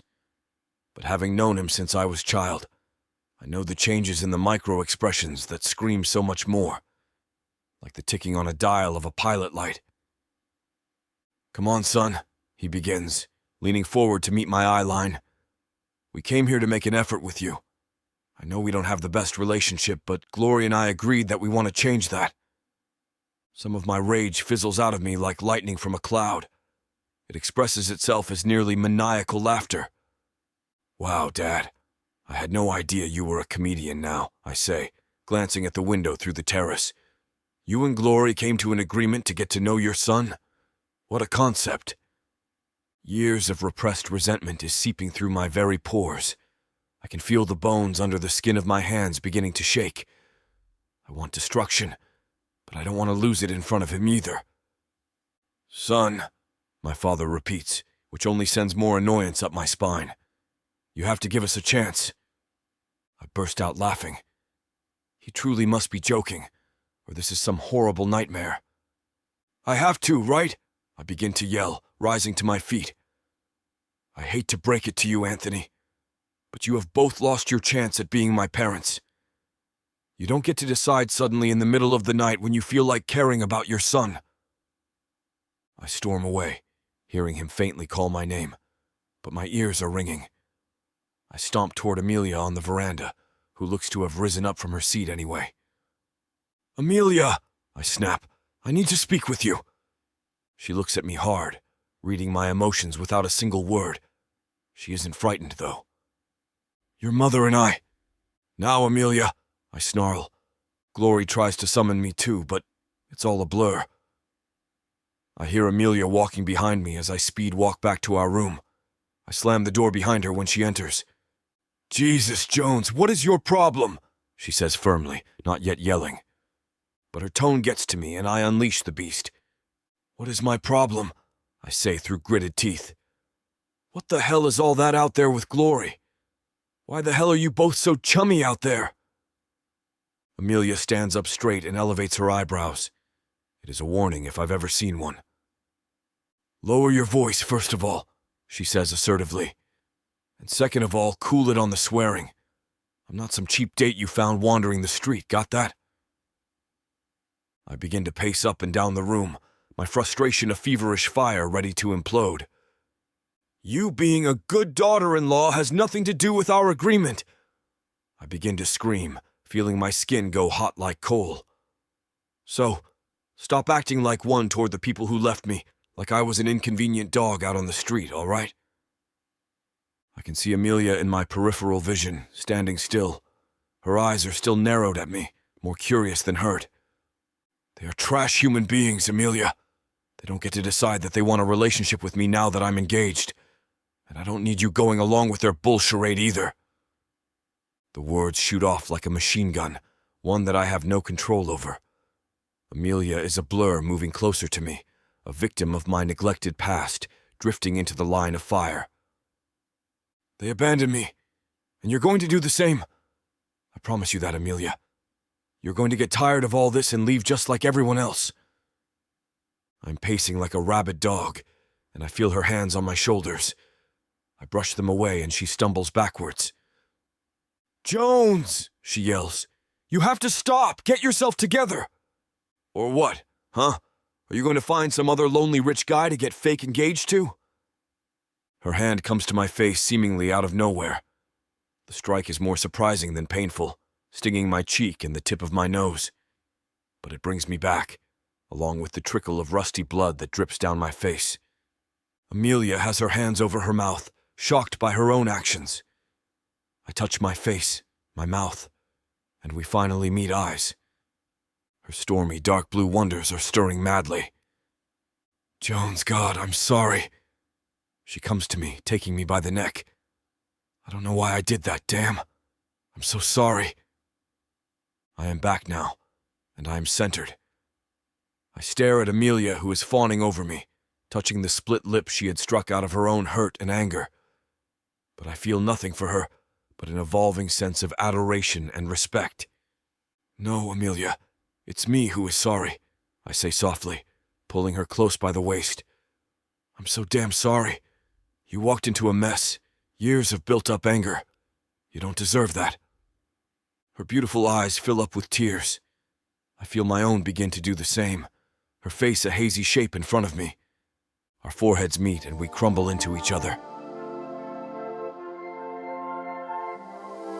Chapter 34. Jones. My parents have left us alone for the time being, so I guide Amelia over to the couch in front of the fireplace in our room. She strokes my hands with her thumb as I tell her the details of my childhood, something I had yet to put into words outside my mind. The presence of her body pressed against mine, along with her other hand stroking my head, makes me feel safe. She has a serene energy about her that, along with everything that makes her astonishing, captivates me more and more by the day. I have never known a real loving household, I begin, soothed by Amelia's touch. When I was young, I would go to school with kids who spoke about Christmases and holidays with their families. It all sounded so warm and inviting, but it wasn't like that for me. Amelia nods silently, her eyes glittering with interest and comfort. I cannot look at them directly, for I fear they may pull me into her completely. They married each other as an agreement of sorts. My father came from the bottom and made his money in business. Then he found my mother, who came from a high-status family. She wanted his money, and he wanted her reputation, so it was passionless from the beginning. Amelia keeps nodding, running her fingers through my hair gently. Then, along the way, they had me. I'm not entirely sure why, to be honest, but I've resented them for it very early on. It was clear to me even as a child that they weren't in love. I was the result of passing the time with sex, or even a status move. I'm not sure which is worse. Amelia's expression only minutely changes as I speak. I can feel and smell the perfumed scent of her skin, so angelic, a lavender and vanilla mix settling in my nostrils. I go on. The urge to expel truth's a triumphant development for a man who has always lived so closed off. When I was old enough, I was shipped off to boarding school. It was clear to me then, more than ever, that they weren't interested in being real parents. I spent most of the days off with my grandparents, being told that Mom and Dad were busy with work. Amelia tilts her head to the side. I can see the cobalt blue, that mystical shade, regarding me, even without seeing it directly. "That sounds painful, Jones," she says in the smoothest, more delicate tone. "Tell me more." I swallow, realizing that my mouth is dry suddenly. I then shrug, losing myself in the touch of her hands on me. "There really isn't much else to it," I say, gazing around the room at the unlit fireplace. "I finished off boarding school. They paid for college where I majored in business. Then I immediately started investing. I convinced myself that I didn't need them, that I didn't need anyone, really." Amelia nods and her lips go thin. She stops running her fingers through my hair, and that is when our eyes are magnetized. I see her stormy shades, her plump lips, and I swear, I can taste that kiss from yesterday in my mouth. "I can understand why you would feel that way," Amelia murmurs. "I'm so sorry that you had to go through all of that on your own, sweetheart." The affectionate name makes me shiver in the most bewitching way. I take her hand from my cheek and kiss the palm. Amelia watches me, her chest beginning to rise and fall quickly. "I know you are, Amelia. For the first time in my entire life, I actually believe someone when they say that." She smiles at me, a single stream of a tear sliding down her charming face. I bring my hand to her and wipe away the tear with my thumb. Amelia's voice is low, dozy, breathless, and sultry. "I want to do something for you, Jones. For us. If you want that, I mean." "I want what you want, Amelia," I whisper over her lips, a mere inch away from mine. "I don't want to screw this up. I will do what you feel comfortable with." A flash of lust moves through her, and there is nothing more either of us can do about it. The attraction is palpable, insatiable, and pointless to ignore any longer. "I want you," she says. "So sorry. We're just getting to the good part, but it's a little too heated for YouTube. Head on over to tylawalker.com with discount code SAVE40 to access the full version of this audiobook and so much more."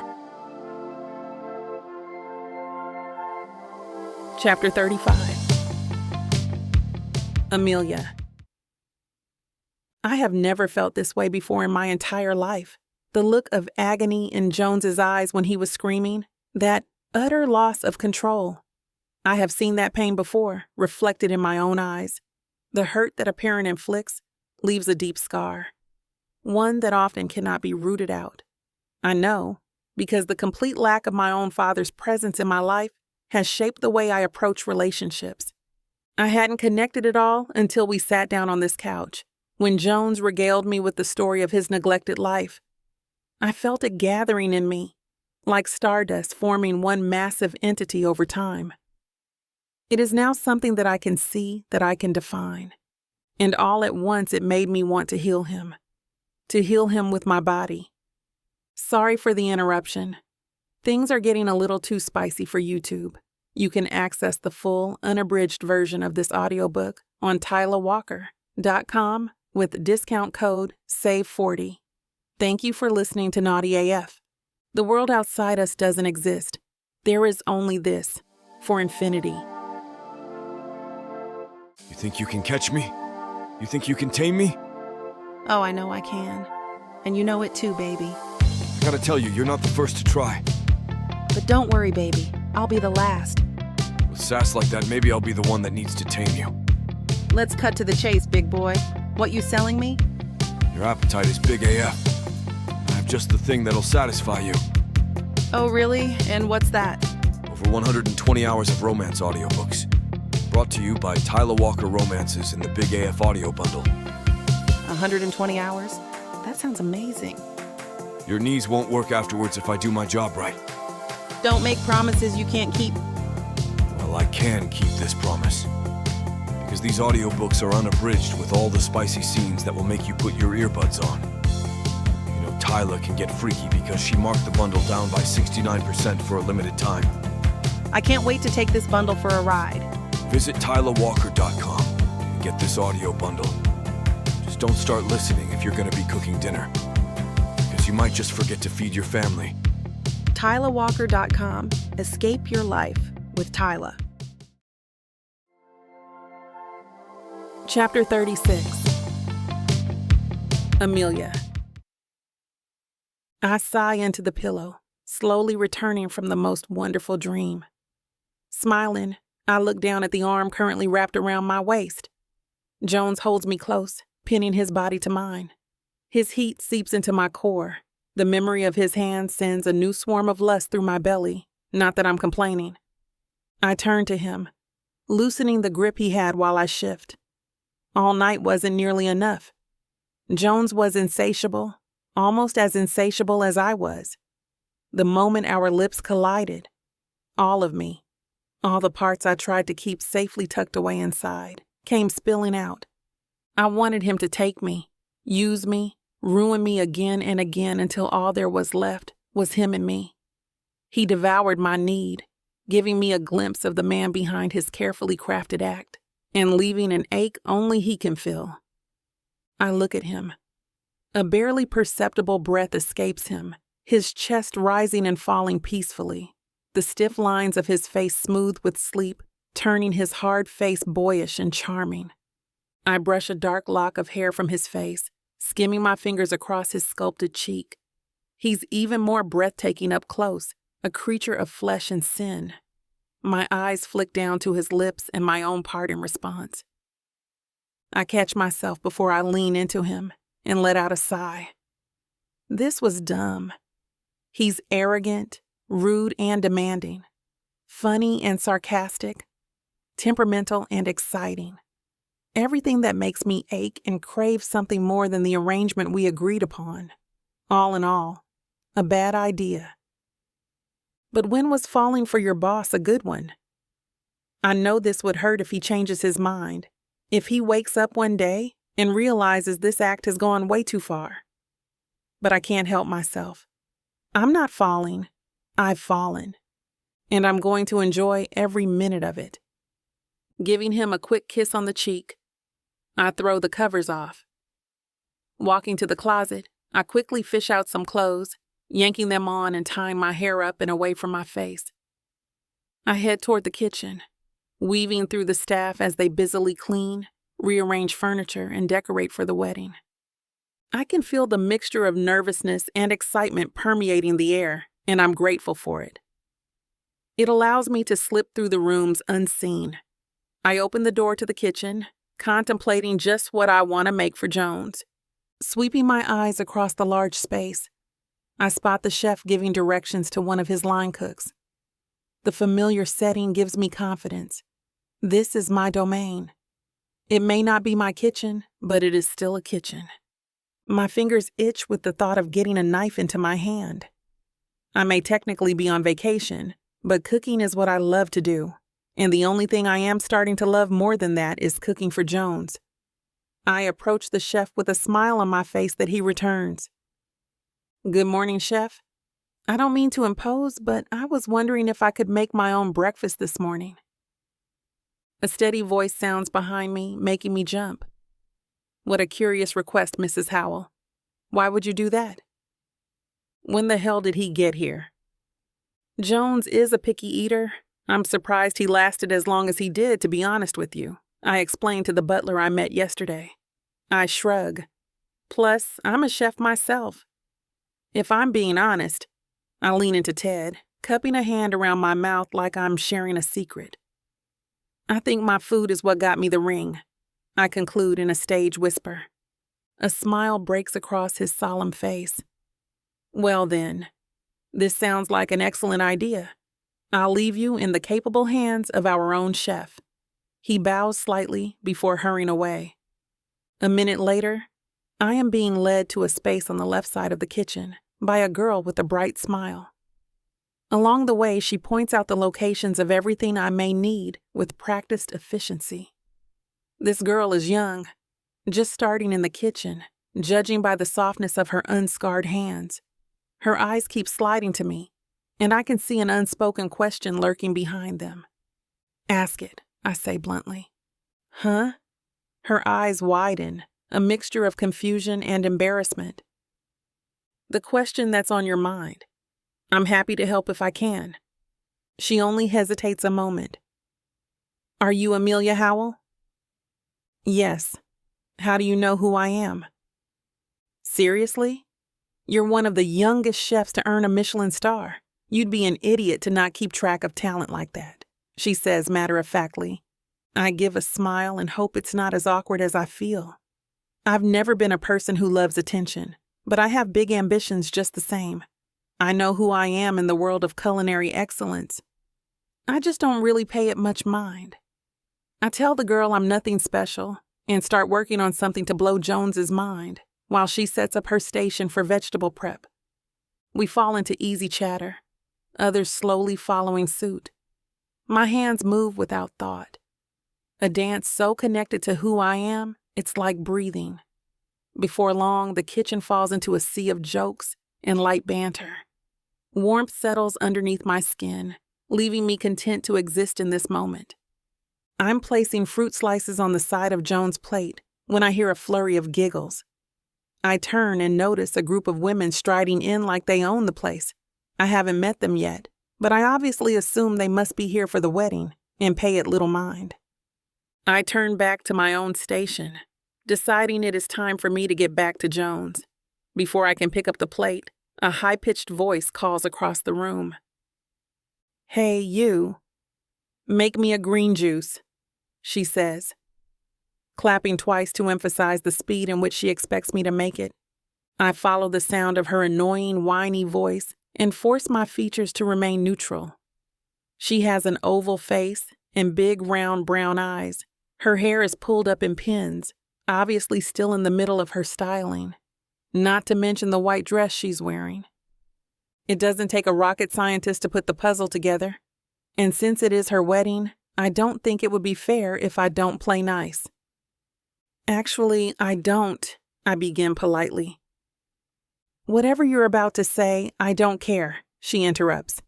Just make me the damn juice and bring it to me on the patio in the next 3 minutes.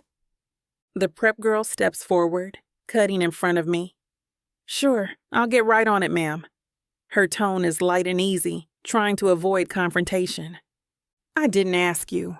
The bitch bride snaps. She turns her eyes to me while still addressing my new friend. I want her to do it. Unless there's a reason she's refusing one small request from a bride on her wedding day. With Jones's butler nowhere in sight, and the staff looking at me with trepidation, I plaster on a smile and decide to placate the girl. There really isn't a good reason to make more of a scene than she is already making herself. Sure, I'll make your juice. I turn, dismissing her and setting out to my task. I try to tell myself it's no big deal. It's just one juice. Juices, she corrects, waving a hand towards her friends. Juices, got it. I repeat through clenched teeth, still keeping my back to her. I can hear her indignant huff before she and her band of bossy bitches leave to resume their activities. I toss together all of the ingredients, pulsing them until I no longer feel the urge to stoop to her level. I pour 6 glasses and arrange them on a tray. This is ridiculous. I'm a chef, not a waiter. I walk out to the patio, placing the tray down in the center of the table. The table falls silent, and the bride looks at me maliciously. She snatches a glass in her thin hands and touches it to her lips. She immediately makes a show of gagging and desperately trying to cough up the offending liquid. "This is awful. Make it again," she says. "What?" She's got to be kidding me. "You heard me. Make it again." Her mouth presses into a hard line. I bristle at her tone and bite my tongue, clenching my fist at my sides. It won't look good for Jones if I give the bride a black eye right before she walks down the aisle. I hold out a stiff arm to take the drink, but before my fingers can wrap around the glass, a shock of cold liquid hits my chest. "Damn it!" I hiss as I look down at the green juice soaking through my shirt. Her friends laugh like it is the funniest thing in the world. I snap my head to her, unable to contain my fury. "Screw it. You want to be a bitch? I'll show you a bitch. What do you think you're doing to my fiancé?" Jones growls from behind me. The words I am about to say suddenly die in my throat. Chapter 37. Jones. Silence suddenly fills the space as my booming voice takes over. I feel my body engulf in warmth, no heat. I storm over to the small group and barge through, pushing between small clusters of people who have gathered to watch. "What did you do to her?" I shout louder this time, feeling the tension in the room grow even more. It's palpable. I find her eyes and see her drenched in sticky, pulpy juice. I make my way towards her, my body language softening as I see her standing there. I reach and grab her shoulders, raking my eyes over her body. Is she hurt? Is she okay? She just gives me a slight nod as if she reads my mind. My brows furrow, and I quickly scan the room. I grab a cup of juice one of the girls is holding and throw it onto the bride, careful to get it all in her face. She shrieks. "My Dior dress!" I know that makeup took her hours, but it is no comparison to how I feel right now. I toss the empty cup on the table and wrap my arms around Amelia. Her cold hands cling to me, and I wish I could just keep her safe forever. I'm okay, she whispers to me. "No, you're not." I lean over and grab napkins, trying to wipe her face. I feel my head fog and my stomach twist. I take a heavy breath, trying not to let it come out shakily. My heart pounds in my chest, every beat sadder than the one before. She is stunning. Her blue eyes search mine, and I see the corner of her mouth quirk up. It takes me back to last night. The things we did. The things I felt. I lean in and kiss her forehead. Feeling my lips stick slightly to her, I run my tongue over my lips. "You taste delicious," I say with a sly smile. "John." "Everywhere," I add a quick wink, hoping that lightens the tension, though there is definitely a different kind of tension racing through my body right now. "I'll take care of things, and I will take care of you," I say before she can interject. "I promise." "You don't get to do anything," the bride squawks in my ear. "You are a pig. You are the scum of the earth." "I beg your pardon," I say in my deepest voice, venom lacing every letter of the word. "You just turned me into a monster." She motions to the liquid dripping down her face and onto her dress. "Everyone can finally see what you really are then," I hiss back. "Ugh." I ignore the tantrum and instead turn toward Amelia. She ogles at this altercation, a smile playing on her lips. "What's going on here?" I hear my cousin, the groom, call out. I see him rush forward, his eyes scanning the scene, trying to take in every detail and every spilled drop of juice. "He just ruined my life," the bridezilla screeches. It makes my ears want to trickle with blood. "Get her under control," I growl at him. "Oh, please, man. What did you do?" he says, examining his drenched bride. "I said to get her under control, didn't I? Look, man, or you will regret it." I leave my threat open-ended, letting his imagination fill in the blank of what that means. I lean in close to his ear to deliver it in a warning tone, drawling out every word. He pales as his eyes dart around. He's always been afraid of me. Right now, he's probably considering my years of mixed martial arts training, or the damage my reputation could cause upon his. "Let's go, babe. We can fix this," he says, grabbing her by the arm and practically dragging her away. My parents rush in after hearing the commotion, and the sight of them stills me. I know I'm about to get an earful. "Oh my! What happened here?" my mother says. She looks at the mess on the floor, and then her eyes finally land on Amelia. "Amelia, what happened?" my father says. "Well, never mind that." "Are you all right?" my mother says, her voice embedded with genuine concern. She reaches an arm out as if to help. I watch my parents carefully, ready to jump in before altercation number 2 starts. I feel my heart starting to escalate again, my stomach suddenly tied in knots. "Oh, well." Amelia looks down at herself in her drenched shirt. "I feel like I'm all right." "That is good to hear," my father says, picking up some napkins from the table which my mother takes. It looks as if she wants to help and clean her, but she hesitates and just hands them to Amelia instead. The action relieves the knots in my stomach and makes me feel a bit proud of their actions. It makes me happy. The butler runs in, hands tangled in his hair, and concern written all over his face as he sees the aftermath. "Sir, I am so sorry." I wave my hand in dismissal. "Really, it's no big—" "Sir, I will get all of this sorted right away. I apologize." He rushes over to see the damage. "It's my fault," Amelia blurts out. "It was me. I could have asked for her preferences instead of just assuming." Stop, I begin. "It is not on you that they are pretentious divas. You did something that was not your responsibility.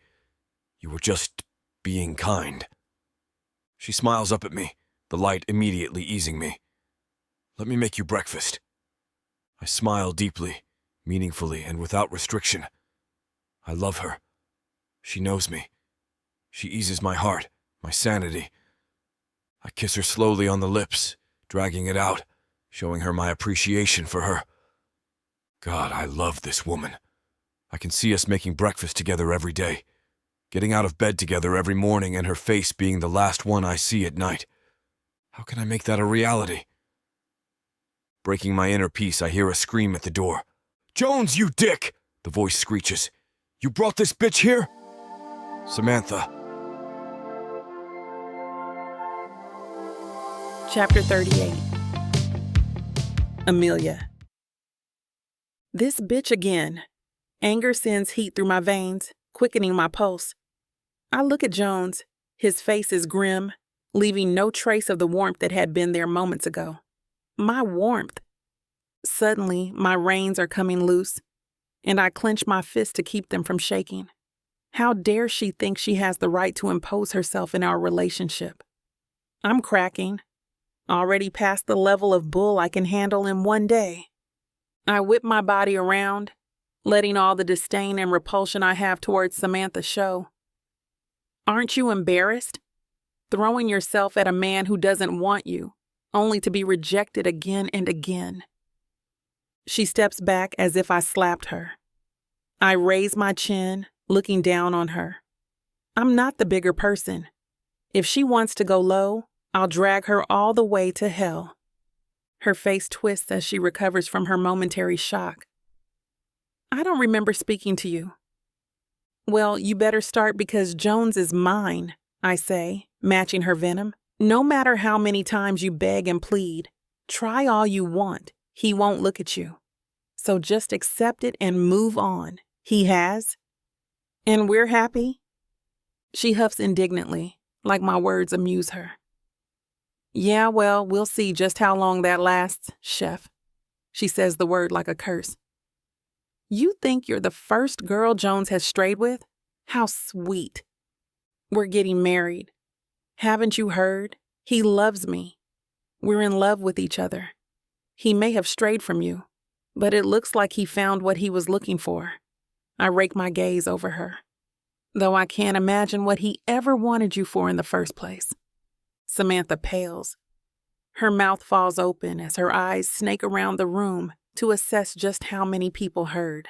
From the sound of the stifled giggles, I'd say quite a few. She must have heard them too because she whips her head back at me with a wild look in her eyes. I give her anger a smirk of my own, ready for whatever she thinks is going to happen. Jones steps in front of me, blocking her path. Enough, Samantha. The finality of his tone silences the room. I peek around him, and Samantha is frozen in place. She frantically searches his eyes for some hint of care. Finding none, she takes a step back, shaking her head in refusal, as if it will stop the unspoken rejection from crossing his lips. Her voice is barely a whisper. Jones, you can't be I said enough. His tone is sharp and clipped. And I would advise you to keep my fiancé's name out of your conversations.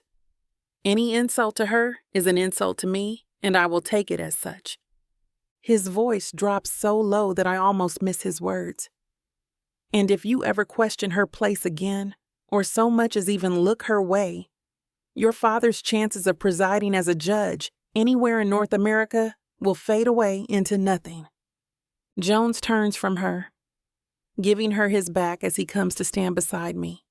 His arm slips around my waist, and we become a united front once more. Samantha stands, shaking silently. Jones waves his hand dismissively.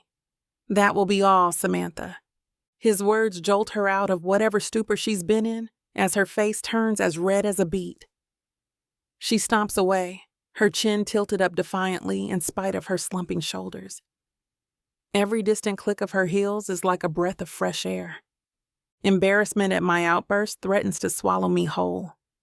I can't believe I lost my cool, and over Samantha of all people, I can feel Jones's eyes boring into me, but I refuse to look at him. I don't need him teasing me about what I said. Well, that was something, Glory says from behind me. Hopefully, it won't have to happen again. I turn to her with a smile. She takes my hand in hers. Would you like to have breakfast together? I pause. I don't want to break her heart, and rejecting her offer will likely do so. But I also don't want to put Jones in an uncomfortable situation. I still don't fully understand what went wrong in their family so many years ago. But I don't have to understand. I just have to believe. It still hurts Jones, and it feels disloyal to do a thing I know bothers him so. I look at her husband standing behind her. He looks as hopeful as his wife, and my heart lurches. How am I going to tell them no without making them feel bad? Breakfast sounds fine, Jones says, breaking through my anxiety. But after my fiancé and I have a full schedule. He makes a show of picking up my hand and placing a kiss on my knuckles. His mother smiles brightly, the corners of her eyes speckled with unshed tears. She sniffs, blinking them away until all that's left is her relief. Wonderful. We'll go get a table then. She gives my hand a small squeeze before leading her husband away. Why did you say yes? I ask as soon as they're out of earshot. Because what kind of fiancé would I be if I didn't ease your tension? You're bothered by my relationship with my parents. It hurts you. If sharing a meal with my parents will prevent your angst, then I'll do it. His voice lowers, spreading across my skin like a caress. It's one of the many things I'd willingly do for you. My heart skips a beat or two, or three, before stuttering into overdrive. How can he be so good and making me feel like this is real? Like he cares? Is he still acting? Am I? Jones takes my arm, leading me to breakfast. I'm caught in the tides of my thoughts. I don't know how I'm going to survive the next few days. Not when I've fallen in love with Jones. And this may still be a game to him. Chapter 39. Amelia. Jones and I spent the last 2 days together. As I get ready for brunch with him, I realize this is our last. I hold the mascara tube in my hand and stare at my reflection, examining the parts of my body he has touched, kissed, and made feel loved. I hear him walk into our suite and I quickly finish touching up my makeup. I take one last look at my appearance. We're having dinner tonight at a small, intimate setting, the balcony overlooking the lake. Breakfast with his parents was not as strained as I imagined it would be. Jones's parents are quite kind, and I even saw Jones himself crack a few smiles and subdue a couple of laughs. I can tell he is slowly and carefully letting them in. The fact that I know what he is feeling and thinking, or what that looks like to begin with, makes my head spin. The last 2 days have been bliss, and not once did he leave my side. No one dared interrupt our time together either. It almost feels intentional. I know he is a busy man. My mind slips from its existential state when I see him walk in through the bathroom doorway. Ready? I feel a dull ache forming over my heart. I'm missing something I never really had. He was never even mine. I manage a smile. Yep, yes, I am. But I feel like he's asking if I'm ready to let him go, and the answer is a resounding no. I just can't say it out loud. We finish eating and migrate to a bench on the side of the man-made lake. The crickets and cicadas are heard in the trees. We sit in a comfortable silence as we gaze upon the rippling water. Every now and again I see Jones steal a glance at me, only to look away when he sees that I am about to meet his gaze. Does he even like me at all? Maybe he is just antsy for this whole facade to end. He's probably counting down the seconds, but I should be using this time with him to revel in his presence. I want to commit everything to memory so I can look back upon it fondly one day. I feel his hand sneak up on my neck and push hair behind my ears. I wanted to see your pretty face. I just smile in return. Is this a part of the act too? Is he trying to make me want to miss him? If this was an hourglass, we would be running out of time. Each sand pebble marks the end of everything. Does he care at all? Why would he want to even date me anymore? There's no need. Samantha is clearly scared off, and she has been cut clean out of his life. He signed the papers on the deal he was worried about last week. He has everything he needs. But I realized I don't. I really need him. He'll be back to his old life, and I'll be back in mine. I feel tears prick my eyes, but I quickly blink them away before he can catch me mourning a relationship that never was. I let my eyes wander and settle at the reflection of the moon in the water. It's so close, yet so far. It's just out of reach. It's like I can touch it, but I know it'll just fall through my fingers, just like him. I feel my smile morph into something else. I feel my lip turn down, and I fiddle with the stray threads on my ripped jeans. I feel Jones's soft yet firm hand reach up and caress my face. Amelia, how about a penny for your thoughts? I can even negotiate more than a single penny.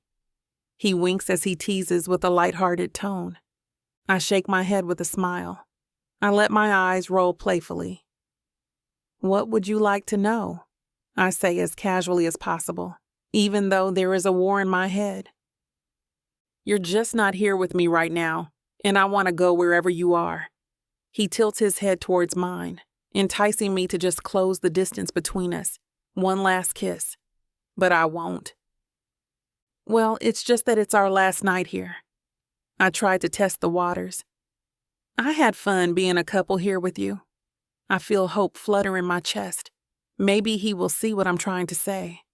His knee touches mine in a playful manner. Amelia, we're a fake couple, remember? My heart shattering is echoed in my ears. I now know exactly where his mind is at. This was my shot. I am not pressing this anymore. I try not to turn into myself and close myself off. I nod and give a humorless laugh. Yes, I stand corrected. A fake couple? My bad. I put my hands up in defeat momentarily. Hopefully my face isn't etched with sadness, and this came off as a playful gesture. At least I hope it did. My eyes prickle with tears, and I blink them back again, ignoring the tightness in my throat. Yeah, we made a really good team, don't you think? He smiles at me, trying to catch my gaze that I keep letting drift. I nod again. The thread on my pants is all that is keeping me grounded right now. I am hanging on by a literal thread, for crying out loud. How does he have this effect on me? Well then, I think it's best if we keep seeing each other, he says quickly, as if making a casual suggestion. Huh? I feel him shift beside me. Suddenly, he kneels in front of me, forcing me to look at him. Our eyes meet at this level. Will you please give me the chance to make this real? His voice rasps, almost a whisper. What? I choke out.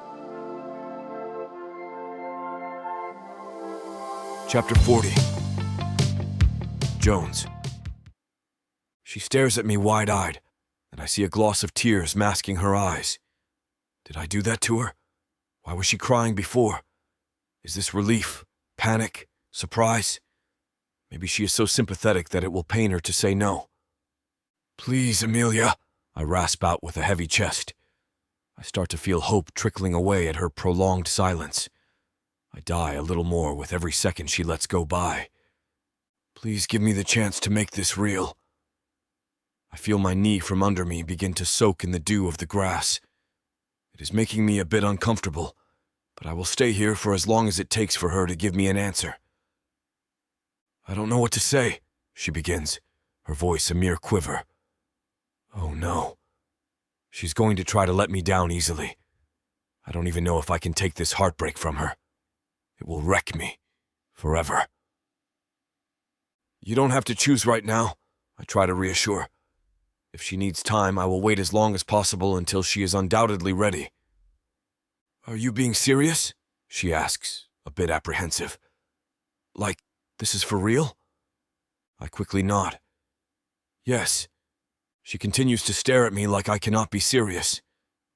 Look, I begin. I walked into the most hectic restaurant I have ever seen in my life. The only life jacket in that surreal moment was you.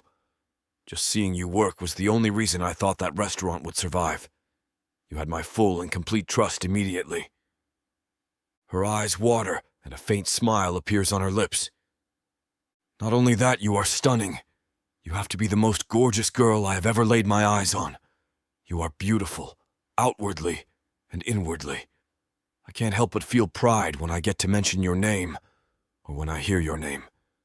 Your name has to be the best utterance in human history. A tear rolls down her cheek. I lift my thumb to catch it, cupping her face in my hands now. It would be such an honor just for me to even be affiliated with you, let alone your boyfriend. I pause, feeling my chest tightening with every passing second. If you'll let me. She lets out a relieved, euphoric laugh. She jumps forward and wraps her arms around my neck, just about throwing me onto the wet, dewy grass below us. I hear her happy squeal by my ear. It has to be the best sound ever. She pulls away and tugs my hands into her chest. I can't begin to describe the relief I feel, she says with a big smile. I thought all your actions were fake. I thought you did not feel the same way I felt for the longest time. I thought you... God, it feels so good to finally be so transparent. She pulls my arms around her again. You are the most handsome, smartest man I know, she says into my chest, as if she's speaking directly to my heart. It gets the message and starts to beat quickly. You are perfect. Loving. Kind. She moves her lips to my mouth, giving me a brief kiss. This has to be a dream. I give her a quick peck on the lips. So, is that a yes? Would you do me the absolute honor of being my girlfriend? Maybe a real fiancé and wife someday? I lift one brow in question, flashing her the brightest smile I've ever mustered. Are you kidding me? She yells. Yes! I stand and bring her towards me, enveloping her in a hug. I feel her heartbeat against mine, beating just as wildly, just as excitedly. just as happily as mine. I want to cry just thinking about how much I already love this woman. My heart has never been so full in my entire life as it is now. I never want to leave this moment meant for just the two of us. She undoubtedly filled a large void in my heart that I was trying hard to ignore. She ran her fingers over it and repaired my heart with her touch. I want her to know how much she means to me. I will work every day of my life to be the best man I can be for you. I say, and I mean it with all of my entire being, with everything and all I am, and all I will be. I will be the best I can be for you, she whispers into my ear. I kiss her softly at first, then hungrily, as if she is my lifeline. I cling on to her like she is my world. I feel her tongue slip by my lips, and I welcome her immediately. Her body fits and conforms into mine like it is meant to be there. I need you, I admit. I need you too, she rasps. Her lips promptly return back to mine, and I feel us melting into one. Let's go upstairs, she suggests. I nod vehemently and lead her by the arm. Chapter 41. Jones. I know you're as excited as I am to hear what happens next. Unfortunately, it's a little too hot and heavy for YouTube. You can find the full version of this audiobook and much more at tylawalker.com with discount code SAVE40. Now, where were we? She smiles and kisses me. You're so sexy, she says, climbing off and lying beside me. Our arms are wrapped around each other as we pant and try to catch our breath. Why are we so good at that when we shouldn't be? She asks after a long, silent pause. Well, maybe it's because this time was different, I say, thinking of our confession of feelings before this sport of events. She nods, placing a hand on my chest. Oh, yeah, you're right. It means more knowing there are some feelings behind it this time, doesn't it? I think so. It's the only explanation I can come up with right now. Maybe when the blood returns to the right areas, I can come up with something else, but... I laugh. She hits me playfully. Wow, that's disgusting. Her laughter fills the air, and I can't help but feel like the luckiest man in the world right now. Out of everyone in the world, I'm the one to end up in her bed. How am I so fortunate? Chapter 42. Amelia. We haven't been in the air very long, but it's our first moment alone all day. The thoughts of last night are still filling my entire body with desire, and I can't help but jump at the fact we have some time together on our way home. I look deep into his dark brown eyes and immediately feel a throbbing between my legs for him. My entire body feels as if it won't survive without his touch. Jones flashes me a mischievous smile, and I equally return it. I'm ready for him right here on this plane. We are on a plane. How will that even work? I can't help but wonder. The question bounces around my head, but Jones, grabbing my hand and leading me to a door at the back of the plane, tells me I'm going to find out. Jones jerks a door open and ushers me past him. It's a bedroom. I pause to stare in shock, rubbing my eyes in disbelief. I guess that's the advantage of being rich enough to have a private plane. Amelia and Jones are getting too passionate for YouTube. Head on over to tylawalker.com with the discount code SAVE40 for 40% off all digital products, including this audiobook. Now, back to the story. As soon as I'm panting, clearly content, Jones falls to the bed beside me, breathing heavily. I look over at him and smile, and he returns my smile before we nod off together, waiting for our landing. Chapter 43. Jones. It feels good to be back to a somewhat normal state of life after the weekend with my family, but the news of my and Amelia's engagement has spread like wildfire. It was the goal, but it feels like it has taken on a life of its own, and we no longer need it. I tell Amelia this morning that I will break it off publicly now that things are back to normal. I'll tell everyone it was all just a ploy, and she can go back to normal now that Samantha's not an issue anymore. I want to come clean so we can begin trying this for real, and that includes calling off the fake engagement. But her response was only to tell me not to do that, and I'm unsure why. She's coming by later tonight so we can discuss it, but I don't know what I will tell her. For some reason, I don't want to break it off. I want her to be mine for real. Maybe even a real engagement. I'm feeling guilty and unsure of myself when my phone starts ringing in the pocket of my slacks.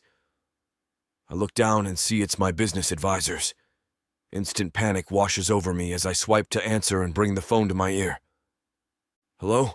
I say, wondering what bad news they're going to tell me. "Hello, Jones. How are you doing?" one of them asks in their four-way call. "I'm doing fine. How are you guys doing?" I'm trying to make my voice not shake as nervously as my body is when I answer. "Well, we hope you're going to be doing a lot better than fine after this call." "Why's that?" I ask. "Do you have some good news for me for once?" "They called today and you got the deal." Their words ring in my ears for a moment, and I can't speak as the shock and excitement of what they're saying hits me. I've been waiting for this news for a while, and it's almost unbelievable that I'm finally getting it. Amelia sealed the deal for another recent business matter, luckily. But this one I never really thought would come through. It felt like wishful thinking, even for a man of my stature. I'm genuinely astounded by this turn of events. No crap? They want to work with me after all? I figured they'd drag their feet as long as possible, and then pull out of it at the last minute. I can't believe they're not. Did they say why? Well, it sounds like being engaged really made a difference. Who is this girl, anyway? I smile, thinking about her. She's someone I hope to keep around for a very long time. I hear several of them laughing. "Congratulations!" I thank them and hang up. Every part of me wants to celebrate, and Amelia is the only person I want to celebrate with. She's the main person behind all of this. They're only doing business with me because she's proving me to be an honorable man. Someone you want to do business with. No one wants to take a lousy risk when doing business. It proves that no matter what happens in the past, your future can be something you never even thought of. Once I thought it was ridiculous that I needed a woman to make me look good. But now that I have Amelia, I get it. She really does make me look good. It's not some old-fashioned ideal. It's the truth. A few hours tick by, and Amelia finishes her shift at the restaurant and arrives at my place. I hug her, and our skin touching brings me to life instantly. Her warm embrace sparks my warmth for her all over again. I walk into the kitchen and hear her flats on the floor behind me, letting me know she's following closely behind. She's telling me about the day at the restaurant and how many customers came in. It seems like it's a good day, and she even admits to being happy to finish it here. I'm so glad to hear it went well. It makes me happy that the restaurant is doing so well. It's obviously your cooking, so it's nice to know it's still standing after a couple of days without you. I set a glass of wine down in front of her. "Thank you," she says, taking the glass in her fingers and swirling it around. She stares at it, spinning in a circle. "Yeah, I enjoyed our time together, but I'm glad to be back too. I think I have a codependent relationship with Enchante." She laughs at her own joke, making me smile with her. God, I love her laugh. It's the kind of contagious laugh you want to hear for the rest of your life. I never want to go another day without it. "Was everyone else happy to be back?" I ask. I gave everyone the time off and shut down the restaurant just as I promised her. In most workplaces, people love all the vacation time they can get. But at Enchante, as Amelia often reminds me, the team is almost like a family. I wonder if the separation was as challenging for everyone as it was for her. She nods while taking a sip of her wine and then sets it back on the bar. I think so. They seemed like it. It was good to see their faces. "How was your day?" she asks, reminding me I have good news I want to share with her. "Actually, I got some excellent news today." She raises a brow, letting me know she's intrigued while taking another drink. "Yeah, my advisors called today and I got my huge deal." She gasps. "No way, that's amazing. I know how huge that is for you. Let me make you dinner to celebrate." Well, I can't say no to your delicious food. I laugh, and she stands up to start milling around the fridge, deciding what to make. As we're in the kitchen talking and sipping our wine, she pours another glass, and I notice she's still wearing her engagement ring. She usually takes it off for work so it doesn't get dirty, but today it's still on. Is she doing this on purpose? Or is it just a forgetful mistake? I don't have the heart to ask because I don't want her to tell me she forgot and slide it off or something. I want her to wear it. I notice our conversation never shifts to talking about our fake engagement. I know we'll have to do something about it eventually. But tonight, neither of us brings it up. If she isn't, I'm surely not going to. I guess it's going to have to be tomorrow's problem. Tonight, I just want to imagine she's wearing my ring on purpose. Chapter 44. Jones. Being in love with Amelia and knowing she feels the same is the best thing in the world. I love the idea. It gets me through even the toughest of days and the loneliest nights. Our days together are everything I dream of when I see the perfect relationship. We're blissfully happy, and how well we get along is incredible. She means the world to me, and I'm so happy with our relationship. I can't help but feel like I want to make it more special, though. I want to get away from the lonely nights. The feeling of pure bliss in my heart makes me know that I want to keep her in my life forever. My phone vibrates in the cup holder, distracting me from traffic a bit. I glance down and see that it's Amelia texting me. Hey babe, I'm sorry I don't know the time difference, but I just wanted to let you know I'm headed baby clothes shopping with Ebony. She wants help picking things out because she says her pregnancy brain is making her decision-making skills poor. I smile to myself as I read it. Amelia thinks I'm in Spain, but little does she know I'm in town, and I have a complete surprise in the works for her. Awesome! Have fun! I respond via voice text and place my phone back down. The rest of the drive to the restaurant is a blur as I lose myself in thoughts of Amelia and the idea of babies with her. I'm smiling like an idiot by the time I pull into my parking space, as my head fills with a couple of little Amelia lookalikes, waking us up on a Sunday morning for pancakes. Suppose my plan goes well tonight, that is, I think to myself. I quickly block out my thoughts about our kids because I know I need to focus on one thing at a time, and if I lose focus on this part, it won't matter what visions I have. I quickly step out of my car and scurry inside the restaurant, hoping that Amelia isn't driving by at this exact moment. It's before opening, so the restaurant has the usual buzz of everyone prepping for the busy day. I walk through the kitchen and everyone looks up at me. I need everyone in the dining room for a mandatory staff meeting, I announce rather loudly, watching a few people jump. After a few moments, all my employees gather together in the dining area. As I'm standing in front of them, I notice a few anxious faces. Everyone can calm down. I didn't ask you here to fire you or something. I just need your help with something and don't want to explain it more than once. Are you all okay with that? I look around and see nods from everyone, so I continue. Perfect. So here's the plan. I'm proposing to Amelia tonight. I've decided that I'd like to make her my wife. I hoped I could count on you all to help me make it special, I begin. Immediately, the dining room fills with applause and a few wolf whistles. I smile at them all, and after I get them quieted, I go over my plan with them. After the preparations are complete and everyone is on the same page, it's time to set the stage. The manager hands me her phone.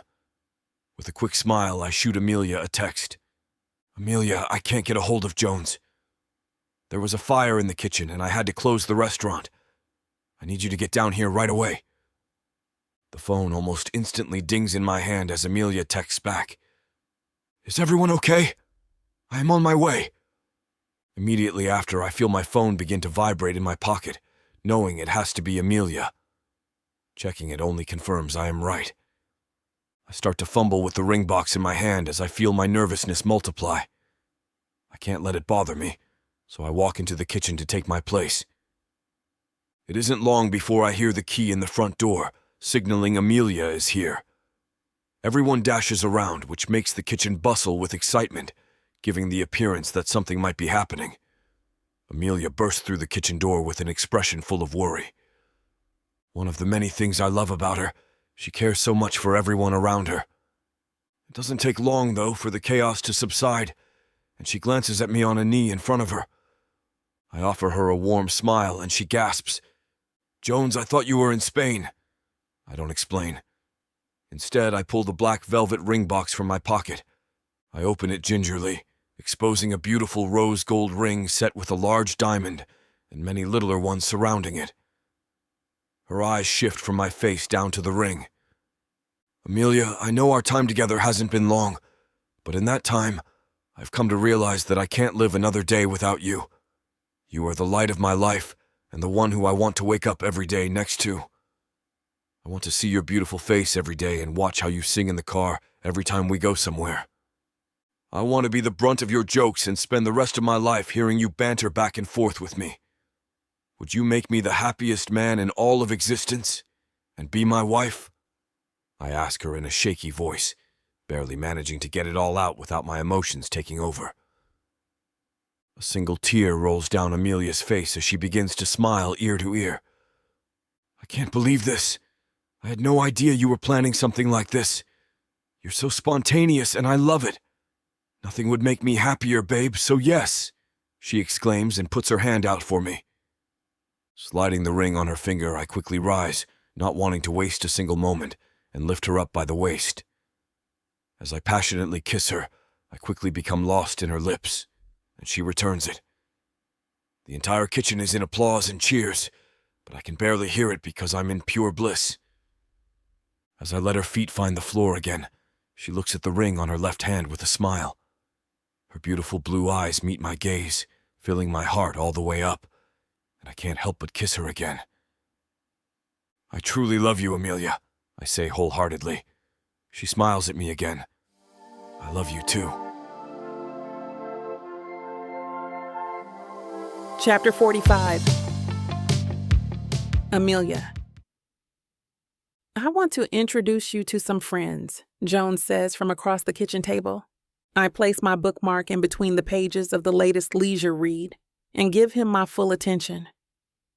Would these friends happen to be Ebony, Andrea, and Leslie's elusive husbands? "Did I ever tell you how smart you are?" He flashes a blinding smile. "Well, in that case, I'd love to," I say, not bothering to hide my excitement. "They're amazing women, so I expect nothing less of their husbands." "There will be a lot more than just them there," he warns. "How much more?" My eyebrow raises. He shrugs playfully. "I have a lot of friends." I roll my eyes at his vague answer, while failing to keep the smile off my face. Jones is letting me into his inner world. The thought feels like a warm hug, one I want to spend the rest of my days in. "I happen to be my best in social situations," I reply confidently. My decision is final. I look at my soon-to-be husband. He's everything artists search for.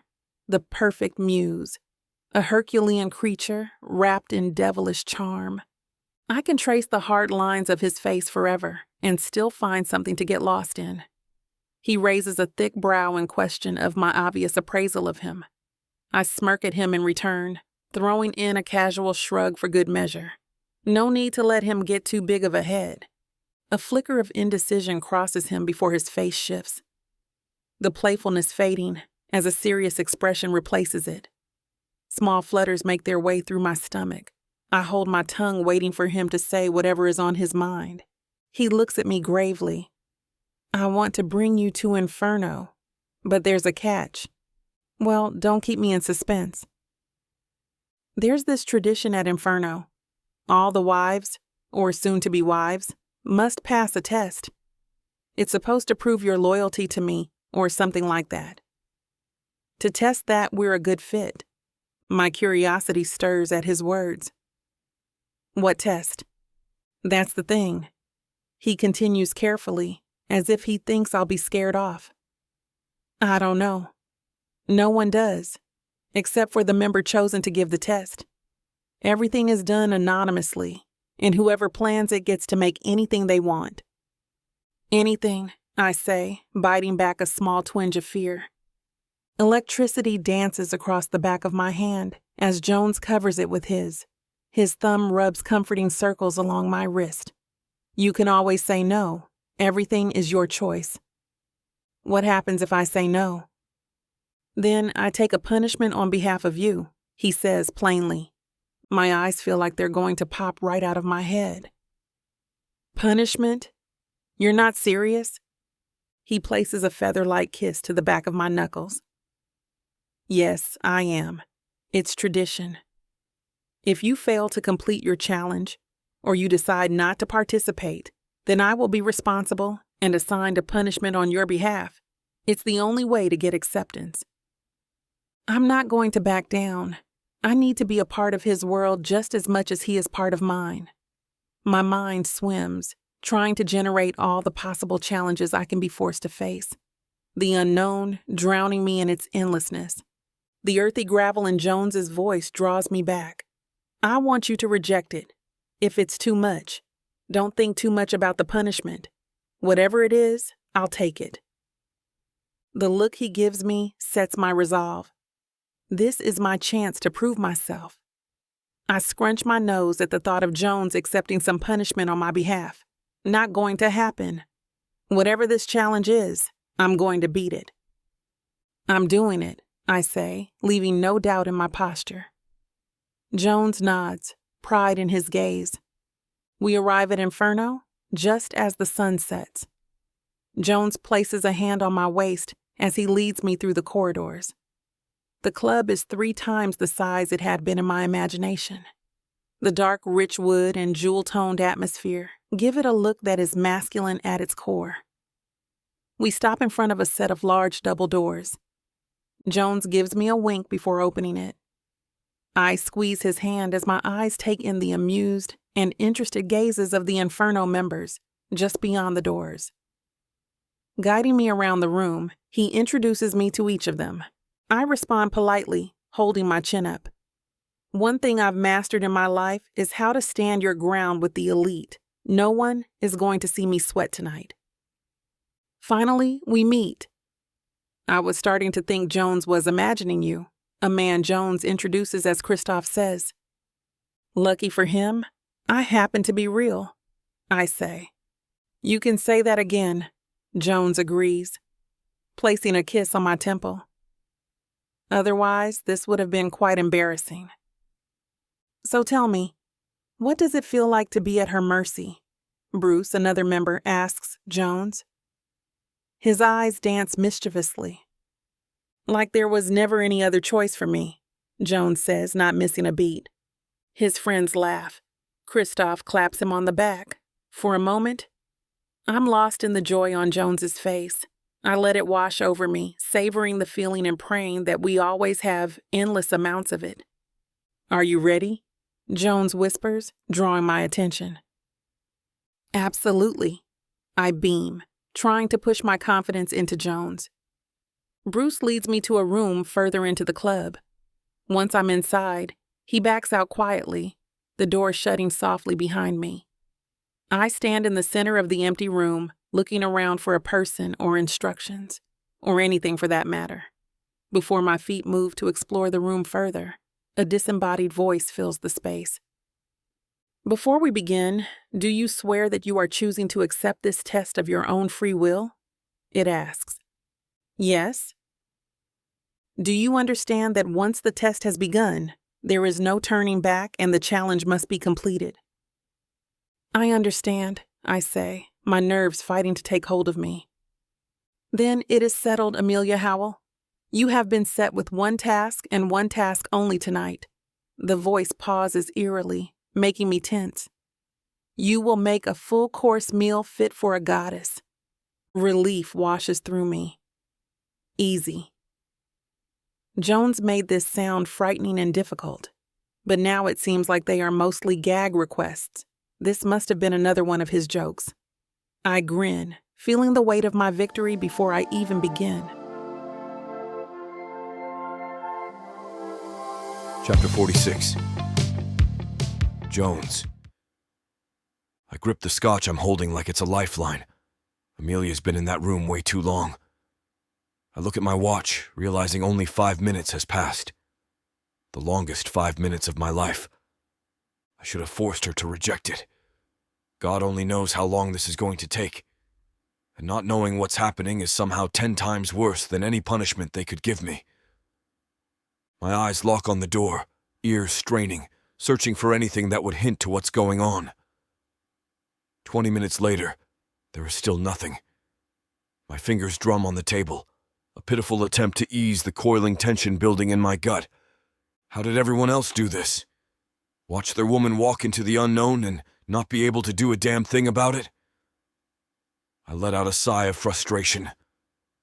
You're going to pop a blood vessel if you keep staring at the door like that, Jones. Bruce laughs. I was just checking to see if Amelia was finished, I say defensively. You've barely moved since Amelia went in. He moves to take the seat beside me. Could it be that you're finally feeling our pain? He says mockingly. I hold in a groan. My hackles rise, knowing he's here to ruffle some feathers. Mine, to be exact. I cast him a scowl, but relent, needing something to take my mind off of Amelia. At least I can use the distraction to even out my nerves while I wait. I wave for another round of drinks. The server quickly places 2 chilled glasses in front of us. I grab my cup, tilting it to Bruce as he mirrors my actions. If I'm going to have to sit through Amelia's test and Bruce's jabs, then I'm going to need all the help I can get. Come now, it's not that bad. Bruce takes a sip of his drink. At least, not until after the first hour has passed. Then you're dealing with a whole other beast. A wolfish grin spreads across his face. My fist tightens and I lock my arms in place. The scotch is loosening my inhibitions, and right now, Bruce looks like just the person to unleash my anger on. I give him a dark glare. He laughs at my foul mood, patting me roughly on the shoulder before leaving me to stew in my solitude. The clock ticks away 1 hour after the other. 3 hours pass. I fight back a tremble as my muscles bunch, pulsing with the instinct to rip those doors open and drag Amelia out. What is she doing that's taking this long? Something snaps. I lunge for the door, but before I can make it a foot from my chair, a hand curls around my shoulder. Bruce's voice fills my ears. Relax. Long tests aren't unheard of. Give it another minute. Another minute? I say venomously.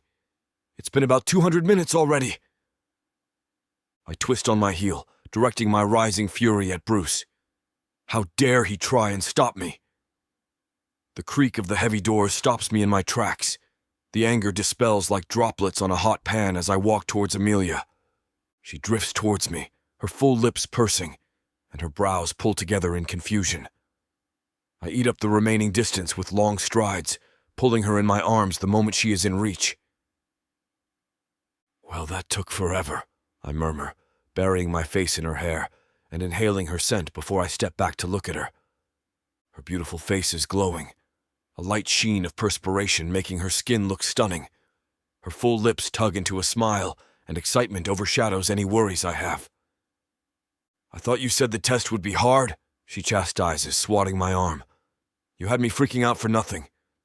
Nothing? Was it really that simple? The disbelief is evident in my tone. Did you pass? I'm still waiting to find out. Her blue eyes blaze with confidence. Say that again? Bruce interrupts. What do you mean simple? How is that possible? Fred calls out from the crowd. Yeah, isn't this supposed to be a challenge? Questions Creed. Simple, she says with a shrug, amused by our shocked expressions. Then what the hell took you so long? I growl. She waves her hand dismissively. It was a time-consuming challenge. Amelia isn't joking. The test really must have been simple for her, which leaves me with even more questions than answers. How could it be simple? The members purposely try to give challenges that were, well, challenging. The process has been a hazing of epic proportions till now. The idea of a simple test is baffling, and not just to me. Everyone looks around and whispers, trying to make sense of what has occurred. Curiosity overtakes the room, members wanting to know what exactly happened during the test. The door opens again, drawing the room's attention to Kristoff as he makes his way out. He has a wide grin on his face, opening up his arms dramatically to the room. "Great news! My wife loves the food. Congratulations, Amelia, you passed." "That was the test? To make food for your pregnant wife?" Bruce's jaw almost drops. "How could you make it so easy?" He glares at Kristoff. "Easy? I'll have you know that my wife is the most difficult person to satisfy now that she's pregnant. Meeting her food standard falls short of nothing but a miracle." Kristoff fails at suppressing a grin. "Besides, how can I deny my wife the chance to satisfy her cravings when we have such a talent in our midst? The choice was obvious, if you ask me, and the last time I checked, mine was the only opinion that counts. I gotta pick the challenge, didn't I?" I choke out a laugh at Kristoff's choice. Of course he would choose a challenge that benefits him, but I never once thought they would have her cook a meal. I catch Kristoff in my arms before he can stop me and squeeze him into my chest. I'm so relieved at him essentially letting Amelia off the hook. After hearing what some of the other girls have been through, I can't describe the gratitude I feel. "Thanks for the love, but you're not my type." He playfully shoves me off. "Fine. I know someone who will appreciate me." I laugh, turning to Amelia and guiding her into me. Her mouth meets mine, our hunger feeding each other's fire. The guys shout half-hearted boos. I ignore them, deepening the kiss as their calls fade into nothing. Chapter 47. Amelia. A couple of weeks go flying by, and I can't be happier than I am with Jones. I finally decide it's time to introduce him to my family, and he takes the idea very well. We're on his private jet yet again, but this time, when I look out the small oval windows, I see blue water underneath me. My leg bounces absent-mindedly as I stare out the window at the Atlantic. Jones returns from the cockpit and offers me a smile. "We are about 4 hours from Italy, honey. If you want to take a nap, now might be the time," he says. I return his smile and adore how he looks out for me. "I think I'm okay, although I am ready to be out of this damn plane," I say with a laugh. Jones smiles again. "I'm excited to meet your family, but I'm a little nervous too. What if they don't like me?" he asks, looking concerned. I burst out in laughter instantly. What isn't there to like? You are bringing me home in your private jet. I can't help but think, and decide to offer him a reassuring smile instead of my thoughts. "They will love you, Jones," I say, grabbing his hand. He squeezes mine and smiles. "I think I'm going to go take a nap, babe," he says before wandering back to the cabin. The next few hours fly by like a breeze. I barely remember landing or meeting my mother on the tarmac and introducing Jones. But suddenly, I'm in my childhood home with him by my side, and my family is bustling around the house, preparing for dinner tonight. It seems as if they are trying equally as hard to impress Jones as he is them. Seeing my mother and Jones working side by side and carrying casual conversations brings a smile to my face. Dinner comes around, and I smile as he compliments anyone who will listen. My heart is happy that they're getting along so well. It's almost as if Jones has been here forever. My mom smiles at Jones and me, which gives me a warm feeling, sensing her approval. I feel wrong about not finding my father, and I don't want to explain why I haven't made my way home yet, but maybe she will understand. Suddenly, the sound of a knife dinging on a wine glass makes me sit up straight. Butterflies begin to boil in the pit of my stomach as Jones stands to address my family. He looks so confident as he looks into my mom's eyes once everyone's quiet. "Ma'am, I have been thinking about this a lot lately, and I'm still unsure how to say it. Bear with me, and I will do my best," Jones addresses her. I see what appears to be a look of confusion cross her face. Jones takes a deep breath, looking like he's attempting to steady himself, and continues speaking. "I have fallen in love with Amelia entirely. She makes my heart happy and continues to transform me into a better man every day. I'm beyond grateful I met her, and I can't imagine living another day without her by my side," he says, shifting his gaze towards me as he lowers himself onto a knee. Suddenly, he produces the beautiful ring again. "It almost feels like we have done this before," I think sarcastically. A smile overtakes my lips as I look into his warm eyes. "Will you allow me to ask for her hand in marriage?" He pauses, waiting for her response until she nods in approval. A handsome grin appears as he continues. "Well then, Amelia, will you please do me the honor of being my wife, my life partner, and my forever best friend?" he asks. I'm now beaming. "I would love that more than anything, Jones," I say, covering my mouth with one hand and placing the other toward him. Jones delicately places the ring on my finger and hugs me. Over his shoulder, I see my mother smile warmly, with a single tear running down her cheek. Applause erupts through the entire house, and it's not long before my uncle races into the kitchen and returns with a bottle of champagne. None of that matters right now, though. The only thing that matters is my mother's warm and loving hug. The celebration continues until late in the evening, and after a while I notice my mom is no longer with us. I look around the house, family hugging me everywhere I go to offer their congratulations. After a short period of searching the large stucco house, I find my mom sitting alone on the back porch swing, staring at the stars. Jones squeezes my hand carefully before he lets go. "Go and talk to her. I'm going to grab another drink," he says. I give him a quick kiss before I open the sliding glass door. I watch Jones disappear into the depths of the house before I walk outside, carefully shutting the door behind me. As I walk to the swing, my mother's gaze does not falter. I notice she has a ghost of a smile on her face, and she seems peaceful. What is she doing alone out here? I wonder. I sit next to my mom on the swing and gingerly place my hand on hers. My action seems to break the trance. She doesn't look away from the stars, but I notice her smile becomes larger as she turns her hand into mine. I shift my gaze to the sky and find the same peace my mother has. "He seems to be a very good man, Amelia. I'm happy you have found someone that makes you happy. You deserve it," she says after a few moments of silence. I now shift my gaze to my mom and stare at her for a moment. "Mama, I didn't find my father. I know I should have come home sooner when I didn't, because originally I thought that was my entire purpose to go to the United States. But over the last few months with Jones, I've realized that it wasn't about my father. I found the love of my life when I met Jones. Suddenly, finding Dad doesn't matter anymore," I say carefully.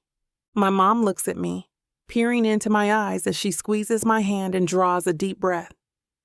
"You have always been destined to do great things, Amelia. I am proud of you and who you are," she says thoughtfully. She pauses a moment and smiles at me again. "You deserve to be happy, and it's clear to me that you are, baby. That is all a mother could ever ask for." She stands and pulls me to my feet, leaving the swing creaking behind us. I turn to face her, and happiness overtakes me. I can't help but immediately hug her. Her tight embrace back surprises me, but it's a pleasant one at that. "I love you very much, my sweet daughter," she whispers. I'm so filled with happiness that tears are now streaming down my cheeks as I respond. "I love you too, Mama." It is the only sentence I can manage to choke out. My mother releases her embrace and smiles at me before placing her hand on my cheek. "You're missing your party, baby. Let's go inside."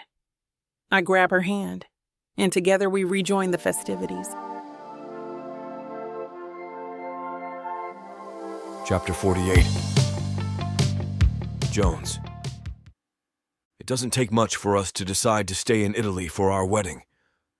We look at several venues trying to choose because we want everything to be as perfect as possible. We're having trouble picking the perfect spot until I get an idea one day as we drive through Amelia's hometown. I spot a beautiful courtyard close to her home outlined in beautiful olive trees and flowers of all colors. I quickly suggest we get married in this beautiful spot, because it's perfect for a small, intimate ceremony. Amelia all but jumps into my arms when I present the idea to her, and it seems a little more special to me to get married in the town where my bride grew up. All that matters most to me is that I get to marry her. Amelia's family insists on planning the wedding, not wanting us to worry about anything. Everything seems to be flying by, and we're living blissfully in the meantime. The day finally arrives at an alarming rate. I sit in a rental trailer staring at myself in the mirror. The tuxedo I'm wearing fits my body shape well, but I can't help noticing the purple bags under my eyes. I didn't sleep much last night. In anticipation of this moment, my nerves won't stop racing with excitement. Amelia's Uncle Lorenzo suddenly appears in the doorway. "Are you nervous, my friend?" he asks me with a giant smile. Nervous does not even begin to cover it, I think. I ponder this for a moment, noticing that Lorenzo seems to be anxious for my reply. "I'm beyond nervous, Lorenzo, but I'm excited to marry the best thing that has ever happened to me, though," I reply. He smiles briefly. "Well, it appears to be that time," he says, looking at his watch. I cross through the door outside, and the smell of the rich Italian food in the wind immediately intoxicates me. Lorenzo turns to face me and holds out his hand, offering a handshake. I firmly grasp his hand with a smile. He returns it and sharply pats me on the back before walking to his seat. As I walk up to the altar, joy immediately overtakes me. The stone arch is covered in red and white flowers, and everything appears absolutely perfect. I take my place at the head of the altar and am met by a handful of reassuring gazes. I notice the weather is perfect, and everything just seems right. The decorations perfectly suit the Italian wedding of Amelia's visions, and I can't believe it's really happening. The best thing about today will be standing in front of me very shortly, I think to myself. Suddenly the crowd stands, which quickly snaps me out of my thoughts. I feel my hands start to tremble with anticipation as the song Amelia picked out for us begins to play. I stare at my brightly polished shoes for a moment and try to collect myself. After a moment I look up, and my mind almost can't comprehend what I see. Amelia is halfway down the aisle, arm linked with her mother.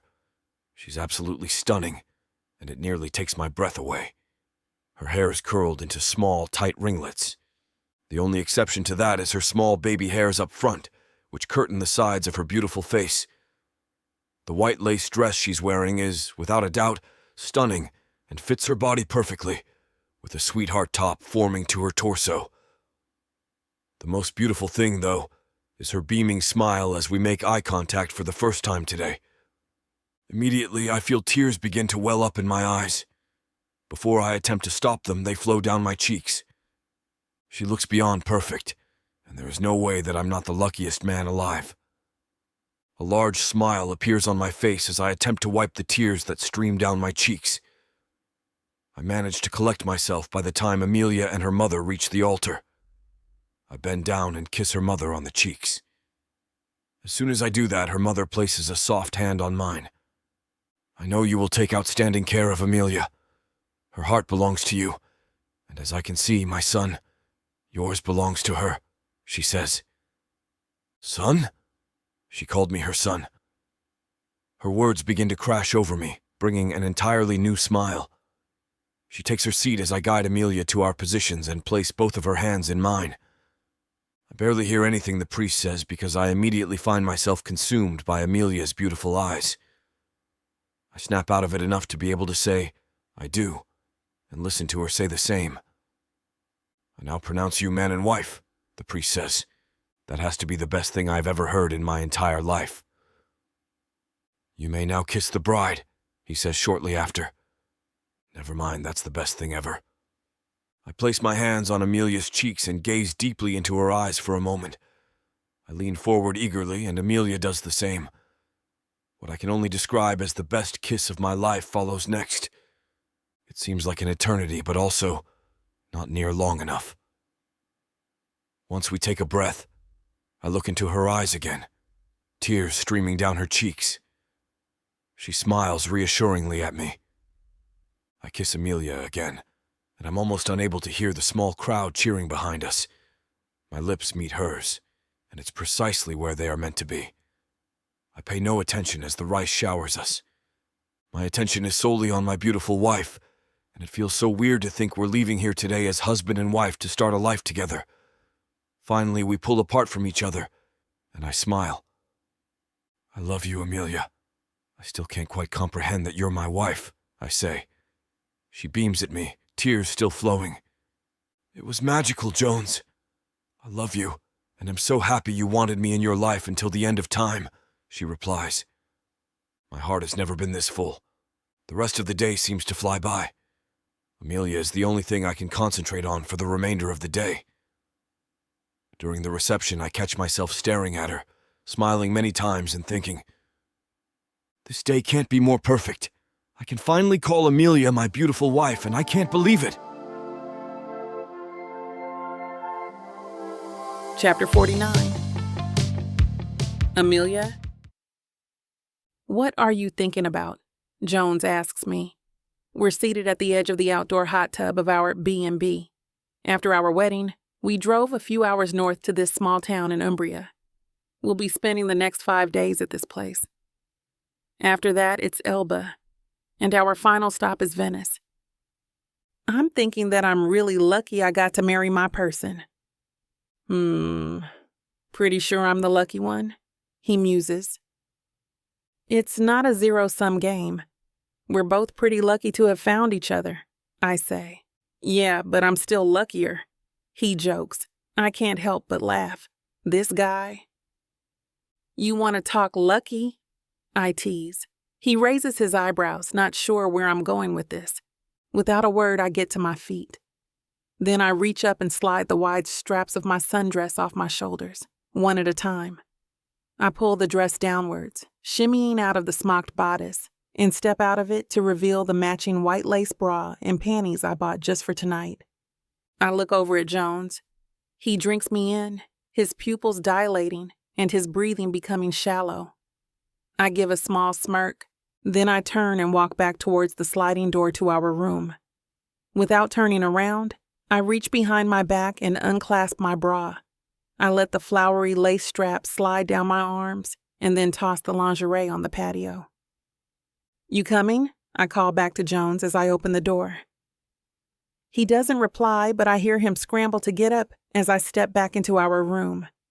I start toward the nightstand and turn on the lamp, hearing my husband's enthusiastic footfalls, stop suddenly once inside the threshold. What's wrong? I ask, turning to find out what the holdup is. He grins as I face him.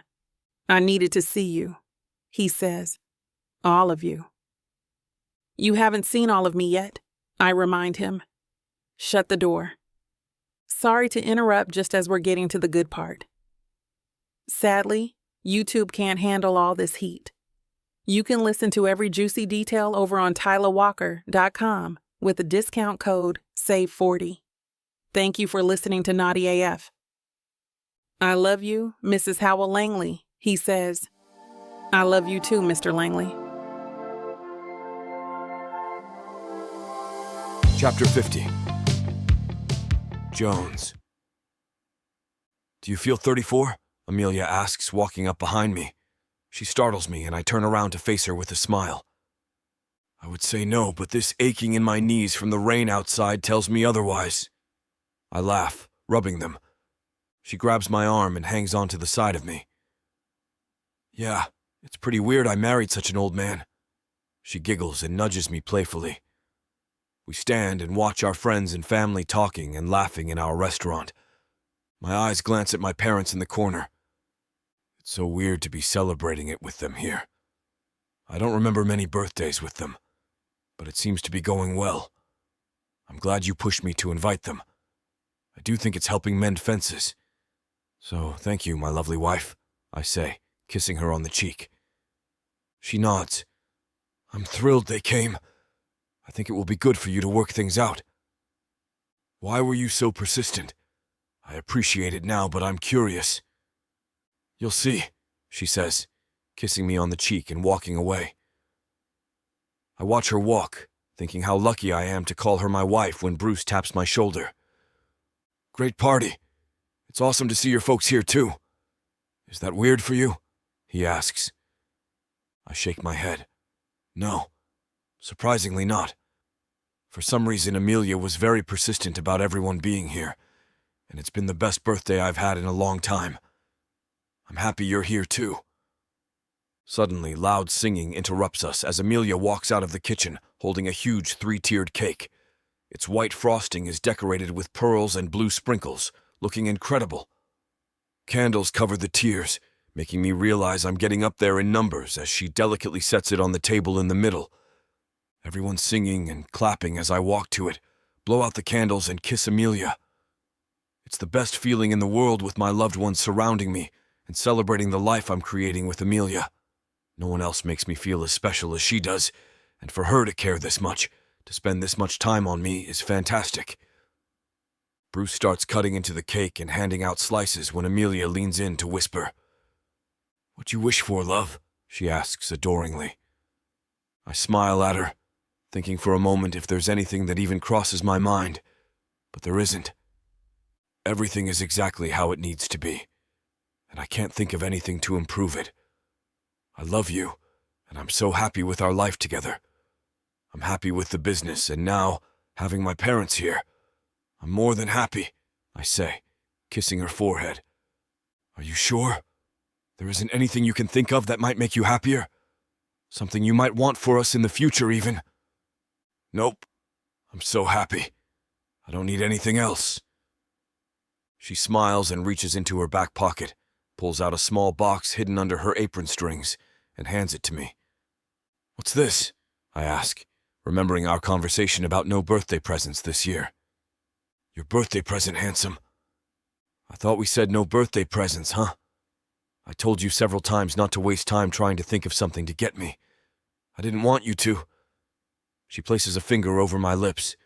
Shh. Just open the damn box, Jones, she says, giggling at my questions. I smile, look around the room to see if anyone is watching, and slide the tails of the ribbon until it unties and falls to the floor. She wraps her arms around my waist, closely watching the box as I carefully lift the lid. Why am I scared you put an exploding cupcake in here or something? I laugh. Am I going to turn white after this opens and sprays foam all over me? You might turn white, but it won't be from any foam in the box. She giggles again and nudges me to continue. I slide the lid off and expose white tissue paper. As I slide the paper away, it takes a minute to wrap my head around what I'm looking at. Why am I getting a tiny sock? What is going on? I wonder, and move them to uncover the cloth underneath. I hold up a tiny white onesie that says, "See you soon, Daddy." Reality hits me at once, and I can't believe what I'm reading. I pull out of Amelia's grasp and look at her, shocked. I glance at her belly as she places her hands on it with tears in her eyes. "Oh my God, you're pregnant?" I shout louder than I meant to, startling everyone in the room and interrupting the conversations. The crowd turns and looks at us with shocked expressions, and Amelia bursts out laughing at my announcement to the whole room. Embarrassment etched over her features. She just smiles nervously at everyone. Sorry. I didn't mean to yell. You probably wanted it to be a surprise. But oh my God, we're going to be parents? She nods and a tear rolls down her cheek. Yes, we're going to be parents. I'm about a month along. Are you okay with that? I know you said earlier you didn't need anything else. She looks at her feet and I glance around the room again. I see my parents smiling at me bigger than they ever have, and my friends with their wives hugging them tightly. My heart swells as I realize the building we're standing in is the perfect business for a child to grow up learning about. Everything's complete. I grab her and hug her tightly, turning to face the crowd. I stand here today, with my wife in my arms, surrounded by my favorite people. We're standing in my favorite restaurant, celebrating me and the 34 years I've been on this earth. As I look at all of you and think of how far I've come since meeting Amelia, it shocks me to think that I'm such a changed man. As you all heard me announce, she's pregnant, I say, laughter roaring from the crowd. Amelia, I made a vow to spend the rest of my life loving and protecting you. Nothing would make me happier than to be able to protect someone who is half you and half me. I think the greatest goal in life is to meet someone, fall in love, grow together, and start a family. So nothing makes me happier than to think of our lives together and adding a new addition. I love you so much and I can't wait for this new journey with you. I squeeze her as everyone cheers and congratulates us. Once they finally go back to talking amongst themselves, I lean into her. So, this is why you wanted my parents here. You wanted me to make amends so our child could know their grandparents, I say, grinning. Yes, I do. But I also wanted you to know how good of a parent you can be by not thinking of how they treated you. I didn't want you to worry about not feeling good enough because you will make the best father anyone's ever had, Jones. I love you. I love you too. We kiss and spend the rest of the evening lost in our thoughts of the future and the birthdays we'll be throwing for our new addition in the coming years.